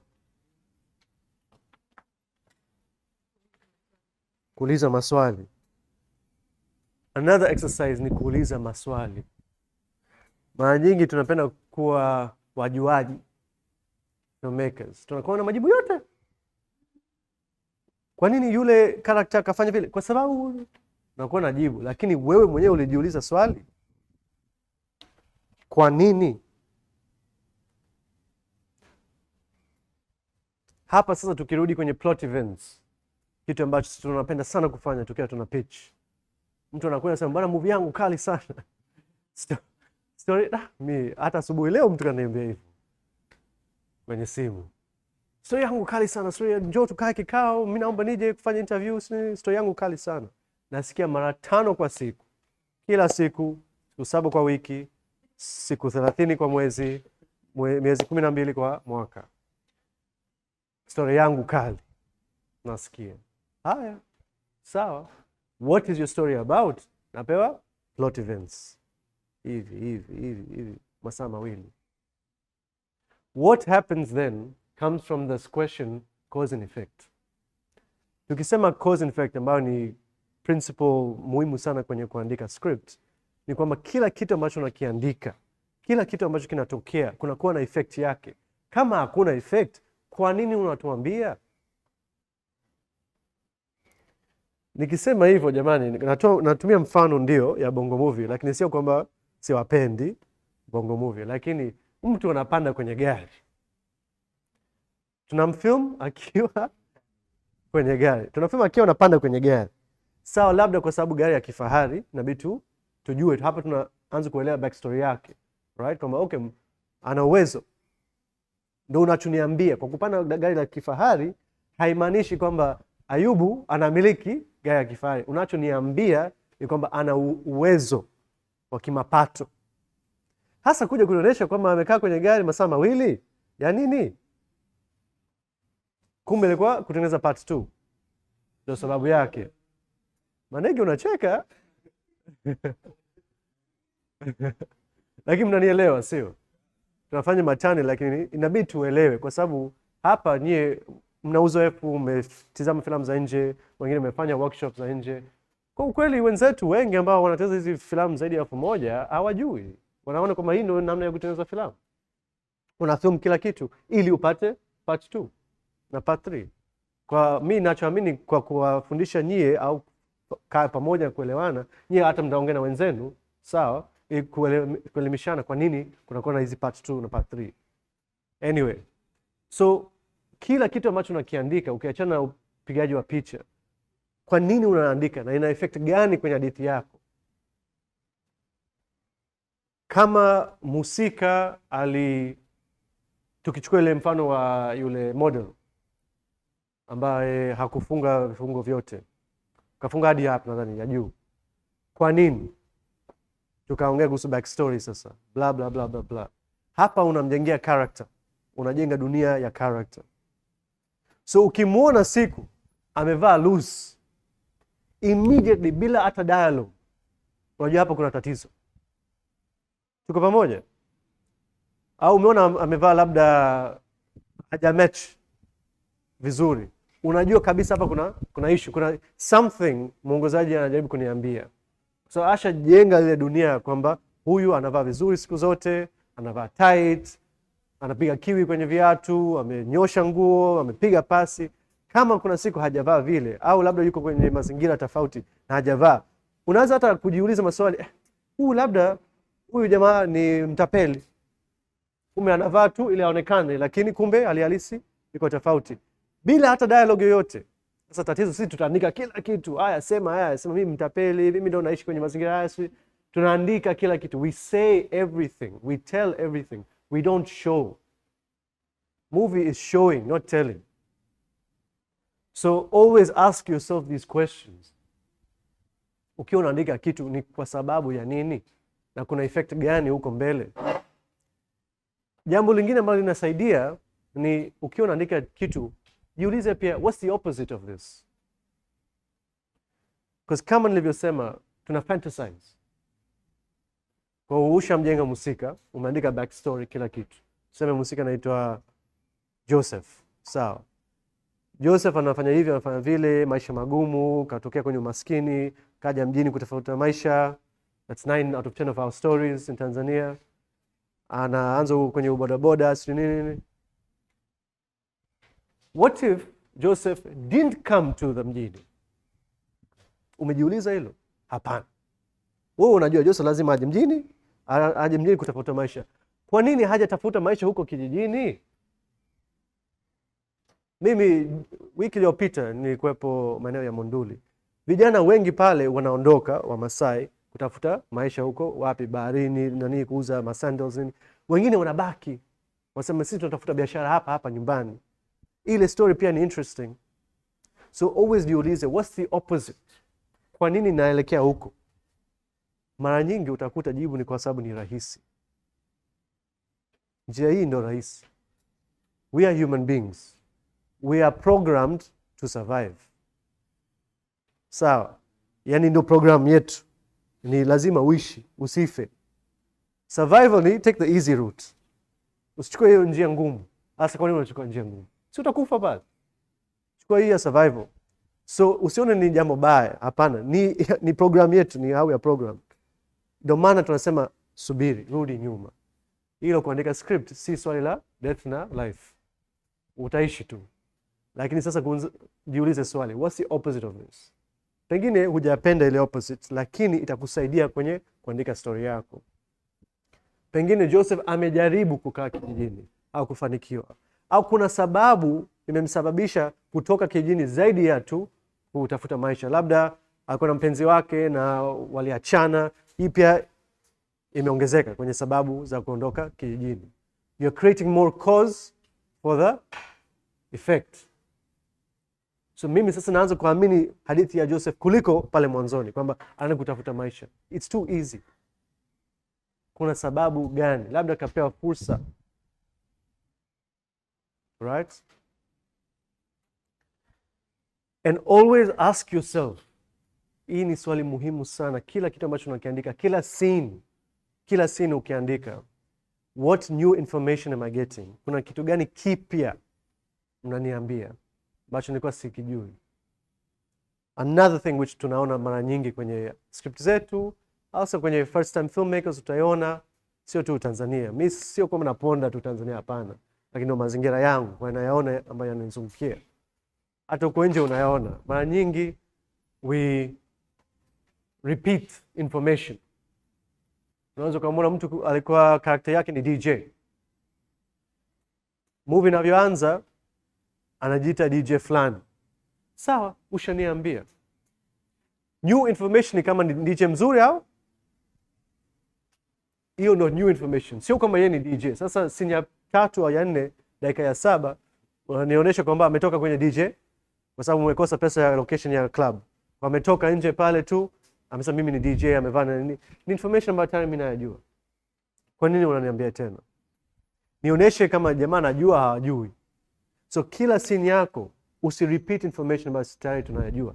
Na simaanishi tu kwenye dialogue. Na maanisha kwenye kila kitu, hata mazingira, set, kila kitu. Hatutaki tupewe repetition. Kwa sababu hapa nyie ni watayarishaji wa filamu, watengenezaji wa filamu, lakini vile vile nyie ni watazamaji wa filamu. Fikiria kama audience, kwa nini niangalie kitu ambacho kinajirudia tu kila mara? Na ndio maana unakuta kwenye editing room, ukikaa na editor ambaye anajua anachofanya, asema no, take out that scene, take out that scene, take out that scene. Haya ni information tayari tunajua. Kati ya kwanza ya vuta nguvuta ni masaa 3. Sawa.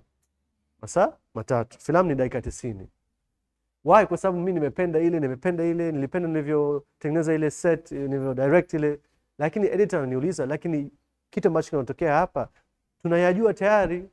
Tabia za Yasmini tushaziona pale, hakuna haja kurudia. Sawa, shot ni nzuri, shot kali. Hata hapa mmeona shots ambazo hazipo kwenye filamu, shot kali. But you're not making this film to say mimi nataka shot kali. Make the film to tell a story. So ni information ambayo tayari tunayo, unaweza kutoa bila kuumiza filamu yako.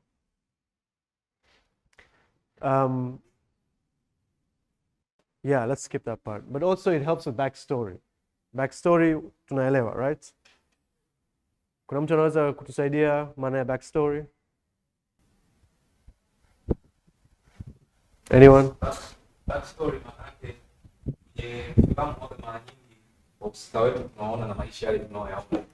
Ni backstory ni kuweza kutengeneza historia ya yule karakta wako, ambao sometimes sio necessary tuweze kuiona kwenye screen. Kwa mfano labda tunamuona star wetu anaitwa Sisi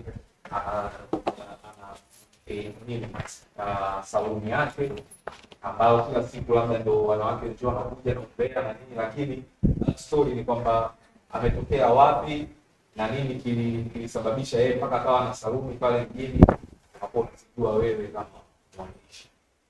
Yeah, exactly. Na inakusaidia pia kwenye lile jambo la kutokujirepeat. Because bila kuandika backstory utakuta, kwa sababu ni tabia yetu kwenye kuandika kuweka sababu za backstory. Lakini bila kuandika utakuja kuandika backstory yote kwenye script yako pamoja na kuandika na effect yake pamoja kurudia zile tabia za backstory. Kwa hiyo kwa mfano uliotumia ya saluni, utaanza filamu, utaona wale wanawake wanaingia kuna umbea. Afu kwenye act ya pili pia itakuwa inarudia. Na nimeona pia kwenye ma-series kwamba kumbe siangalii tamthilia, naangalia wanawake wakiwa kwenye umbea. Bas. Na kila umbea ni tofauti. Kwa hakuna hadithi hapa. Kuna snippets ya maisha. Yeah, kuna matukio tu. Kuna matukio. So hadithi yenyewe iko wapi? Sijaona. Beginning, middle, end. Act 1, act 2, act 3. Sijaona. Unaona? So it's so easy to identify problem iko wapi. Problem iko kwamba una backstory tamu sana, lakini hukuandika huko pembeni. Ulitaka tuijue yote. Pengine hii ilikuwa draft yako ya kwanza. Lakini kwa sababu ya haraka ambazo sasa hatuzielewi, unaipeleka multi choice. Chap, tengeneza kazi. Jamani, kuna draft nyingi. Mimi sidhani kama nimewahi kuandika draft chini ya 7 kwenye script zangu.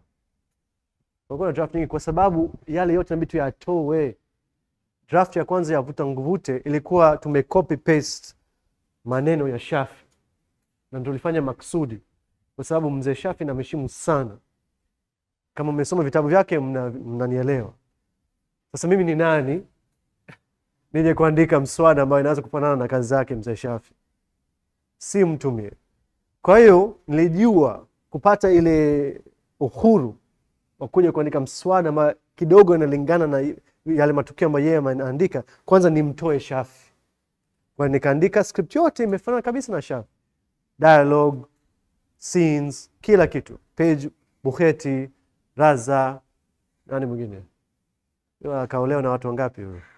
Bukheti, Raza, Shihabu na kadhalika.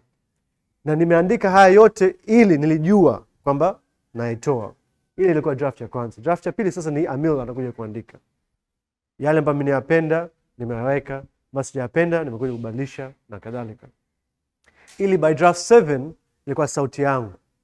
Sio tena wa Shafi. Of course Shafi ndo inspiration, ndo ana ule original, lakini unakuta kwamba imekuwa hadithi yangu, sasa mimi ndo naishika ile hadithi. Na nikitaka kupeleka huko naweza, na huru wa kufanya hivyo. Sasa mimi najua character atafanya nini. So ni muhimu kuja kuuliza haya maswali. Kunakuwa na kila text inakuwa na subtext. Kila unachokiandika kunakuwa na mafumbo au ujumbe chini yake. Hata ukiwa unaongea unasema kitu ambacho kinabeba uzito fulani. Uko na uzito mdogo au uzito mkubwa. Lakini sisi kama wasanii mara nyingi tunajaribu kusema kitu kwa kutumia mafumbo. Mfano rahisi sana, mtu labda character musika anarudi nyumbani,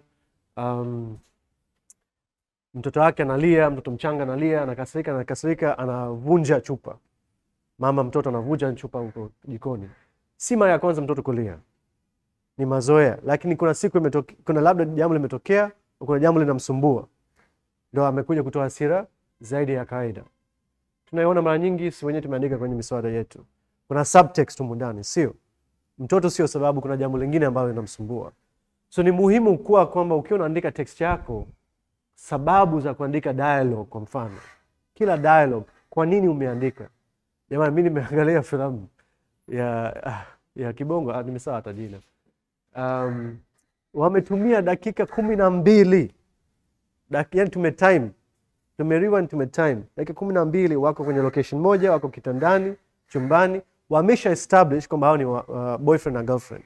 Na wako washa posta nadhani, yani very close to marriage. All dialogue ambayo nasikia, mimi nakupenda. Mimi pia nakupenda. That's dakika 12. Hapo director anataka kutuambia nini? Kwamba hao kweli wanapendana, yani wamepotea kwenye mapenzi yao. Ni sawa, tumia sekunde 5. Nishaelewa. Sisi ni wazoea wa filamu. Ushaelewa, ushatengeneza ile set kwamba wako kitandani. Nimeelewa hata bila dialogue. Dakika 12. Mtu anaongea vile tu. Sasa na director akasema nataka kuonyesha uhaba. Sasa uhaba wa nini? Sasa unajua watu wengine kwenye mahaba yani hawasemi nini. Kwa nataka nionyeshe kwamba hapa kweli wanapendana. Hata bila maneno, bila dialogue, napata ule mahaba. Sasa why umetumia dakika 12? Na by the way, walivyomaliza hiyo scene wakaendelea na dialogue ile jikoni. Unaona? Sasa mimi tayari sijapenda filamu yako, nimebadilisha channel. Na sisi tunataka watu watazame kazi zetu. Right? So always, what is the subtext behind your dialogue? What are you actually trying to say? And you don't want to say kwa kunyosha maneno yote. Sometimes silence is the best answer. I mean, kwa wale ambao umetazama Vuta, jamani, nadhani dialogue si zaidi ya dakika 10, dakika 15 kati ya Yasmin na Denge.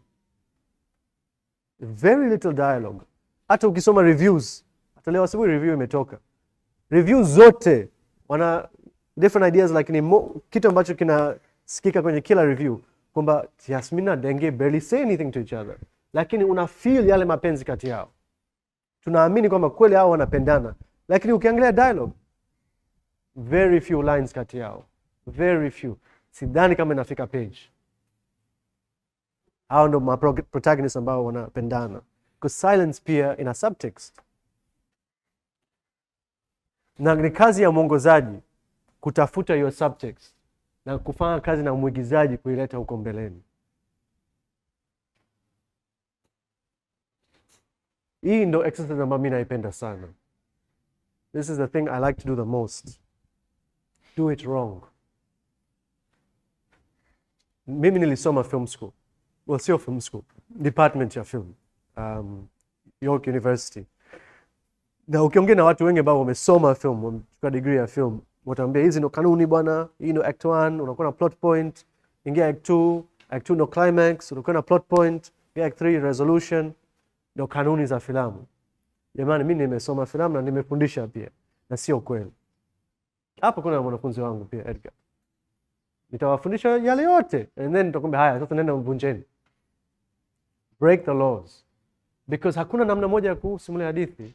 Ni vizuri kujua wenzetu wanavyofanya, ni vizuri kujua mfumo ambao mtu anatumia. Haimaanishi kwamba lazima ufanye vile. Lazima kila mfumo utaendana na hadithi ambayo unajaribu kusimulia. Kuna wale watu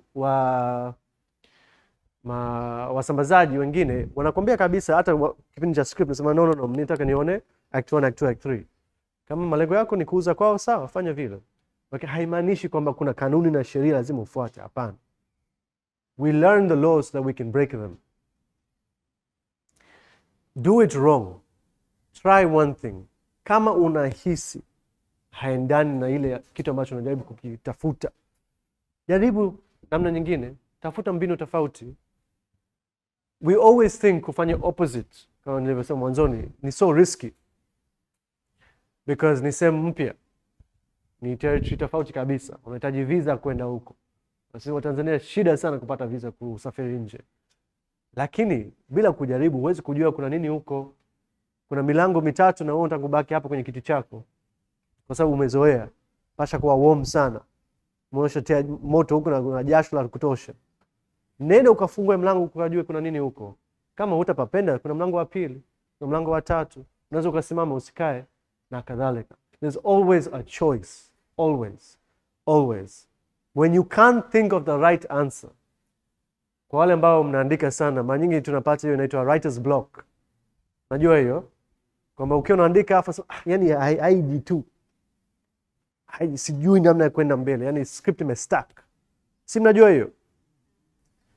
Wote tunapitia na utaendelea kuipitia. It's something inakuja kwa sababu unakuwa tu stuck kwenye creativity yako. Si jambo baya.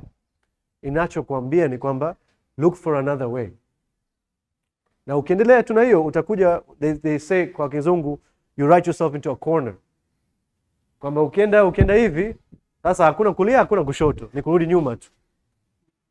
Na kwenye script utaka kurudi nyuma. Utakuwa na flashback ngapi jamani? Kwa sababu ujui flashback ni shortcut Ukiona ma flashback nyingi, hasa kwenye filamu zetu tunaona ma flashback kwa sababu mwandishi kasema yani hapa nimekuwa stuck. Ngoja nitengeneze flashback, kumbe jamaa baba mdogo kamfanya vile, no? Utakuta inatokea sana. Na ukiona flashback, ujue hapa mtu yani amejikwamisha yani. Anatengeneza flashback. It's a shortcut. Kwa nikwambie ni shortcut. Kwa sababu hujapata uhuru na hujapata nguvu kuja kumshawishi mtazamaji cause and effect ya hiyo jambo. Ndio maana umetengeneza flashback. Ni new information unanipa. So when you can't think of the right answer, ukiwa kwenye hiyo kona, think of 3 wrong answers. Kama hutapata jibu sahihi, hebu ifikirie jibu 3 ambazo si sahihi. Unajua kabisa kwamba hapana, huyu mhusika hawezi kufanya hivyo. Wewe iandike ya kwanza.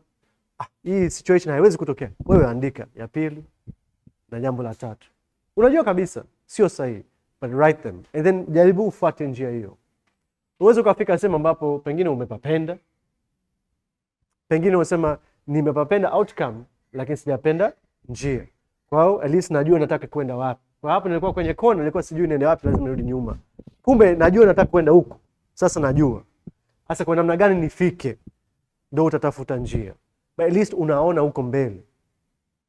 Ukiwa stuck huoni hata mbele. Unaona tu nyuma. By writing these 3 wrong choices, you might create a place ambapo unajua ningependa kufika huko. Kiukweli mimi ninavyofika kwenye endings, mimi napata shida sana kuandika ending kwenye filamu. Mimi napopata shida. Beginning niko vizuri, climax niko vizuri, lakini kwenye ending siku zote inanipa shida. Siku zote. Sijui kwa nini, lakini ndo mimi hapa kama mwandishi. Mara nyingi nitaandika script and then nitaacha tu ending. Niseme nitakuja baadaye. Pengine hata wakati nafanya kazi na waigizaji, naongea nao kwa namna gani unadhani mhusika atafanya nini. Na kila mtu yuko tofauti. Lakini ukifikiria hizo 3 wrong choices, itakusaidia kufikia kwa fika badala. It will unstick you. Ulikuwa stuck, utakuwa unstuck. Do we have time for this little exercise?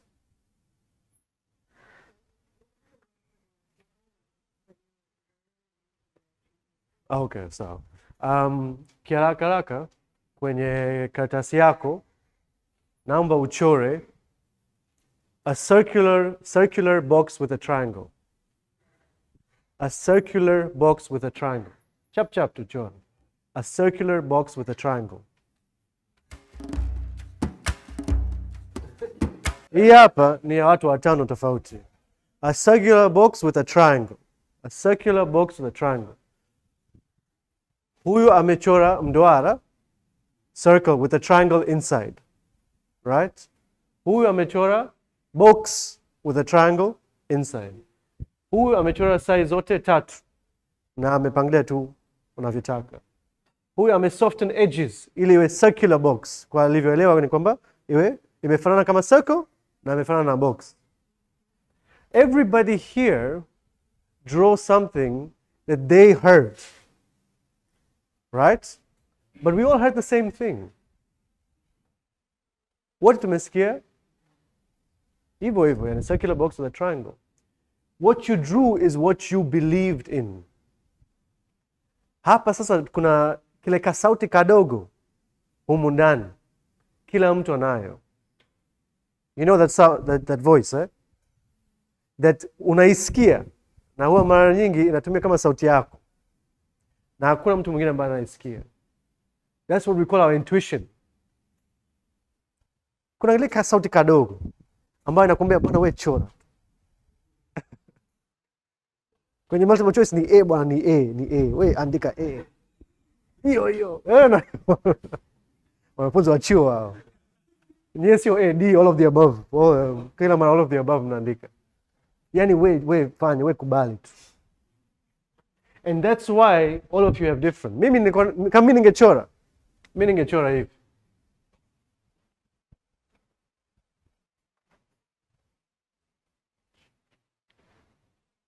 Size zote lakini tofauti. Because that's what my voice is telling me. I want to see all three shapes, but they don't have to be inside each other. It didn't say inside. Did it say inside? Never said draw a circular box with a triangle. It doesn't say within a triangle inside the box. Kwa hiyo, these are things that you listened to your inner voice. Hujaiga kwa mwenzako. And all of them are right. Zote ni sahihi. So that's the idea of listening to your voice. This doesn't feel right. Kuna wengine like mlikuwa mna sita because you weren't sure yet kama ina feel right. Ina capture circular box with a triangle. And that's when we talk about sanaa na kwenye kuandika na character developments etc. Sio sayansi jamani. Ndio tunatoa warsha, tunatoa mafunzo lakini sio sayansi. You have to really listen to your intuition, to that little voice.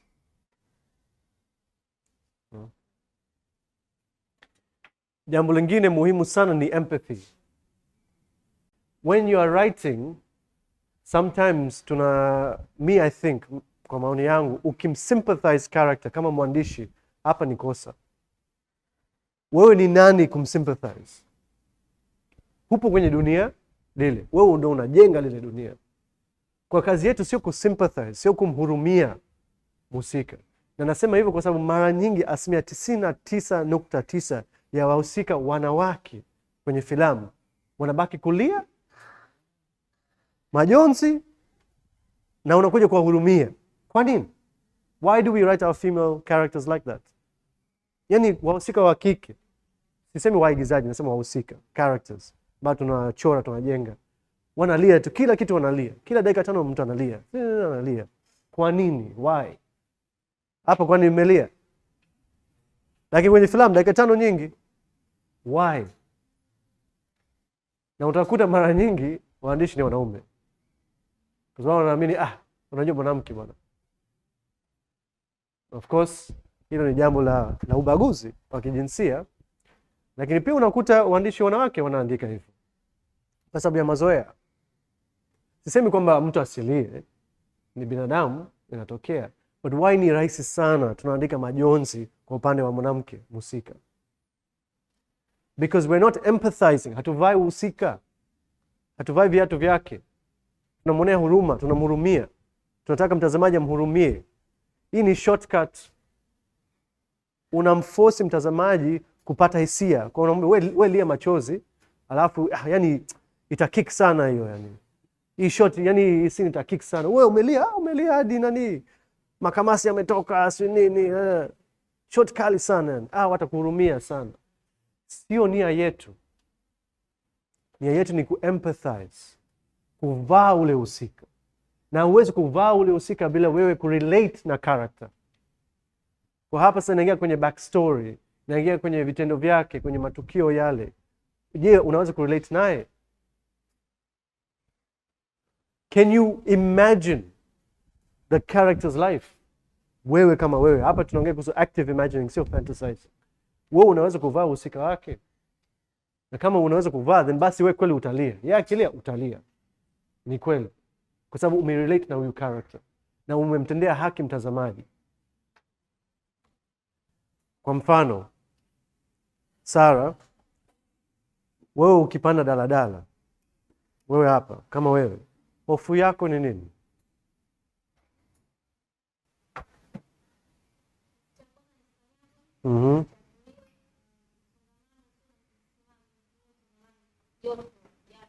Yeah. Sawa. So Sara kama mtu, na tunajua pia ni mwandishi, right? Akipanda daladala, yeye hataki achafuke. Look. Na kwenye kuchafuka ni kukanyagwa na mtu mwingine, labda mtu kavaa raba nini kamkanyaga huko kwenye sando. Na jingine kasema nini? Sweat na jasho. Kwa hiyo Simon kwenye backstory yake unasikia hofu za Sara.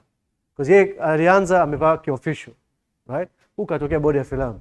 Sio bodi ya filamu, wapi? Azam, sio? Azam. Kwa inabidi uvae kiofficial pale Azam, right? So kweli amevaa kiofficial. Lakini hofu yake, character ya Simon, sio Simon, mhusika wa Simon, ni vitu ambavyo mwandishi anaviogopa. So kama Simon kama mhusika akisweat, mtazamaji ana relate. That's empathy. You're empathizing with the situation. Kwa ukitengeneza scene ya character anaitwa Joseph, amepanda daladala na unakuta anakanyagwa na nini, that's the empathy that you're creating with an audience member kama Sarah. Na mtu anasema bwana, kweli mtu anafuatilia hiyo character, kuna uhalisia, kwa sababu ni empathize. And that's the difference with sympathy. Tulivyofanya hiyo exercise kwenye warsha ya kwanza, hivyo watu wawili walisimama. So mmoja ambaye alikaa upande huu hapa wa kulia wa kushoto alianza kuongea, and then alivyoingia kwenye free association akasema because huyu alikuwa haongei sana. Yeye alianzia zamu ya kwanza. Kuja zamu ya kwake akasema I'm nervous, meaning the other guy. Lakini alivyosema vile yeye mwenyewe kaanza kufunga mikono. Unaona? Yeye kaanza kufeel nervous. Hakuna direction, hakuna swing, because unasema I am, mimi nina. Kwa unakuja kubeba zile hisia ya mhusika ambao ni mbele yako. That is uhalisia. That is empathy that we talk about. So can you imagine yourself in those shoes, in that life? That's what she was doing. She was imagining herself in a male character, but in the life ambayo yeye anapitia, vitu ambavyo character pia anaanza kupitia. Can you imagine yourself in that character? Because hata kama ni science fiction, hata kama kuna ma aliens, kuna ma hobbits, manini, mwisho wa siku hisia ni binadamu, maana that's all we know. Hatujui hisia tofauti zaidi ya binadamu. So everything is human centered. Everything you write, kila kitu ambacho unakiandika, asili yake ni binadamu, ni utu wetu au ukosekana wa utu wetu. So that's always the source for every material.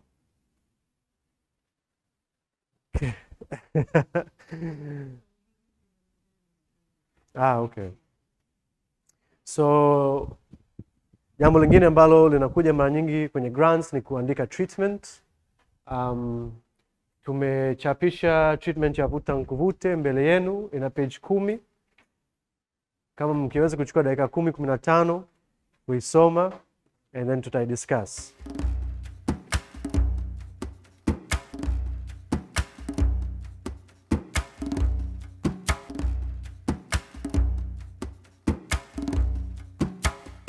The point ya treatment ni nini? Inategemea. Kwa upande mmoja, kama mtayarishaji, unahitaji treatment wakati unaenda kutafuta ufadhili, hasa kwenye grants, kwenye ruzuku. Kwa mfano hii hata ya Deutsche Welle, itabidi uandike treatment. Kama ulivyoona kwenye ile application nyingine, itabidi uandike treatment. Sababu ni kwamba hakuna mtu ambaye ana muda wa kutosha kusoma script 200 na. Script ina page 90, page 100, page 200. Hatuwezi kukaa kusoma script siku nzima. Hata mimi kama mtayarishaji, mtu akiwa anasema mimi na bonge la idea na movie kali na story, namwambia anza na treatment. Actually sisi tunaomba anza na synopsis ya page moja. Alete synopsis. Kama tumevutia na synopsis, leta treatment. Usilete script. Leta treatment. Nione kwa namna gani unaandika, style yako ya kuandika. Na kama kwa kweli umeshika ile story yako kwenye treatment. So kwa mfano ile swali lako kuhusu script unaandika lini na treatment unaandika lini. Inategemea. Sio lazima uandike treatment ndio uingie kwenye script. Sio lazima uandike script ndio ufupishe iwe treatment. Inategemea na process yako. Lakini ujue kwamba kwenye kutafuta pesa hakuna ambaye yuko tayari kusoma script moja kwa moja. Hakuna. Haijawahi kunitokea. Wote angalau treatment kama sio synopsis wataomba kusoma treatment. Wakivutiwa na treatment na yale matukio yamo kwenye treatment, style yako ya kuandika na muonekano utakuwa vipi, hata intention yangu kama director. Kwa mfano umesema kwamba umesikia hadi muziki kwenye treatment. Unasikiaje muziki kwenye maandishi? Lakini umesikia. Na kwa wale ambao umetazama filamu mnajua the role that music plays kwenye vuta nikuvute. It's sio tu muziki wa background, ni actually narrative too. Tunaitumia kuendeleza hadithi, kutoa motivation ya character. So mimi nilijua tangu mwanzo ningependa kutumia hiyo aesthetic approach. Kwa muziki haitakuwa tu background score, itakuwa part of plot. Kutakuwa na musika ambaye anaimba tara, mwimbaji Mwajuma. Na kwa namna gani anatumia muziki kama plot device. Nilijua haya yote. So kwa namna gani nitaandika kwenye treatment ili mtu ambaye anasoma atapata hiyo idea. Bila mimi kuweka tape huko pembeni, haya sikiza tape wakati unasoma. So unavyoandika treatment yako sio tu summary. Lengo lake sio tu kufupisha tu script yako ili mtu asome. Ni pia kubeba ile muonekano na namna filamu yako inakuja kusikika na hata ile pacing yake. Kwa hata ukiangalia namna nilivyoandika paragraphs. Paragraphs ni fupi sana. Mkiona. Sasa wale ambao tumezoea kuandika insha, hii hapa pap, na hii hapa pap. Sisemi ni mbaya, inategemea na pacing yako. Pengine una long scenes ambayo ungependa mtu akiwa anasoma mistari hivi aishi hapa ndio anaingia kwenye scene nyingine. Inategemea. Mimi nimeandika hivi maksudi kwa sababu nilitoka kuendelea na pacing. Kwa ukaangalia hapa kwa mfano tunavyoanza, paragraphs ziko kubwa zaidi. Na ukitizama hata filamu yangu, unaona pale mwanzoni kuna slow motion. Sidhani kama nimeandika slow motion hapa. They walk slowly through meandering streets. Kwa sikwambii kwamba haya technical nitakuwa natumia slow motion, hapana. Lakini nakupa zile hisia kwamba hii hata ukiwa unasoma unapata ile idea kwamba kuna kitu kina flow hapa. Kama ni baibui, kama ni muziki, lakini unapata ile feeling ya flow, smoothness. And then ukienda labda page, ukilinganisha na page ya ngapi? 1 2 3 4 6 7, page ya 7. Basi ni act ya 3. Na kwenye filamu hapa sasa harakati zimewaka moto, Denge yuko ndani, ametiwa ndani, Yasmindo anaendeleza harakati za ukombozi. Unaona sasa paragraphs zinakuwa fupi, sentensi mbili. Kwa hata ukiwa unasoma, unaona pacing ile. Unavyopumua. Unajua good editing, actually editor wengi watakwambia wana edit kwa beats, kwa rhythm. Kwa mtu anatengeneza beat yake ya filamu. Pap pap pap anakata, pap pap pap anakata. Kile kasauti ambacho tulikuwa tunakiongelea, kasauti ile kadogo. Editors pia wanaitumia wakiwa wana edit. So kwa namna gani unaweza kutengeneza ile pacing kwenye mwandishi wako ili ifanane na rhythm ya editing? Sio lazima. Hatuseme hii ndio jambo lazima ufanye, hapana. Lakini inasaidia mtu akiwa anasoma apate ile picha ya mwisho. So ikiwa kwenye competition ya grants unaweza kuwa na chance nzuri. Hata ukimshawishi mtayarishaji, Kwa unawashawishi hata waigizaji wasome treatment yako, unaweza kupata zile hisia. Usimwambie, kwa sababu watu wengi wanasema hivyo. Wewe bwana, wewe usina wasiwasi bwana. Movie bwana itakuwa kali. Wewe usihofu. Utaambiwa hivyo. Wewe usihofu, haya wanaandika tu, lakini picha unaona? Hapana. Filmmaker mzuri ni mtu ambaye hata kwenye kuandika hapa ana capture zile emotions. Ana capture zile hisia zote. Muhimu sana. Maswali muhimu sana ambayo lazima mjiulize kipindi mnaandika treatment. Kwa sababu treatment nia yake, sababu yake ya msingi ni kucapture filamu yako mwanzo hadi mwisho, pia kucapture nia yako, lakini kwa upande wa muonekano, aesthetic choices, sio muonekano peke yake, yani muonekano wa picha, muonekano wa sauti, inavyosikika, hata pacing, kila kitu kuicapture. Kama mtu akichukua filamu yako na akitafsiri kwa maneno, amepata treatment yako. Hakuna haja ya kuweka dialogue kwenye treatment yako. Mimi huwa sipendi kuweka dialogue kabisa, unless ni muhimu mno. Labda kama mhusika wako ni deaf, ni kiziwi, ana tatizo la kusikia, and then ana neno moja tu kwenye filamu nzima, unaweza kuweka kwenye treatment yako, kwa sababu hii ni choice kubwa sana kwa ya story. Lakini kama ni dialogue tu, hakuna haja ya kuweka dialogue kwenye treatment, kwa sababu treatment, sijawahi kuiona treatment ambayo inazidi page 10. Wengine wanaomba page 5 tu ya feature, wengine page 7, page 8 hadi page 10, sana sana page 10 hadi page 12, lakini zaidi ya hiyo hapana. Ukitengeneza treatment yako page 20, mtu anasema sasa wewe mwenyewe kama mwandishi umekosa ule uwezo wa kufupisha story yako au kusummarize. Filamu yako itakuwa masaa ngapi basi?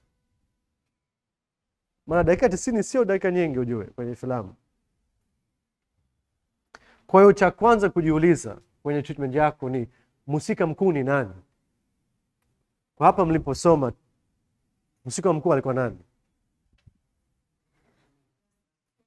Yasmin. Nimesikia Denge. Hiyo tumefanya maksudi kwa sababu mimi nitaka kutengeneza filamu ambayo kuna wahusika wakuu wawili na kuna ile vuta nguvute kati yao. Kwa kuna wengine wanasema Yasmin ambao ni sahihi, kuna wengine wanasema Denge ambao ni sahihi, kuna wengine wanasema wote wawili ambao pia ni sahihi. Lakini ni muhimu kwamba msomaji anapata ile, kwamba unaelewa kirahisi na mapema mno, hii ni hadithi ya nani, mimi namfuata nani. Unaweza ukakuta unatazama filamu, umemfuata huyu, umeopen scene naye, and then mara unaenda huko, mara unaenda pale na huyu, mara unaenda huko. Inakuwa confusing sana. Ni hadithi ya nani? Mimi labda hao ni secondary characters, lakini najua kwamba tutarudi huko, na huu anachokifanya huyu character B au character C inakuja kumsumbua au kumsaidia vipi huyu character A. Haya ni maswali lazima uyajiulize. Kwa who is the main character ambaye anapitia hivi vitu ambavyo umeviandika. Jambo la pili, what is your story arc? Filamu au script inakuwa na arc. Any story inakuwa na arc. Kwa nini inakuwa na hiyo shape? Kwa sababu unaanzia hapa, huwezi ukamaliza hapa. What's the point of telling the story? Sababu yake nini? Kama hadithi yako inaanzia hapa na inaishia hapa, au inaanzia hapa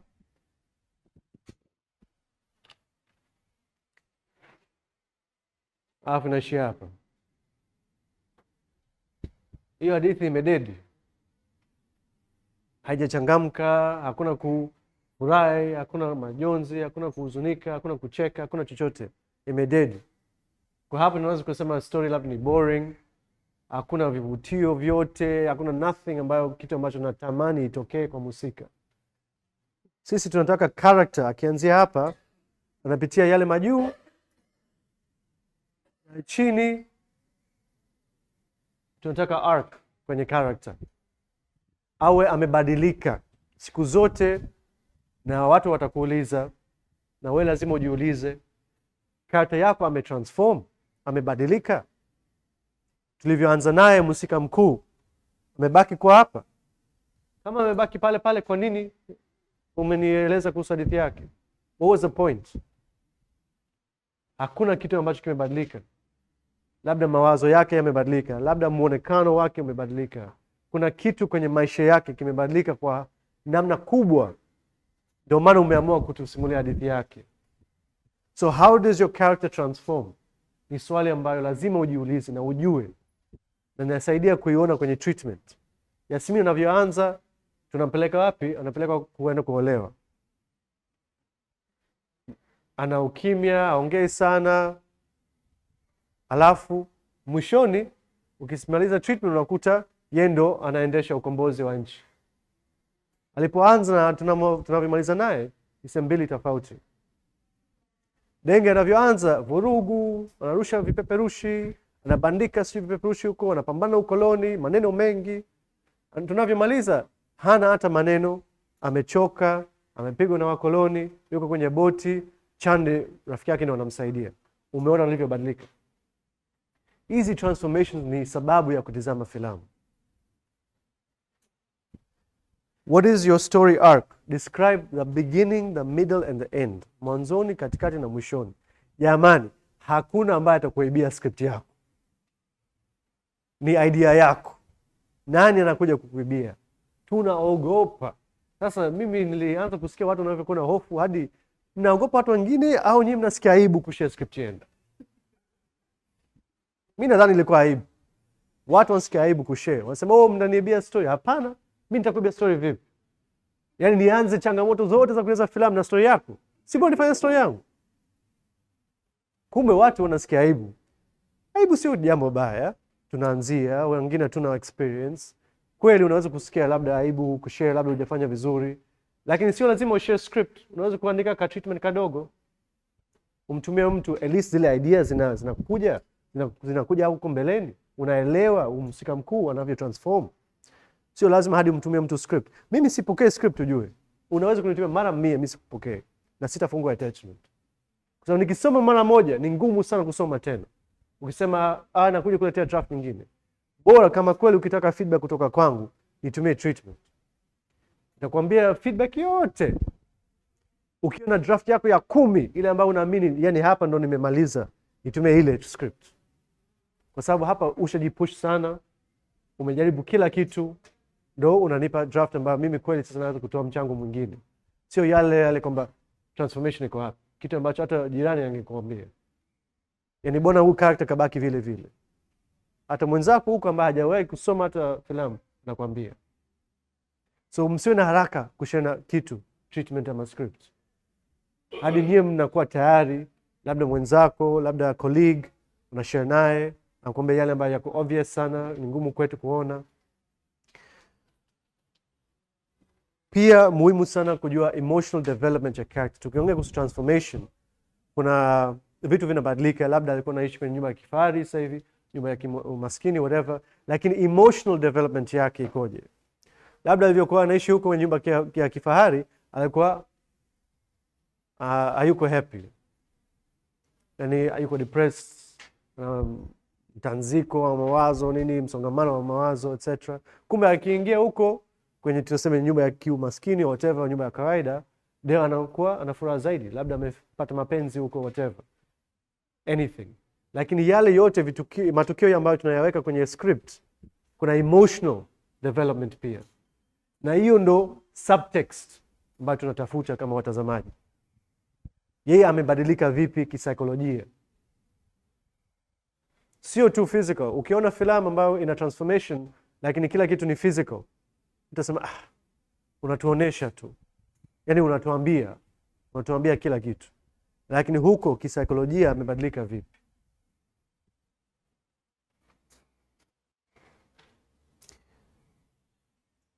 Pia kutuelezea scenes ambazo zitaonyesha haya mabadiliko.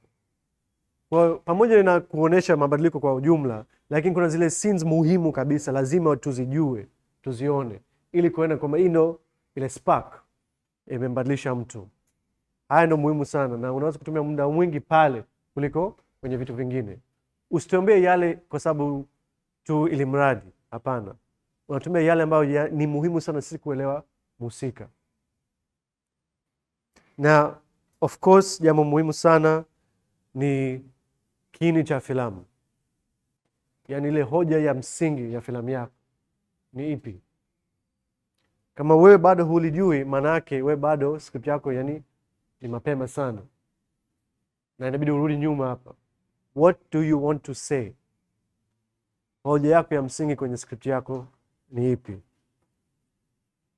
na ni kwa namna gani unakuja kutueleza hoja yako kupitia mhusika mkuu, kwa sababu umeamua huyu ndio mhusika mkuu na sio yeye. Sasa unakuta kumbe yeye ndio anatuelezea kila kitu. Sasa kwa nini huyu ndio mhusika mkuu? Labda yeye anatumia maneno lakini yule vitendo. So ni kwa namna gani, kwanza inabidi ujue central idea ya filamu yako ni ipi, na kwa namna gani mhusika mkuu anakuja kutuonesha, akubadilika, kutueleza etc. Haya ni vitu ambavyo vitakusaidia kuandika treatment yako. Treatment sio tu summary. Msiangalie kama summary zile za Wikipedia, zile plot summary. Sio tu summary peke yake, ni zaidi ya summary. Na ni muhimu sana, kwa sababu nakwambia kabisa najirudia, watayarishaji, magrants, ruzuku hizi za filamu, yani kila mtu, hata waigizaji ambao utakuja kufanya kazi nao, wataomba kusoma treatment, na ni jambo ambalo litakuja kuwavutia au la. Ndio maana unakuta watu wanaanza na treatment and then script, because hata ule ufadhili wa kwenda kuchukua muda kuweka pembeni kuandika script yako utatoa wapi? Lakini mtu kasoma treatment kasema, bwana mimi nipo nawekeza hii hapa $20,000, nendeni mkafanya utafiti si nini. Sasa unatumia muda huo kwenda kuandika script yako. Lakini sio lazima moja ije kabla nyingine. Unaweza kuanza script, uende treatment uende kwenye script, ni wewe tu. Lakini treatment inasaidia kwa sababu huwekezi sana kwenye dialogue, zaidi kwenye scenario, kwenye yale matukio yote ambayo yanatokea, na unajua sababu zake ni zipi. Maswali mengine ambayo ni muhimu kuyauliza kwenye upande wa treatment ni, wewe una njia au mbinu gani za kibunifu ambazo wewe unapanga kuzitumia? Sasa hapa inabidi niseme pia, kwenye documentary, non-fiction na fiction, kidogo kuna tofauti hapa. Kwa sababu documentary hujapanga mambo, yanakuja kutokea. Of course unakuwa na idea, unakuwa na treatment. Hapa unatabiri kutakuwa na scene fulani, scene fulani, scene fulani. Kwenye fiction unajua kabisa yatakuja kutokea, maana utadirect. So kwenye treatment unaweza kuandika, unatumia ubunifu gani kuletea zile hisia ambazo ungependa kuzitumia. Kwa mfano, ukiendelea kusoma treatment hapa, unapata ile idea ya color palette, rangi ambazo nitakuja kutumia. Na sijasema moja kwa moja kwamba nitumia red, hii ndio color palette yangu, hapana. Lakini kila nikieleza wardrobe au pamphlets au something, nitataja rangi, kwa sababu mimi najua nitakuja kutumia kama color palette yangu. Nataka msomaji pia, bila kumkosesha ile raha ya kusoma maneno mazuri na matamu, na mwandikia kwa namna ambayo anaweza kuelewa, yani anafuata ule mtiririko wa uandishi, na vile vile anapata idea ya rangi ambayo nitakuja kutumia. So it's good to address ile look pia, aesthetic. Kama kuna secondary characters tuambie. Kama vuta nkuvute, Mwajuma anacheza role kubwa lakini ni secondary. Chande secondary. Mambo secondary. Lakini tunawataja. So wao pia ni wahusika kwenye filamu na wanabeba some importance. Pia vizuri kudescribe kama una any unique access kwenye treatment yako. Kama kuna namna moja ama nyingine ambayo wewe una uwezo wa kuleta huko kwenye filamu na sio director mwingine. Lakini hilo ni jambo ambalo tunaligusia zaidi kwenye statement of intent.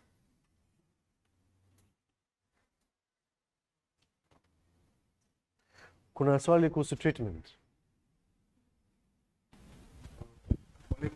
So project ambazo walikuja kuzimake kwenye final products, kwa the order of events, hazia athiri mahusiano yako na wale waliofanya baada ya kuona treatment? Swali nzuri. Kwangu haikunisumbua. Kulikuwa na mwekezaji mmoja ambaye actually distributor. alituuliza kwa nini mlibadilisha, na je kama mngebaki na ile ya treatment ingeweza kuwa nzuri kuliko hiyo ya ambayo mlikuja kutengeneza baadaye. Tumebadilisha synchronization ya events, na tulikuwa na hoja zetu kwa nini tumefanya hivyo. So ukiwaeleza vizuri, wamependa filamu mwisho wa siku, lakini waliuliza kwa nini. Lakini naweza kuathiri. Kwa mfano, nitoe mfano, haikutokea kwangu, lakini kwa mfano kama tungepunguza sana ile role ya Denge. Kwa sababu kulikuwa kipindi sisi hata kwenye editing room tusema kulikuwa na edit moja filamu ilikuwa ya Yasmin. Yaani Denge alikuwa tu huko background. Kulikuwa na edit nyingine filamu ilikuwa ya Denge. Yasmin tu alikuwa background. Kulikuwa edit nyingine Raza tumemtoa kabisa, hayupo. Kwa tulikuwa tunaangalia gani ndo inaleta uzuri zaidi. Na kwenye ile kwa mfano ambayo Denge alikuwa secondary sana, ingeweza kuleta athari. Sababu kuna wengine wamefanya kwa sababu wamependa karakter ya Denge. Sema si tumefanya kwa sababu ya Denge, tumevutiwa na karakter yake, falsafa yake za kisiasa, na umemtoa. Filamu imekuwa ya kimapenzi, si tena ya kisiasa. Kwa ingeweza kuleta shida. And at that kind of point, a good producer anagonga hodi anasema jamani, kabla tujasonga mbele, tuongee na wale wawekezaji. Waangalie cut ile edit yako. Kama wakileta shida, bora waleta shida mapema kuliko baadaye. So that's something inabidi ufikirie pia. Swali lingine step ukiangalia kama treatment ambayo ile inaendelea na sales kama hivyo the time. Yeah. So outline kwangu mimi ninavyotumia outline ni nitaandika kwa format ya script, lakini scene headings like tuko wapi, interior exterior heading, na labda muda wa siku kama ni mchana kama ni asubuhi, na very short summary ya event, lakini kwenye format ya script taandika. Kwa hiyo nisaidia kuja kujaza baadaye. Ile ni format ya script. Ile ni format ambayo mtu wa kawaida sana hajazoea kusoma. Kwa mfano mimi siku zote tangu nimeanza kuandika miswada na share, mtu wa kwanza wa kushare naye kwa like mtu wa familia, kama ni mzee, kama ni mama, kama ni dadangu. So hao sio filmmakers, lakini ni wasomaji, wanapenda kusoma vitabu na kadhalika. So kama wao wanaelewa, kwangu mimi nasema okay, mtu wa kawaida ameelewa, sasa nikipeleka kwa upande wa filamu wanaweza kuelewa zaidi.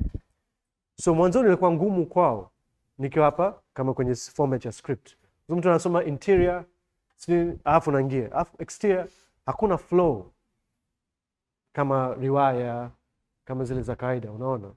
Kwa treatment ina flow. Kwa ni rahisi kwa mtu wa kawaida sana kusoma. Mwekezaji kama dentist wa Equa anaweza kasoma treatment. Mpe format ya script atachanganyikiwa. So outline mara nyingi ndio tunatumia, au kama ni ya kawaida tunatumia bullet points, lakini nakosa ile utamu wa kusoma hadithi. Treatment ndio hiyo. Swali lingine, mimi nimesoma treatments nyingi ambazo mtu hataki kumalizia hadithi yake. Yaani hataki. Anasema and then ... Sasa pengine labda hajui hadithi inavyoisha, au tena ile woga wa kushare ending.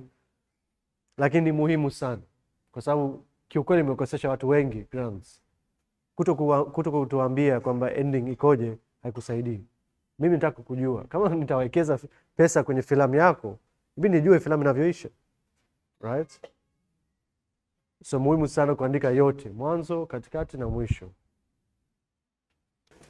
Unajua mimi nilivyoanza kuandika treatments, nilikuwa natumia mfumo wa nitaandika script yangu, afu treatment nikiwa na apply kwa grant tu. Nilikuwa naamini kwamba lakini script iko vizuri, kwa akija kusoma script bwana nitapita. And then nimekaa kwenye juries. Na unapokea script 200, 300 na unapewa labda wiki.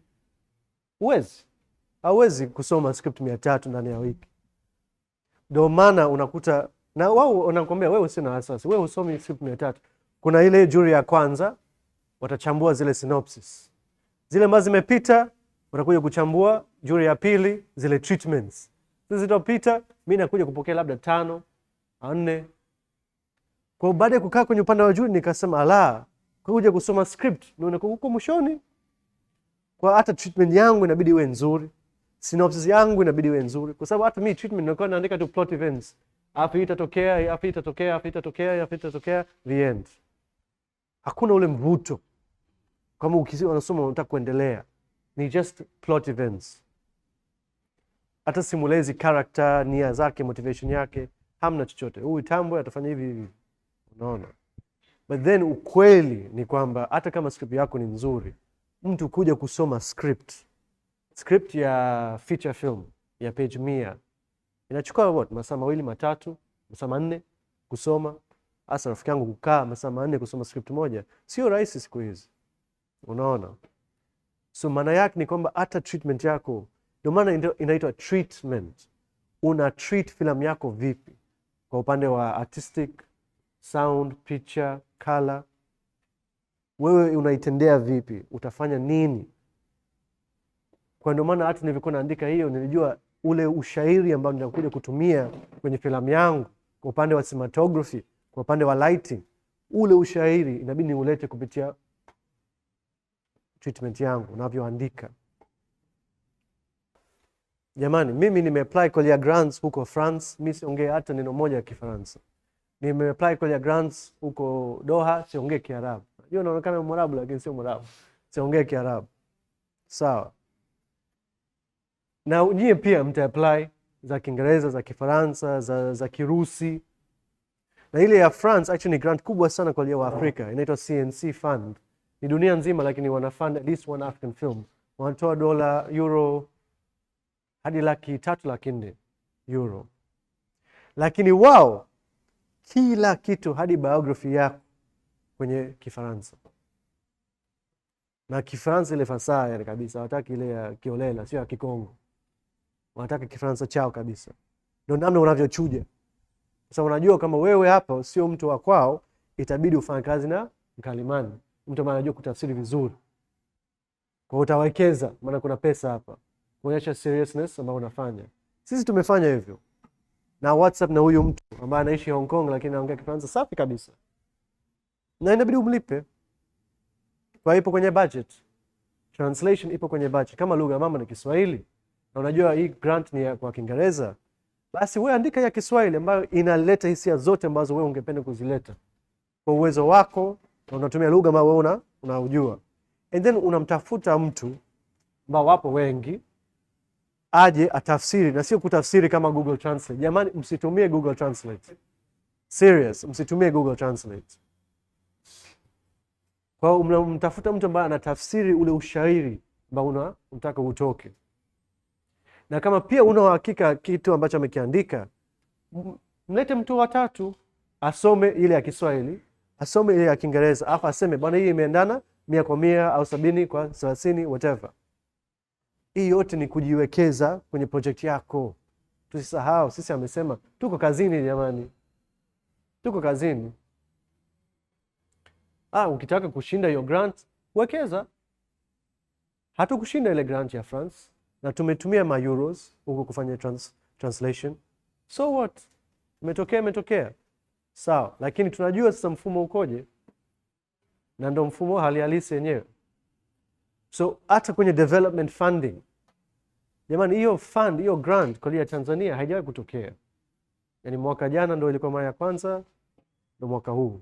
Na mimi nilivyokuwa naanza 2012 13 kama nilikuwa na grant kama hiyo, ningefurahi sana. Kwa sababu ni development peke yake. Zile translations, research nini, hii hapa pesa nakuja kutumia. Kama ukipata mtu yuko tayari kutoa msaada tu nini, fresh. Lakini kama ukitaka mtu serious kufanya translation ana uwezo, itabidi umlipe. Na wapo watu wana rate zao kwa page shingapi, mwingine kwa neno shingapi na kadhalika. Kwa lazima ufanye hivyo. Na tusione kama ni jambo baya. Jambo la kikawaida sana. Mimi nimeandika kwa Kiingereza, tumetafsiri kwa Kifaransa. Tutakiwa na tumemlipa mtu. Na WhatsApp naye akasema hapa umetumia neno fulani. Mimi nataka kutumia neno fulani. Na check na mtu wa 3 ambaye anaongea Kifaransa kizuri na Kiingereza kizuri. Akasema bwana yeye anachosema sio wewe unachotaka kusema. Tuchukue mfano hai kabisa, vuta nikuvute. Title. Kwa Kiingereza, it's not tug of war. It's not. Because hakusema vuta nikuvute. Ile apostrophe ya kuna ushairi pale. Kwa hakuna translation nzuri ya Kiingereza ambayo itashika vuta nikuvute. Kama ile issue ya empathy. Hakuna. Itabidi utunge. So sisi tumeenda na tug of war kwa sababu ilikuwa karibu na vuta nikuvute. Kwa Kifaransa hakuna ile idiom ya tug of war. Hawana hata ule mchezo. Hawaiti tug of war. Kwa Kifaransa filamu yetu ni Les Revolts, ambaye it's the revolutionaries kwa Kiingereza. Mbali kabisa. The revolutionaries, wana mapinduzi. Lakini ndio title ya Kifaransa. Unaona?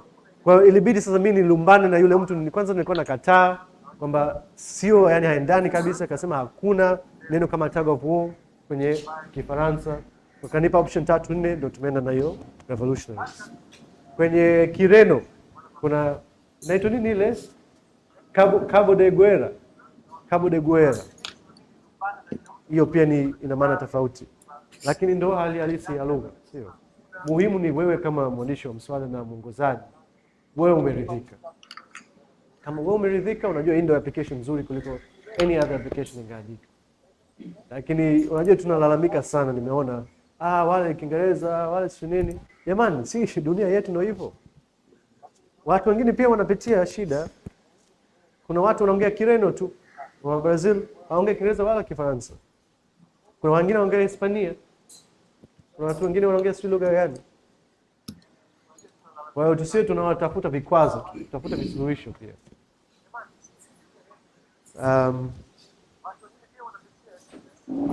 I think kama kuna swali lingine kuhusu treatment, kama tujaingia kwenye upande wa CV. Or Sisi, should I just talk about statement of intent? Yeah, just go ahead.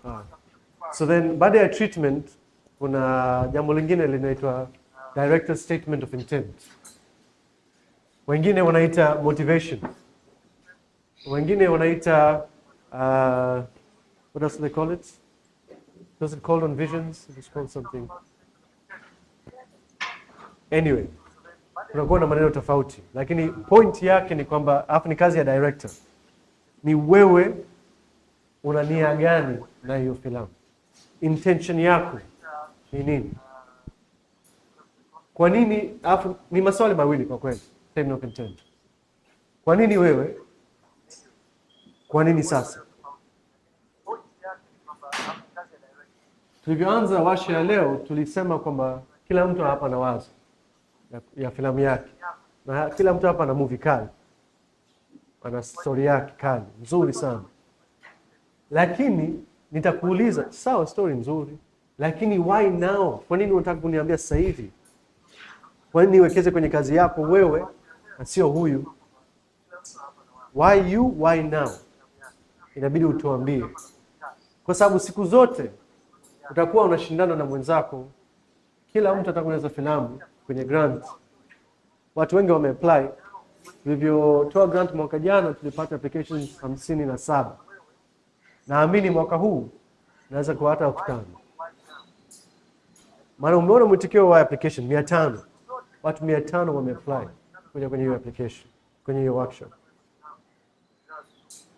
Kwa hiyo idea yako nzuri, treatment yako imenyoka, story ina mvuto, lakini kwa nini wewe?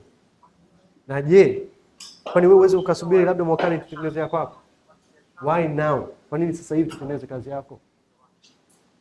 You have to always ask these questions. Kwa maana unakuta grants nyingi wanakuwa na ile attachment labda climate justice, kulingana na nani, climate change, tabia nchi, labda ukatili wa kijinsia, kwa namna gani labda script yako inagusia haya mambo kwa sababu inatokea sana. Sasa hivi nini kingine? Pandemic, mambo ya afya. What's hot right now? Archives are hot right now. Huh? I said historical pieces actually. Archiving. Upande wa Europe sasa hivi sana ni mambo ya restitution, hizi vitu ambavyo walituibia kipindi cha ukoloni, statue, sanamu, vitu vya utamaduni wetu, na sanamu ya kurudisha, wanatoa grants huko kama utaweza kazi ambayo nasema hiyo. So kuna na topics ambazo zina trend kwenye upande wa ufadhili pia. Right? So labda wewe unagusia kitu ambacho kina trend kwao pia.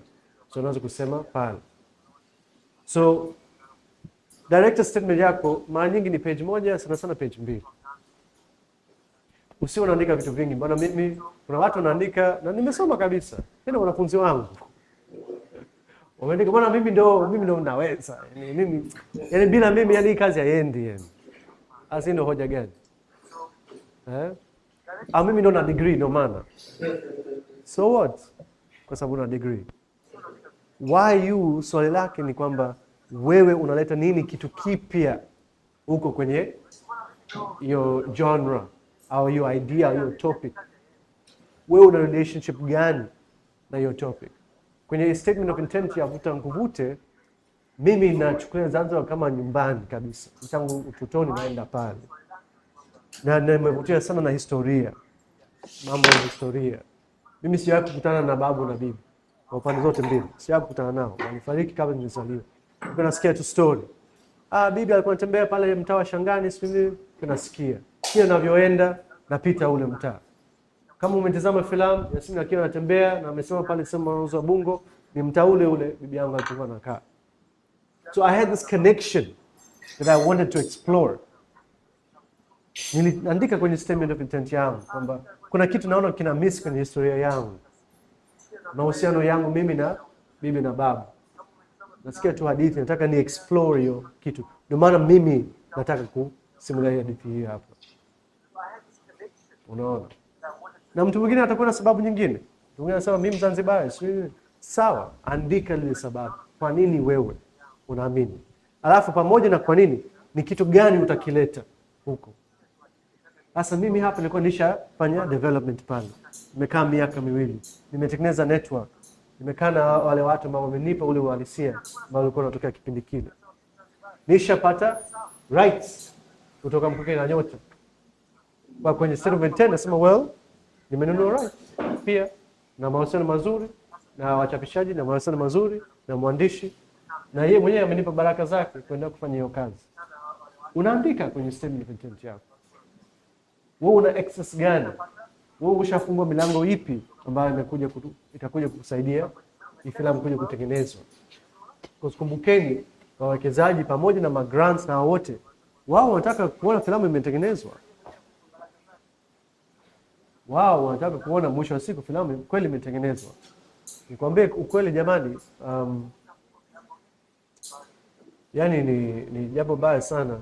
Tanzania unajua tuna reputation mbaya sana huko kimataifa.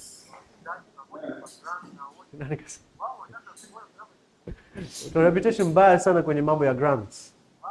Tumekimbia na pesa. Mara nyingi nakwambia. Kuna taasisi huko Kenya ni nzuri sana. Wanatoa pesa za documentary. Na sisi tulishowahi kushinda. Na watu wamekimbia na pesa. Na sasa hivi ile taasisi tangu sasa hivi nimekuwa miaka 6 hawatoi grants kwa Watanzania. Na sio kwamba hawataki, wao wenyewe wanapiga simu wanalia machozi, sisi tunataka, lakini sisi wenyewe tuna wawekezaji. Sasa mimi nitarudi vipi kwa mwekezaji kwamba tumempa grant winner Tanzania wakati ishatokea issue na tumefanya hadi audit? Na si tu hao, wengine pia. Watanzania tuliwapa fursa kufanya kazi, pesa ile first installment wameondoka nayo. Na inakuja kusumbua wewe hapo ukienda kuapply. Asante. So, ni kueleza nia yako, kwa nini wewe na kwa nini sasa. Kuna umuhimu gani wewe hapo uchaguliwe na mwenzako asichaguliwe ili filamu yako ianzie kutengenezwa. Msione tu kwamba sometimes inabidi wewe mwenyewe ujiulize. Hii kazi yangu labda sio mwaka huu. Kwa sababu mimi mwenyewe sijatayarisha ya kutosha, sijamalizia kufanya utafiti, na hata nikiandika itaonekana wazi kwamba nasema uongo. Nisubiri mwakani. Na nimewahi kufanya hivyo, nimewahi kushauri watu kufanya hivyo na wameshinda huko mbeleni.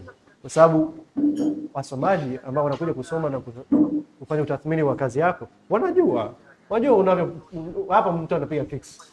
anajua live, wanasema huyu asipite, na kama hutapita pengine huwezi kuapply tena. Kwa lazima wewe pia ujiulize, je, mimi kweli niko tayari kuapply mwaka huu? Kama siko tayari, kuna ubaya, ipo tena mwakani. Bora watu wa apply, nisikie kutoka kwao pia wamepitia changamoto ipi, sijui etc na kadhalika. Ndio maana kwenye statement of intent unaandika haya yote. Why now, why you? Pamoja na hiyo, wewe unique access yako, uuzaji wa upekee. Kwa Kiingereza tunasema unique selling point. Unaleta kitu gani kipya ama cha kitofauti wewe unakileta, ambacho labda mwingine hawezi kuleta. Na jambo la mwisho, ujengaji wa picha, just ile visual world, wewe utaitengeneza vipi kama director. Kwa hapa sasa naweza kuongea kuhusu color palette yako, labda namna mimi niliongea kuhusu namna nilivyotumia muziki, kwamba nitatumia muziki ya Kihindi, ya Kiarabu, ya Kiingereza, ya Kiswahili. Kwa nini? Najaribu kuonesha utamaduni ulivyokuwa umechangamka kipindi kile cha miaka 50. Kwa kuona kila tamaduni kilikuwepo. Zanzibar ilikuwa sema ambapo kila mtu anakutana. Ukitoka huko mtani tu, hata ile signage ya kusema usipite hapa ina lugha 4 imeandikwa. Kwa nataka nionyeshe ile kupitia muziki. So ni kitu ambacho unaweza kuandika sasa kwenye statement of intent yako, kuonyesha uhalisia wa historia ya Zanzibar kwa kutumia mbinu tofauti. Kuna swali kuhusu statement of intent kabla sijampasisha ongea kuhusu CV. Ni muhimu sana kuwa mkweli jamani, kwa sababu statement of intent ni ile, yani unasema yale yote ambayo yametoka moyoni. Ni jambo la kweli kabisa, na msomaji anaona kirahisi sana kama unasema uongo.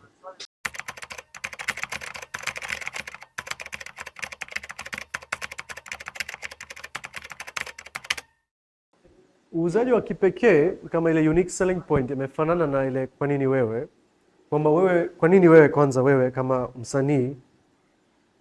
So umesema jina lako? Nashi.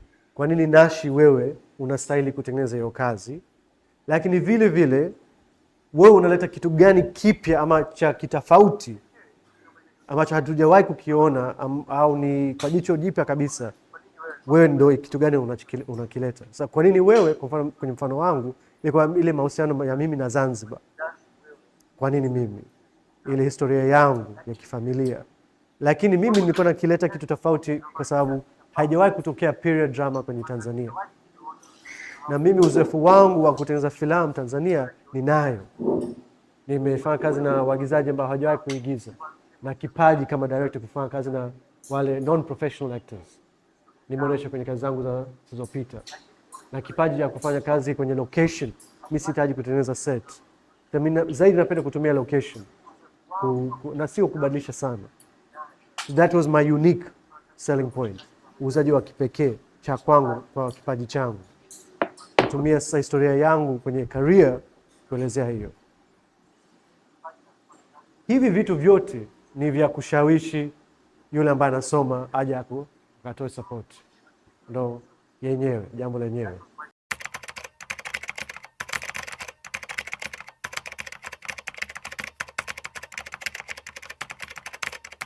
Most times naona ipo kwenye slot. Ipo pale unaomba. Kama haijaitwa director statement of intent itakuwa motivation letter. Kama sio motivation letter itakuwa directors, kuna neno lingine, statement of something. Letter of intent, yeah. Sometimes pia kwenye hiyo ya Marrakesh wanaomba directors statement of intent and producers letter of intent. Yeah, wanaomba zote mbili. Kwa nini wewe kama mtayarishaji umeamua kuja kutayarisha hiyo kazi? Sio director peke yake. Hiring a director. So should you write it for them, or should you just tell them to write for and then you edit it? So people don't answer. Look, it depends. Unaweza kuwa kama wewe ni mtayarishaji, labda mwongozaji wako lugha inamsumbua. Wewe unaweza ukakaa naye umsikilize, uandike wewe, asome, apitie etc, right? Lakini wewe pia lazima ujiulize kama mtayarishaji, mwongozaji ambao wewe ndio unakuja kumsupport hana hata uwezo wa kuandika ile motivation yake. You know? Mimi kama mtayarishaji nikikutana na mwongozaji, afu nimependa script yake, nimependa synopsis, nimependa treatment, tuanze kukaa, tunakunywa kahawa. Of course nitamuuliza kwa nini wewe? Pengine tuchukue uza mswada wako, tuende kwa director mwingine. Kwa nini wewe? Na kwa nini sasa? Kwa nini tusiweke pembeni? Tutakuja baadaye tutaifanyia kazi. Of course nitauliza maswali yale yale. Mimi mwenyewe kama mtayarishaji nawekeza kwa huyu mtu. Inabidi nijue wewe intention yako ni nini. Mimi nilikaa na Steven Markovitz. Isha haikuwa pesa. Tulikaa Stone Town pale, Stone Town Cafe, nilimwambia hii kazi nitafanya. Wewe uwepo usiwepo nitafanya. Najua nitafanya. Na nilikamwelezea sababu zote ambazo nilikuwa nazo, nia yangu ya kutengeneza hiyo kazi. Tulienda Morocco pamoja. Bado hatujasaini mkataba wala nini. Yeye alikuwa anafanya utathmini kwamba mimi ni mtu aina gani, na mimi mwenyewe nilikuwa nafanya utathmini. Unaona huyu ni mtu aina gani? Tukapitch pamoja. Sasa yale mazungumzo, makubaliano, mimi niliona huyo jamaa hata siasa zake zinaendana na za kwangu. Tunapenda kutengeneza kazi ambazo zinainua watu wa chini. Unaona? Ukiangalia career yake na kazi ambazo ametengeneza, pia mtu anavyoongea. Unaona? Baada ya vinywaji viwili vitatu nini, unaona mtu bado hisia ni zile zile, anaamini kile kitu ambacho anataka kukifanya. Kwa nikasema sisi tunapatana. Kifalsafa tunapatana, kisanaa tunapatana. Kwa tufanye kazi pamoja. Kwa ile ilikuwa statement of intent yangu kupitia mazungumzo. Na ilimvutia. Hasa kuja kuandika, of course nimeandika ya kwangu, yeye ameandika ya kwake. Na ukizisoma mbili, yangu inaongea kuhusu Zanzibar na historia na nchi yangu na mimi kama mtu. Intent yake ni kwamba yeye anatafuta sauti mpya kutoka Afrika ya vijana. Yeye ndio anachopenda kufanya. Kwa anatafuta wale vijana ambao wanafanya kitu kipya ambacho kinakuja kusaidia jamii, lakini pia ile taswira ya Afrika inavyoonekana kwenye sinema, kuja kubadilisha haya mambo. Ndio ilikuwa intent yake, hakugusia Zanzibar or anything. Ndio ilikuwa sababu yake. So ni muhimu kuyajua. So ukikuta unafanya kazi na mtu ambaye anakosa kuandika hayo, rafiki yangu shida yako inaanzia huko nyuma sana. Director's declaration of intent. Yeah, so maneno yanaweza yakawa tofauti lakini idea ni ile ile. Na siku zote inakuwepo all the time. Statement of intent kwa kweli ni kitu itakuwa unique sana. Kila mtu ataandika tofauti. Kwa sababu swali ni why you. Hakuna ambaye anaweza kujibu. Ukiachana wewe peke yako. Labda naweza nikasoma nikasema okay, ulichoandika naona kama it doesn't feel original. It doesn't feel like, kwa mtu anaweza kusema mimi kwa sababu mimi sipendi ukatili wa kijinsia. Nani anapenda? Hakuna ambaye atasema mimi napenda. Ndio maana nimeandika. No. Yes, upendi lakini tell us more. Why you wewe hapa? Kulingana na wewe ulivyokuwa, ulivyoelelewa na historia yako na falsafa zako na harakati zako. Everything. Tell us why you. Ni very, that's what ninasema. Kwenye vitu vyote. Kuja kusema uongo pale ndio tunakukamata. Kwenye statement of intent. Kwa sababu ni rahisi sana kuona kwa hapa mtu ameendana labda na trend tu, lakini hajaongea kuna hisia zake.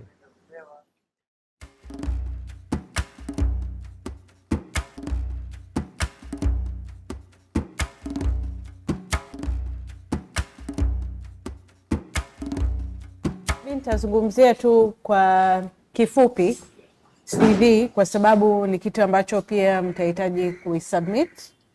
Na kwa kweli wangapi hapa mna CV? Wangapi hapa? CV yako ina page ngapi?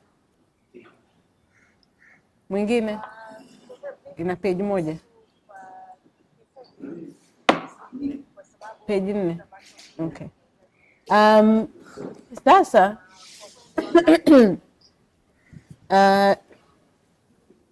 naomba nianze na kipengele cha vitu ambavyo havihitajiki kwenye CV yako. Naomba tafadhali msiweke picha zenu, haihitajiki. CV ni kitu ambacho kinaelezea kazi ambazo umewahi kushiriki na reference zako. Basi. Hiyo ndo sababu yake, and those are the only things ambazo zinahitajika kwenye CV yako. Kwa hivyo hauhitaji picha, hauhitaji kutaja kabila yako, uraia, dini, hayo mambo hayahitajiki. Anwani ya nyumba, namba yoyote, ya kitambulisho kwa sababu unamtumia mtu mwingine. Hiyo ID yako na sehemu ambayo unaishi, jamani, hivyo ni vitu vyako vya kuhifadhi unless unahitaji kufanya kitu ambacho ni official. Usiweke kipengele cha elimu mwanzoni au juu ya CV yako. Kitu ambacho kinatakiwa kitangulie kwanza kabisa ni kazi ambazo umezifanya. That is the purpose of your CV. Usiandike wasifu mrefu. Ukiwa unataka kuonyesha kitu kuhusu, kwa mfano wewe ni mtu unayebadili kazi, basi unaweza kujielezea, lakini iwe ni mstari mmoja tu pale juu. Na mfano wa CV ambayo nimeitengeneza kama template tu kuonyesha, kwa hivyo tutaweza kuona mfano hai. Vitu vya kufanya. Tafadhali, CV yako iwe ni page moja. Unless wewe ni mtu ambaye umeishi miaka 20, yani umefanya kazi kwa miaka 20 na basi CV yako inaweza kujikita zaidi ya hizo page moja. Lakini hata hivyo, niwaambieni, kuna maprofesa wao wanafanya hivi, wanaandika hiyo page ya kwanza inahusisha nini kazi zao, page ya pili ina vielelezo vya msingi. Kwa hivyo unakuta hata kama ni miaka 20, mtu labda itakuwa ni page 3. Kwa hivyo wewe kama umefanya kazi miaka 5, miaka 6, afu unampa mtu CV ya page 4 wapi na wapi? Kwanza pia kazi ambazo unatakiwa uziweke ni kazi ambazo yani zinaanzia kazi ambayo unayo sasa hivi kwenda chini. Na pia utajikuta kwamba sometimes una apply kwa ajili ya kufanya tuseme unataka kuonyesha kwamba umewahi kutengeneza documentary. Ukiangalia CV yako kwa kweli, mbona nina kazi ambazo ni fiction zaidi ya documentary. Lakini documentary kweli nimefanya angalau 2. Sio kwenye upande labda ya muongozaji, labda nilikuwa niko kwa upande wa sound. Bado unaiweka, lakini unatanguliza kwanza kazi ambayo unaifanya sasa hivi. Maelezo muhimu juu ya ukurasa. Maelezo mengine unaziweka chini kabisa. Hakikisha mawasiliano yako ni sahihi na yanaeleweka. Yani hapo tunazungumzia font ambayo mnaitumia, maandishi, yani font iwe ni kitu ambacho kinaeleweka. Usiweke font ambayo mtu hataweza kusoma. Tafadhali, iwe ni very official. Mawasiliano yako ni sahihi kwa sababu mtu atatumia hiyo CV kwanza kutafuta wewe. Kwa hivyo kama hauja update CV yako miaka 2, alafu unakuta kwamba either umebadilisha email yako au umebadilisha namba yako ya simu, basi mawasiliano hapo hayapo. Orodhesha historia yako ya kazi kwa mpangilio wa kinyume. Yani anza na ajira ya hivi karibuni juu, alafu ndo unaenda chini. Weka website au profile link kwenye CV yako, alafu hakikisha kwamba ni sahihi. Naomba niingie kwenye mfano wetu ili tuweze yes. I'm sorry, I can't remember what that is, and I've never used that before, so don't worry about it for now. Yes, sema Edgar. No, say what you want to do.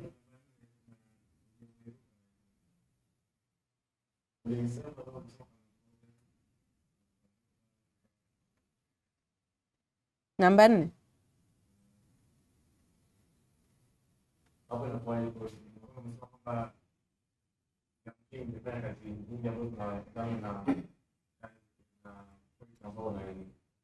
Hiyo ambayo nime-highlight.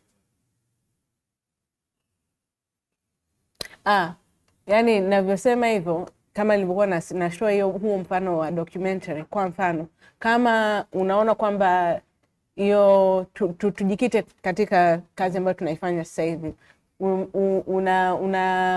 wataka kuapply kwa ajili ya development, lakini development ya documentary. Sawa. Watu watataka kujua kama umewahi kufanya kazi yoyote kwenye upande wa documentary. Lakini mimi naona sasa hivi kwenye CV yangu, mbona miaka miwili hizi sijafanya documentary, nimekuwa nikifanya kazi kwenye fiction. Lakini kabla ya hapo nilikuwa nimejihusisha kwenye documentary. Yani ondoa hizo kazi ambazo ziko hizi miaka miwili za fiction, take those out, put the documentary work in your CV. Yeah, ili that's what makes you like, kwa sababu mimi kwa mfano nikiorodhesha filamu zote ambazo nimewahi kuzifanya, kwanza kuna zingine ambazo hazifahamiki, unaona, kuna zingine yani zimeshapitwa na wakati, mtu akienda kuitafuta haitaleta maana. Kwa hivyo ni muhimu sana kwanza kujikita katika kazi ambazo kwanza zinafahamika, na pili kazi ambazo mtu akiangalia CV yako atajua kwamba huyu mtu amewahi kushiriki kwenye kazi kama hii. Yeah, that's what I mean. Au nifafanue zaidi? Okay, great. Yes, absolutely. Yes, absolutely. Okay. Kwa hivyo hii hapa ni mfano tu. Niliona nini hii wote mnaweza kusoma hapo. Kwa hivyo kwa juu hapo kabisa mnaona kwamba kwa juu hapo nimeweka sehemu hiyo, sehemu ambayo naishi, that is for the purposes of, kwa sababu hii ni formal CV naipeleka kwa watu. Kwa hivyo wanahitaji kujua your postal address, yani address yako ya nyumba, hiyo plot number nini, na sehemu na nchi ambayo unaishi. Cha pili hapo kuna namba ya huyu mtu pamoja na email yake juu kabisa, so that it is clear. Yani haendi huko chini kwanza kutafuta nini. Hii format mimi naionaga kama ni very clear. Umeshawasilisha your information details, alafu jina lako, alafu unakuja hapa kwenye skills. Hapa kwenye skills unajielezea kwa huu mstari huu mmoja. Kama sio skills, ni hiyo kipengele kingine cha umebadilisha kazi. Kwa mfano unakuta kwamba watu wengine wanaingia katika fani ya filamu baada ya kufanya kazi nyingi kwenye sekta tofauti. Basi hapo juu unaweza kuelezea pia, kwa sababu unaona kuna umuhimu, hivi vitu bado vina relate na mambo ya filamu. Labda mimi nilikuwa nafanya kazi kwenye NGO, nilikuwa nafanya kazi kama social worker. Nitasema nimekuwa nikisikia hizi hadithi na sasa ninaona kwamba mimi ningependa kushiriki kuziwasilisha kwa watu. Very good, weka hapo. Hata hizo kazi ambazo umewahi kuzifanya kwenye hizi shirika zingine bado, mgongo wako kwenu, bado hizi kazi zingine zitaweza kusaidia. Kwa sababu gani? Pia watu wataona mashiriki ambao umeshawahi kufanya nao kazi, na pia hapo chini wataweza kuwapigia referees wako kujua, jamani, huyu mtu anataka kufanya kazi fulani fulani. Hii kazi inajikita kwenye hiki na hiki na hiki, ataweza? Basi wao wataeleza ya experience yao na wewe, ambacho ni kitu muhimu sana. Yeah, so kama ni mara yako ya kwanza kuingia katika filamu, usihofu, bado kazi yako ina relevance katika kazi ambayo unataka kuiomba. Kwa hivyo tunaingia hapo kwenye experience. Nimeziorodhesha kwa kipengele ambacho nilisema ni kwamba kazi ambayo unayo kwa sasa hivi. Huyu mtu yuko Bubu Productions kama production manager kuanzia 2018 hadi sasa hivi. Kwa hivyo hapo ndipo anapopatikana. So people know this is my permanent place of work and this is my role there. Alafu huwa mimi ninapenda kuwa na hicho kipengele kuelezea ni vitu gani ambavyo ninavifanya pale kwenye hiyo eneo langu la kazi. Kwa hivyo huyu anafanya work on concept development, scheduling all activities, creating workflow systems. Hapa nimeweka hii ambayo tunaita hyperlink.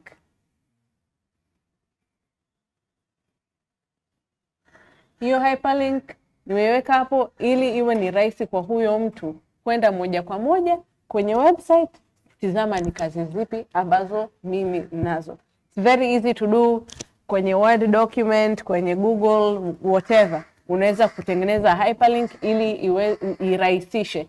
Pia inasaidia format yako ili usiweke vitu vingi kwenye CV yako. Sorry, naona internet yangu ni slow kidogo, but it works, that hyperlink. Haya, alafu tunaingia kwenye kazi ambazo zipo, yani kwa upangilio. Kuanzia 2021, huyu alikuwa ni production manager pia. Set up office base, liaised with local authorities, daily reconciliation, production manager, product budget, managed unit, location departments. Ameweka hapa trailer ya hiyo kazi ambayo ilikuwepo, pamoja na link ili huyu mtu aweze akaone kwamba kumbe walishinda awards ni zipi. Tunaingia kwenye mwaka 2020, 2017, na nimefanya hivi kuwaonyesha kwamba sometimes huyu mtu amejikita kwenye production manager, production coordinator, alafu production assistant. Amefanya hivi makusudi kwa sababu amechagua kazi ambazo zinaonyesha kwamba huyu mtu hakuanzia kwenye production manager, alianzia huku chini kama production assistant, alafu akapanda akaenda production coordinator, alafu ndo akawa production manager. Hii hapa inaonyesha pia kwamba huyu mtu alikuwa ana lengo katika alipokuwa anatafuta hizi kazi, right? Na amepitia hizo stages zote. So this is a good production manager actually, kwa sababu anajua watu ambao atakuwa anafanya nao chini yake, kwa sababu yeye amewahi kupitia hizo kazi. That it doesn't, sio kwamba itakuwa hivyo all the time, lakini kama ukiona kwamba kuna kazi ambazo zinaonyesha kwamba wewe mwenyewe ulikuwa una progression, yani ulienda hatua moja baada ya nyingine, basi ni vizuri pia kuonyesha hivyo kwenye CV yako. Alafu education hapo, tafadhali kwenye kipengele cha education ni muhimu sana uweke, kama ulimalizia kidato cha 6 and that's it, that's all you have, basi that's the only thing. Study kujua ulienda primary wapi, yani hayo mambo mimi siyataki kabisa. Yani ni the last degree that you held is the one that you should put there. Kwa hivyo kama ni bachelors, sawa. Kama ni masters, sawa. You can put your masters and your bachelors, that's fine. But nje ya hapo, please always put like your most recent educational kipengele 1. Alafu references. Sasa naomba nizungumzie hili swala la references kwa sababu hapa kuna watu ambao waliapply. Tulikuwa tuna section kabisa ambayo tulikuwa tumesema tunaomba mweke jina na namba ya referees. Kuna watu ambao waliweka majina yao wenyewe na namba zao wenyewe za simu. My friend, you cannot be your own referee. Referee katika fani yetu ya filamu, especially ukiwa nje, reputation yako inatembea hata kabla hujaondoka kwenye kazi yako. Kama wewe haukufanya vizuri, watu watajua kwamba haukufanya vizuri. Sawa. Na pia watu wao wanacheki. Kama ni kazi yako ya kwanza, mimi sikufahamu, sijawahi kusikia, mtu ambaye ataweza kusema kwamba huyu mtu anafaa kwa ajili ya hii kazi ni huyo referee wako. Asiwe ndugu na asiwe rafiki, please. Yeah? Iwe ni mtu ambaye kwa kweli umewahi kufanya naye kazi, na ni mtu ambaye nikimpigia simu kwa kweli ataweza kuelezea historia yako ya kazi vizuri, kwa sababu ndo kitu ambacho kitakuuza katika kuendeleza nini hii.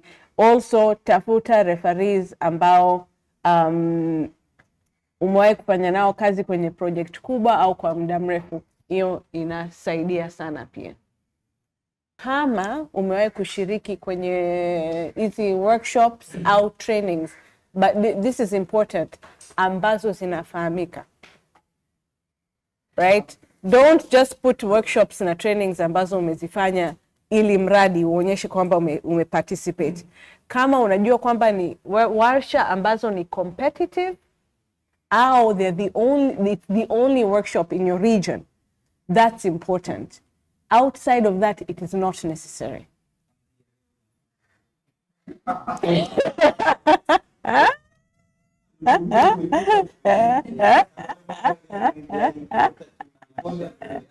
Okay, so for example, in the film world, there are big workshops like Berlinale Talents, Realness, Durban Talents. Hizo ni warsha kubwa. I mean, they are significant. Yeah, hizo unaziweka. Sasa hizi ambazo sisi tunazifanya hapa ndani ya nchi, right? Ukiipeleka hii CV kwa mfano kwa mtu ambaye yuko Uganda, for example, they don't understand your landscape. Hiyo warsha itakuwa na manufaa gani kwake kwenye CV yako? For example, because you're never, you know, you also have to think about these things. Inaleta yani maana gani? Wewe ukisema Durban Talents, everybody knows Durban Film Festival, everybody. Ukisema Berlinale Talents, kila mtu anaifahamu kama wanafanya kazi katika fani ya film. So that's the only time when I would say that's when it is necessary and when it is important to put them. Sorry, let me just quickly go through one last thing here. Is kuna hiyo bio. Najua kwamba kwenye WhatsApp group tuliwatumia ile invitation fulani hivi, na pale chini ilikuwa ina bio yangu, ya Amil na ya Ekwa. Yeah. Naomba mzipitie because bios ni vitu ambavyo mtakuwa navyo hadi siku ya mwisho. Ukianza tu mchakato wa ku-apply for grants, every single time mtu akikupigia simu, there is one thing they will always ask you for consistently, ni bio. Na hiyo bio ni statement fupi sana kukuelezea wewe. So, hapo lazima useme kwamba ni sisi Mlae, unafanya nini kwa sasa hivi, so currently working at Kijiweni Productions. Explain, unawaelezea ni nini unachokifanya na kwa nini hiyo kazi ambayo unaifanya ina umuhimu gani kwako. Yani why are you in film production kwa mfano, au ni falsafa ipi ambayo inakuendesha katika kazi yako ya ubunifu. Very important. Short statement but a very important one, kwa sababu inawaelezea watu wewe ni mtu wa aina gani. Unawaambia kuhusu kazi ambayo umeifanya, ambayo tuseme labda umepata tuzo au inafahamika, au kuna kitu ambacho kilitokea kwenye hiyo kazi ambayo watu wanaifahamu. Those are important things to say. Elezea sehemu ambazo umewahi kufanya kazi, elezea sehemu ambazo kazi zako zimeenda, ambazo zimefanya world premiere, au kama kuna hizi tamasha ambazo umewahi kwenda ambazo ni kubwa zinafahamika. Alafu unaweza kumalizia kwa kusema wewe una matarajio gani. Which is it's just a nice thing to do. Sasa naomba niseme pia kama wewe ni first time, kwa sababu last time niliwacha my first timers out. Kama ni mara yako ya kwanza, haya mambo ya festivals, sijui umeshiriki wapi, hazipo bla bla bla, then jielezee wewe mwenyewe why you are hopeful about film, why film is important to you. You can always do that. Yani hamna mtu ambaye anaachwa nje. Just because haujawahi kushiriki kwenye tamasha doesn't mean kwamba wewe sio filmmaker. Sawa? Kwa hivyo ndio vitu vya kuelezea. After that, mimi nimemaliza kwa nini. Tutaingia kwenye budget.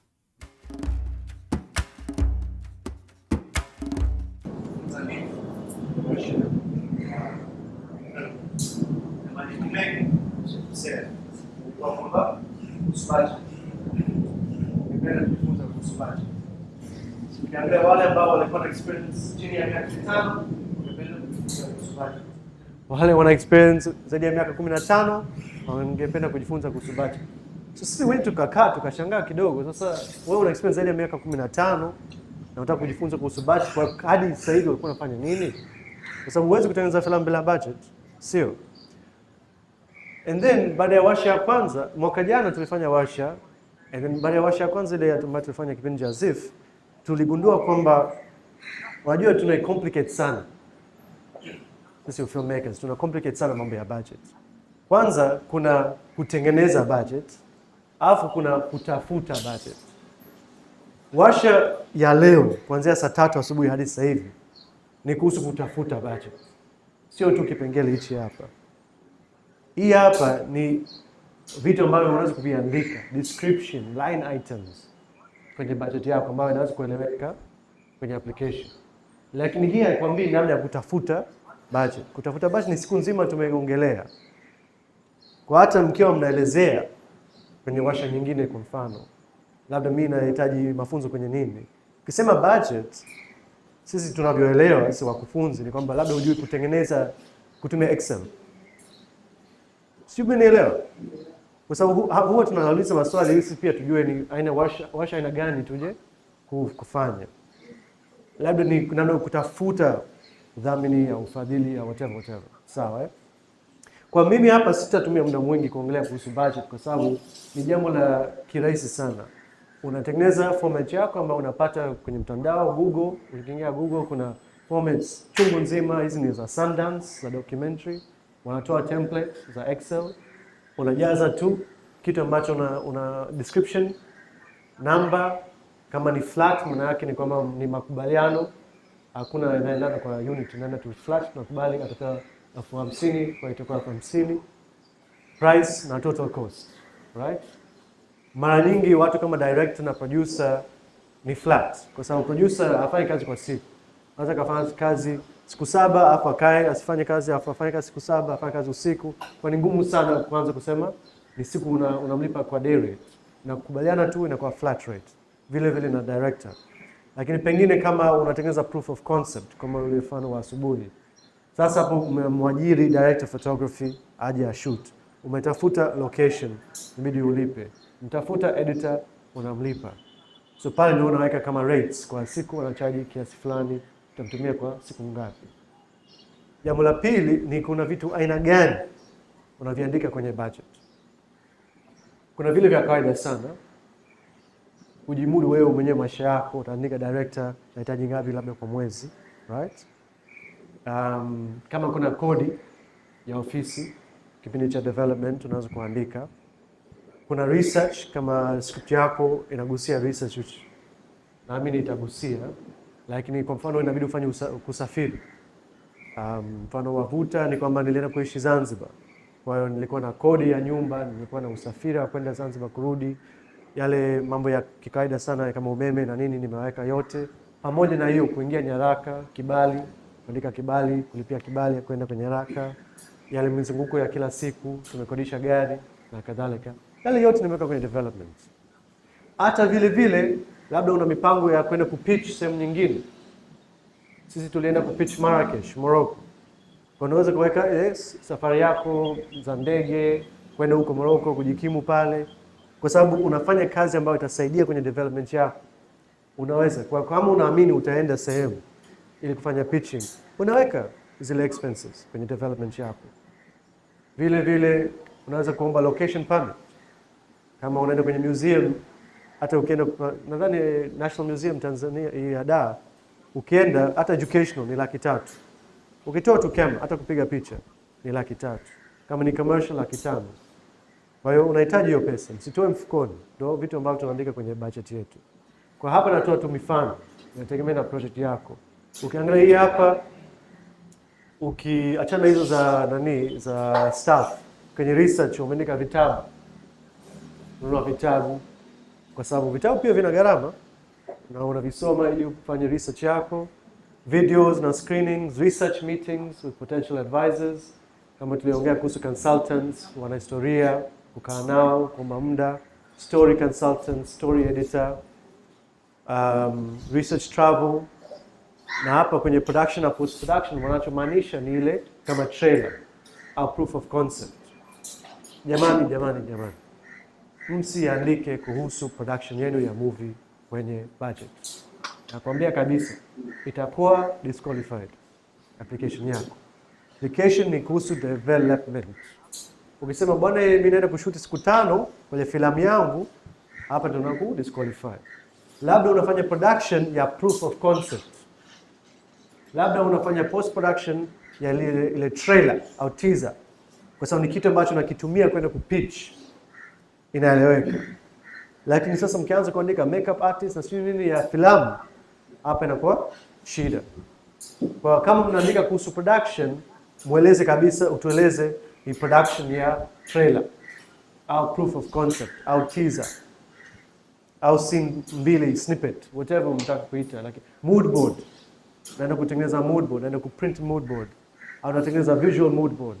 Sawa, unahitaji editor, unahitaji vile vitu, inaeleweka. Lakini tukiona crew nzima hapa, maana yake ni kwamba huyu akipata pesa hafanyi development, anaenda kushuti filamu. Kitu ambacho sasa tutaki. Tutaka kufanya development. Sawa, muhimu mno kufanya hiyo. Kwa sababu mnaweza kuona milioni 20 ngapi ni hela nyingi, lakini sio hela nyingi. Kwa sababu mnatumia miezi 8 kufanya development, kama sio 9 kwenye hiyo grant ya Deutsche Welle. Kwa kila mwezi utakuta kuna something lazima ufanye. Unaacha vile harakati zako za kikawaida ambazo zinakutengenezea pesa, unakuja kufanya kazi ya development. Kwa inabidi kujimudu pia. Lakini msiweke asilimia kubwa sasa kwenye rent na kwenye stipend. Hapa sasa tunasema jamaa anaweka tu mfukoni. Angalia pia asilimia zinaenda wapi. Huwa asilimia kubwa ikienda kwenye research ndio ina make sense. Asilimia kubwa ikienda kwenye mood board au kwenye teaser ina make sense. Like ukiona asilimia 90 iko kwenye miscellaneous. Mimi hapa ni rent yangu, ni kodi yangu. But mimi nimeona kwenye budget ambazo zimeingia. Of course hapa tutauliza maswali. Huyu mtu anajaribu kutengeneza pesa hapa. Sasa cha muhimu na cha msingi lazima muangalie, mfuatilie mkiwa mnatengeneza application zenu. Kwa sababu mimi kama mtu ambaye niko nyuma ya hizo processes naziangalia sana. Nitaangalia activity schedule yako na nitaangalia budget yako. Je, zinaendana? Hapo ndio utakuta mtu anasema uongo, labda hajafanya research ya kutosha. Kwenye activity schedule umesema mwezi wa 3 utakuwa Ujerumani kufanya research. Kwenye budget yako hakuna usafiri wa kwenda Ujerumani. So lazima mimi nitakuwa na hofu. Tauliza swali, kwa nini unaendaje bila kuweka budget? Kwenye activity schedule unasema hapa nitafanya pitching kwa ma festivals. Sijaona ile budget item. Kuna matamasha mengine wanakuwa na kiingilio. Ukitumia labda film freeway au festival home whatever, $10, $20. Sijaona kwenye budget yako. Kwenye budget nimeona tu kodi, gari, nini, mafuta. So hapa ndio inaweza kuleta tatizo. Kwa please ukiwa unatengeneza budget yako, angalia activity schedule yako. Itumie kama mwongozo wakati unatengeneza budget yako. Because lazima it make sense. Hivi ndio activities ambazo nazifanya, hadi naweza kuzisoma kwenye description zenu. Ukiandika activity schedule kwamba mwezi wa 4 nitajikita kutengeneza mood board, naweza kuona hapa amemwajiri story consultant, amemwajiri graphic designer, amenunua software labda ya Canva au Premiere Pro au Photoshop. Ina make sense, zinaendana. Pia inanishawishi mimi kuamini kwamba huyu amefikia mwanzo hadi mwisho, nafanyaje kazi yake. Kitu ambacho inatuumiza sisi ambao huwa tunachagua watu ni tunaamini kwenye project alafu tunaona inapotea. Sababu sisi kazi yetu ni kutoa support. Deutsche Welle wamekuja hapa Tanzania kwa sababu wanaamini wa filmmakers wapo wengi. Na mwanzoni 2019 tulikaa nao tunaambia usituletee hizi za production. Zipo nyingi. Kutengeneza filamu wa Tanzania wanaweza. Kutengeneza filamu tunashoot. Lakini zile hatua za maendeleo zile, kwa nini tunafanya hivyo? Kwa nini tunatengeneza budget? Kwa nini tunaandika treatment? Haya ndio tunapata shida. Kwa tukiweza kujenga angalau hata 10 au 20 filmmakers ambao wanajikita kwenye development, kwenda kushika kamera wataweza, watafanikiwa, watatafuta namna. Lakini at least watakuwa na script yenye maana. Na umefanya angalau imeanzia hata pre-production imeanzia huko. Mtu anajua kwa nini anafanya vile. Umepata experience. Na hata kama script iko tayari, sio lazima shoot leo. Unaweza hata shoot hata mwakani. Lakini at least the script imeshika nguvu.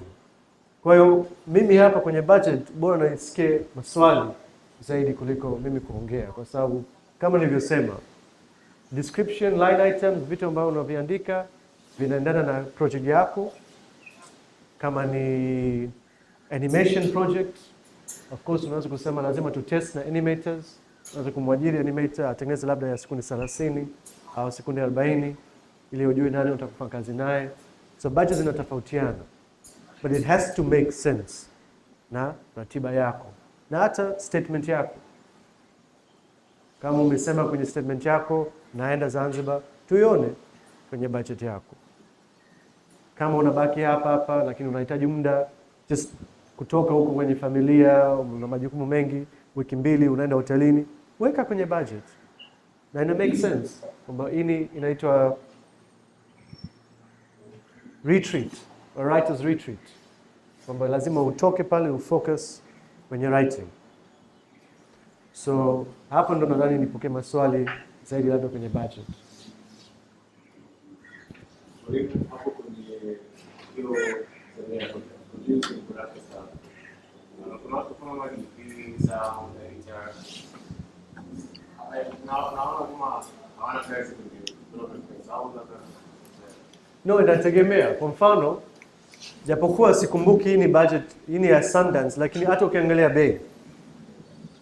Kwa DP kulipwa $7 Marekani ni pesa ndogo sana. Sana. Kwa maana yake, na kwa sababu ni siku 10, hii itakuwa walikuwa wanatengeneza proof of concept. Walikuwa watakuwa na shoot proof of concept. Wamesema tufanye kazi jamani kwenye development, siku 10 tutengeneze maybe a trailer, au teaser. Kuna baadhi ya grants wanahitaji something visual ukiwa una apply. Wao wamewekeza kwenye kutengeneza kama Eko alichofanya. Yeye alishinda kutoka ZIF zile $2,000 za Usman Sembeni. $2,000 si pesa kwenye filamu. Yeye alichoamua, amerudi zake Marekani, wamechukua location ya siku moja tu. Zile $2,000 amewekeza pale kutengeneza ile farewell Mio Amour. Ile ndio proof of concept. So amemwajiri DP, editor, watu wafanya kazi bure. Watu lazima walipe. Right? So ametumia zile pesa ambazo alishinda kuwekeza pale. Na ile zunguka kwenye matamasha. Na pale ikizunguka kwenye tamasha unakutana na watayarishaji wengine. So what's your next project unaulizwa? Actually hii hapa inakuja kuwa feature. Hii ndio proof of concept yangu. Nataka unaweza feature film lakini ndio tunafuta pesa. So that's why kwa mfano especially kwenye fiction kama unahisi uko tayari kutengeneza ka snippet kadogo hata ya dakika 2 unaweza kutumia huko kwenye development. Ndio pesa pia inaweza kukusaidia pale. Lakini pia na washauri. Because pesa itakuwa ya kwenda kwa mtamua mtakachofanya. Lakini msiseme haya pesa yote tupeleke tutengeneze filamu. Msifanye hivyo pia kwa sababu utatumia pesa yote filamu ambayo umetengeneza kama sio nzuri hutaweza kuisambaza, kuirusha ili upate marejesho. Alafu umetumia pesa yote. Kwa inabidi pia ufanye tathmini kwa maana kwamba mimi hapa hiyo pesa nitumie wapi? Bora niwekeze huko kwenye script writing, kwenye research, au kwenye proof of concept, au kwenye mood board, au kwenye nini? Pia hiyo pia muhimu sana. Kwa sababu kumbuka ukimaliza haimaanishi kwamba kesho yake utatengeneza filamu. Nadhani Farewell Mio Amour ilikuwa 2016. Kaja kushuti 18, 20. Kaja kutoa 20, yeah. So unaona imechukua muda. Nimezunguka kwenye matamasha na amepata hiyo pesa. So you have to be smart about it. So jambo lingine kuiongelea ambayo pia ni muhimu kujua ni napenda hilo neno. Kwa Kiingereza tunasema risk assessment. Lakini tulitafsiri ni tathmini ya majanga. Kwa sababu kwa kweli majanga yanatokea. majanga yanatokea kwenye production. Nadhani kila mtu hapa amewahi kuona ile janga fulani limetokea kwenye production. Na one of the best things about being a producer, au kitu ambacho mimi naona kwa mtayarishaji, ni kuwa anatafuta solutions. Filmmaking is problem solving. Siku zote nasema filmmaking is problem solving. Kwa hiyo wewe unatabiri vipi changamoto ambazo zitakuja kutokea na kwa namna gani uko tayari kukabiliana nazo, right? Muhimu mno. So jambo hata kwenye development, kwenye pre-production unaweza kufanya kama mtayarishaji. Hapa litatokea issue gani? Twende tu tufanye? Hapana. Sababu likija kutokea budget itaongezeka, pengine vibali vitakataliwa au sio nini, production inaweza ikasimama. So ni muhimu mno kufanya utathmini wa majanga. Kwa hiyo unajiuliza ni changamoto zipi unazoweza kuzitabiri. Cha kwanza, kama wewe unaanzia chipukizi, ongea na wenzako. Mimi sidhani kama kuna watayarishaji ambao wanakataa kusema vitu ambavyo wamevipitia. Tunaongea. Mimi sitaki wewe upitie kile ambacho mimi nimekipitia. At least nakwambia inaweza katokea, na haya ndio vitu ambavyo tumefanya kama suluhisho. Sasa ni wewe kama utakufanya au la. Wao ni changamoto zipi unazoweza kuzitabiri. Sisi hapa kwenye filamu yetu ya Vuta niliongea, tulikuwa tumekaa pale miaka 2. Tunafanya utafiti, tunajenga community etc. Lakini pia tumeongea na watayarishaji wa filamu huko Zanzibar. Kuna issue gani mkifunga mtaa hapa mnafanyaje? Kuna tatizo gani ambayo inaweza katokea? Ndio tukaanza kusema, wakatuambia wewe ongea na sheha kila sehemu ukienda. Tukaongea na sheha. Hapa tulikosa umeme, kumbe unaweka generator lakini ongea na msikiti. Ukienda msikitini pale unaongea na imamu, yeye anakubali, anakuambia tu saa fulani hivi. Haya tumefanya mapema mno 2018. By the time tunashoot 2019, yani tuko sawa kabisa. Hakuna shida yoyote. Yani shooting imeenda vizuri. Mvua imetusumbua hapa na pale, lakini si jambo ambalo unaweza uka control. Lakini ile community tuko nao vizuri sana. Hatukulumbana na mtu. Kwa sababu tulikuwa tushaanza mazungumzo mapema. Maana tulitabiri. Kwa sababu pia kumbukeni kuna jambo la kisiasa kati ya watu wa bara kwenda Zanzibar na kufanya kazi. Mara nyingi watu wa bara wakienda pale wanafanya vurugu, wanafanya fujo, wanaondoka. Watu hawapendi. Hata huko ukienda mikoani, mnaenda mnashuti, mnafanya siri hapo mnaondoka. Watu wana mind, hawana furaha tena. Kwa lazima kujenga yale mahusiano mapema, muhimu mno. Pia kama wewe filmmaker, unatumia location ya mtu, kwa nini umtendee vibaya? Changia kitu, fanya kitu ambacho kinakuja kusaidia ile jamii. Alisi kwa maono yao unavyoamini.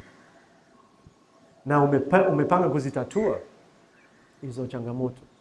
Sasa kwenye grant ya Deutsche Welle na grants zingine kunakuwa na kipengele cha risk assessment. Applications ambazo tulipokea mwaka jana, watu wengi wasema mimi sina changamoto. Na kama unaamini hivyo sawa, lakini mtu ambaye anatengeneza filamu Tanzania tunaona kwamba hapa labda wewe hujajiuliza vizuri au hujafanya utafiti wa kutosha. Kwa sababu changamoto itakuwepo. Lazima itakuwepo. Lakini vile vile kwa extreme nyingine usitunge tu changamoto. Changamoto ni budget. Sasa si ndio una-apply kwenye grant. Changamoto sio budget. Changamoto labda kuna changamoto la miundombinu. Labda kwenye production yako unahitaji kwenda kiwandani or something, access labda ni shida. Kwa una uhakika kama utapata access. Kusema ukweli haimaanishi kwamba hutapata hiyo grant. Msiwe mnaogopa, msiwe na uoga kwa kusema ukweli. Kusema ukweli, mimi kama jury nitasema huyu kumbe amefanya utafiti. Kuja kutafuta hiyo access, tutatafuta wote, tutasaidiana, tutafuta mtu ambaye anaweza atakufungulia milango. Lakini msiseme uongo kwa sababu pengine sisi wengine tuna experience. Nakumbuka kwa application moja imesema kwamba walikuwa na apply mambo ya historia. Sasa mimi nimetoka kwenye vuta na kuvuta, kwa nina experience mkubwa. Nasema hana changamoto yoyote. Wakati mimi najua zipo. Utafiti utafanya wapi? Hatakuwa na Waafrika nyuma ya kamera kipindi kile. Kwa wakoloni tu. Kwa hiyo ile taswira ya ile kitu ambacho wewe unajaribu kukitusimulia kwenye hadithi yako ni ngumu sana kupata. Kwa hapo una changamoto kubwa sana kwenye research yako, kwenye sources za information, lakini hajasema. Mwingine kasema atakuwa na changamoto labda za kisiasa, ambayo ni kweli. Labda kitu ambacho unakiongelea naweza mtu mwingine asielewe vizuri, labda hutapata kibali cha filamu. Andika kama ni hofu yako, lakini pia tueleze umepanga kuzitatua vipi. Ikija kutokea umekosa kibali cha filamu, utakata ruzuku au nani, utakata rufaa au utaenda pale utaongea nao vizuri au utaandika barua, utafanya nini? Tueleze. Labda kama changamoto nyingine, labda kama sema ambapo una shuti iko ndani sana mikoani huko ndani, kwa labda kuna ukosekano wa umeme etc. Ndio hofu yako, naenda kushuti vipi pale? Kama mimi juzi nilikuwa Monduli, nilienda pale nikasema hapa kushuti ni shida. Maana wanakosa maji siku 2 siku 3, wanakosa umeme, alafu hadi uingie kwenye kijiji kingine. Tayari nilikuwa nafikiria kuhusu changamoto, lakini nitatatua vipi? Unaleta generator. Ukileta generator lazima uwe na nani za mafuta za kutosha.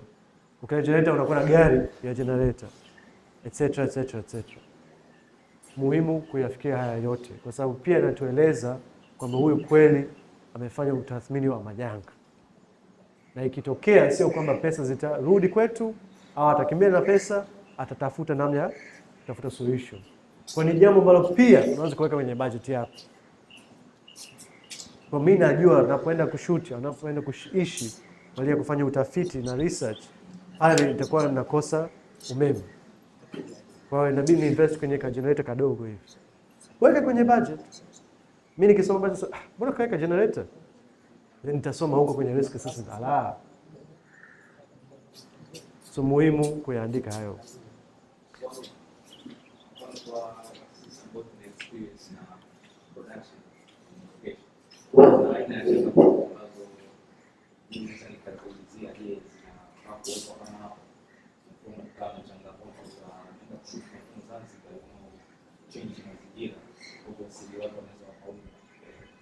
Au aina ya maji ambayo tunaenda kutumia katika hicho kijiji, you're not so sure kwa sababu kijiji maji yake sio ya kuchemsha. Au your feelings involve maybe stunts ambazo au nisho insurance Tanzania ambayo unaweza kuwashua watu.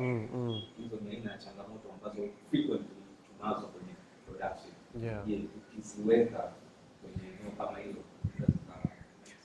inategemea na unatumia ni phase gani. So kwenye production ina make sense bila shaka, lakini kwenye development, kama umeamua kwamba unatengeneza teaser au unatengeneza proof of concept na utakuwa na stunts na kila kitu, then uandike kwamba tuna changamoto kwamba hatuna film insurance Tanzania, na ikitokea chochote itabidi itoke kwenye mfukoni mwetu. Pengine labda inabidi nikate insurance uko nje, au ni kama nianze kuongea na watu wa insurance makampuni hapa, au labda nitoe stunts, nisifanye stunts tena. Then si tena changamoto kwa sababu umeamua kutoa. So it has to be in relation to what you're asking money for. Kama unaomba pesa kwenye development, what is there? Kwenye applications ambazo tulikuwa tunapokea, wengi pia walikuwa wanaongea kuhusu production. Changamoto itakuwa production. Yani nikimaliza development, tanzaji production. Lakini that's not what we're asking about. Tunaanzia huku kwenye phase ya development, kwenye hatua ya maendeleo. Unadhani hadithi yako, story yako italeta changamoto zipi? Kama hakuna jambo lingine, huko YouTube tuko sawa. Basi tunashukuru sana, asanteni. Utatusamehe kama tumeongea kwa spidi sana, lakini tutaka kuongea kuhusu vitu vingi, yani masaa machache, lakini ni kazi, ni jambo endelevu kwa kweli. Na kila laheri kwa kila mmoja wenu, na tumefurahi kukutana leo. Asanteni sana.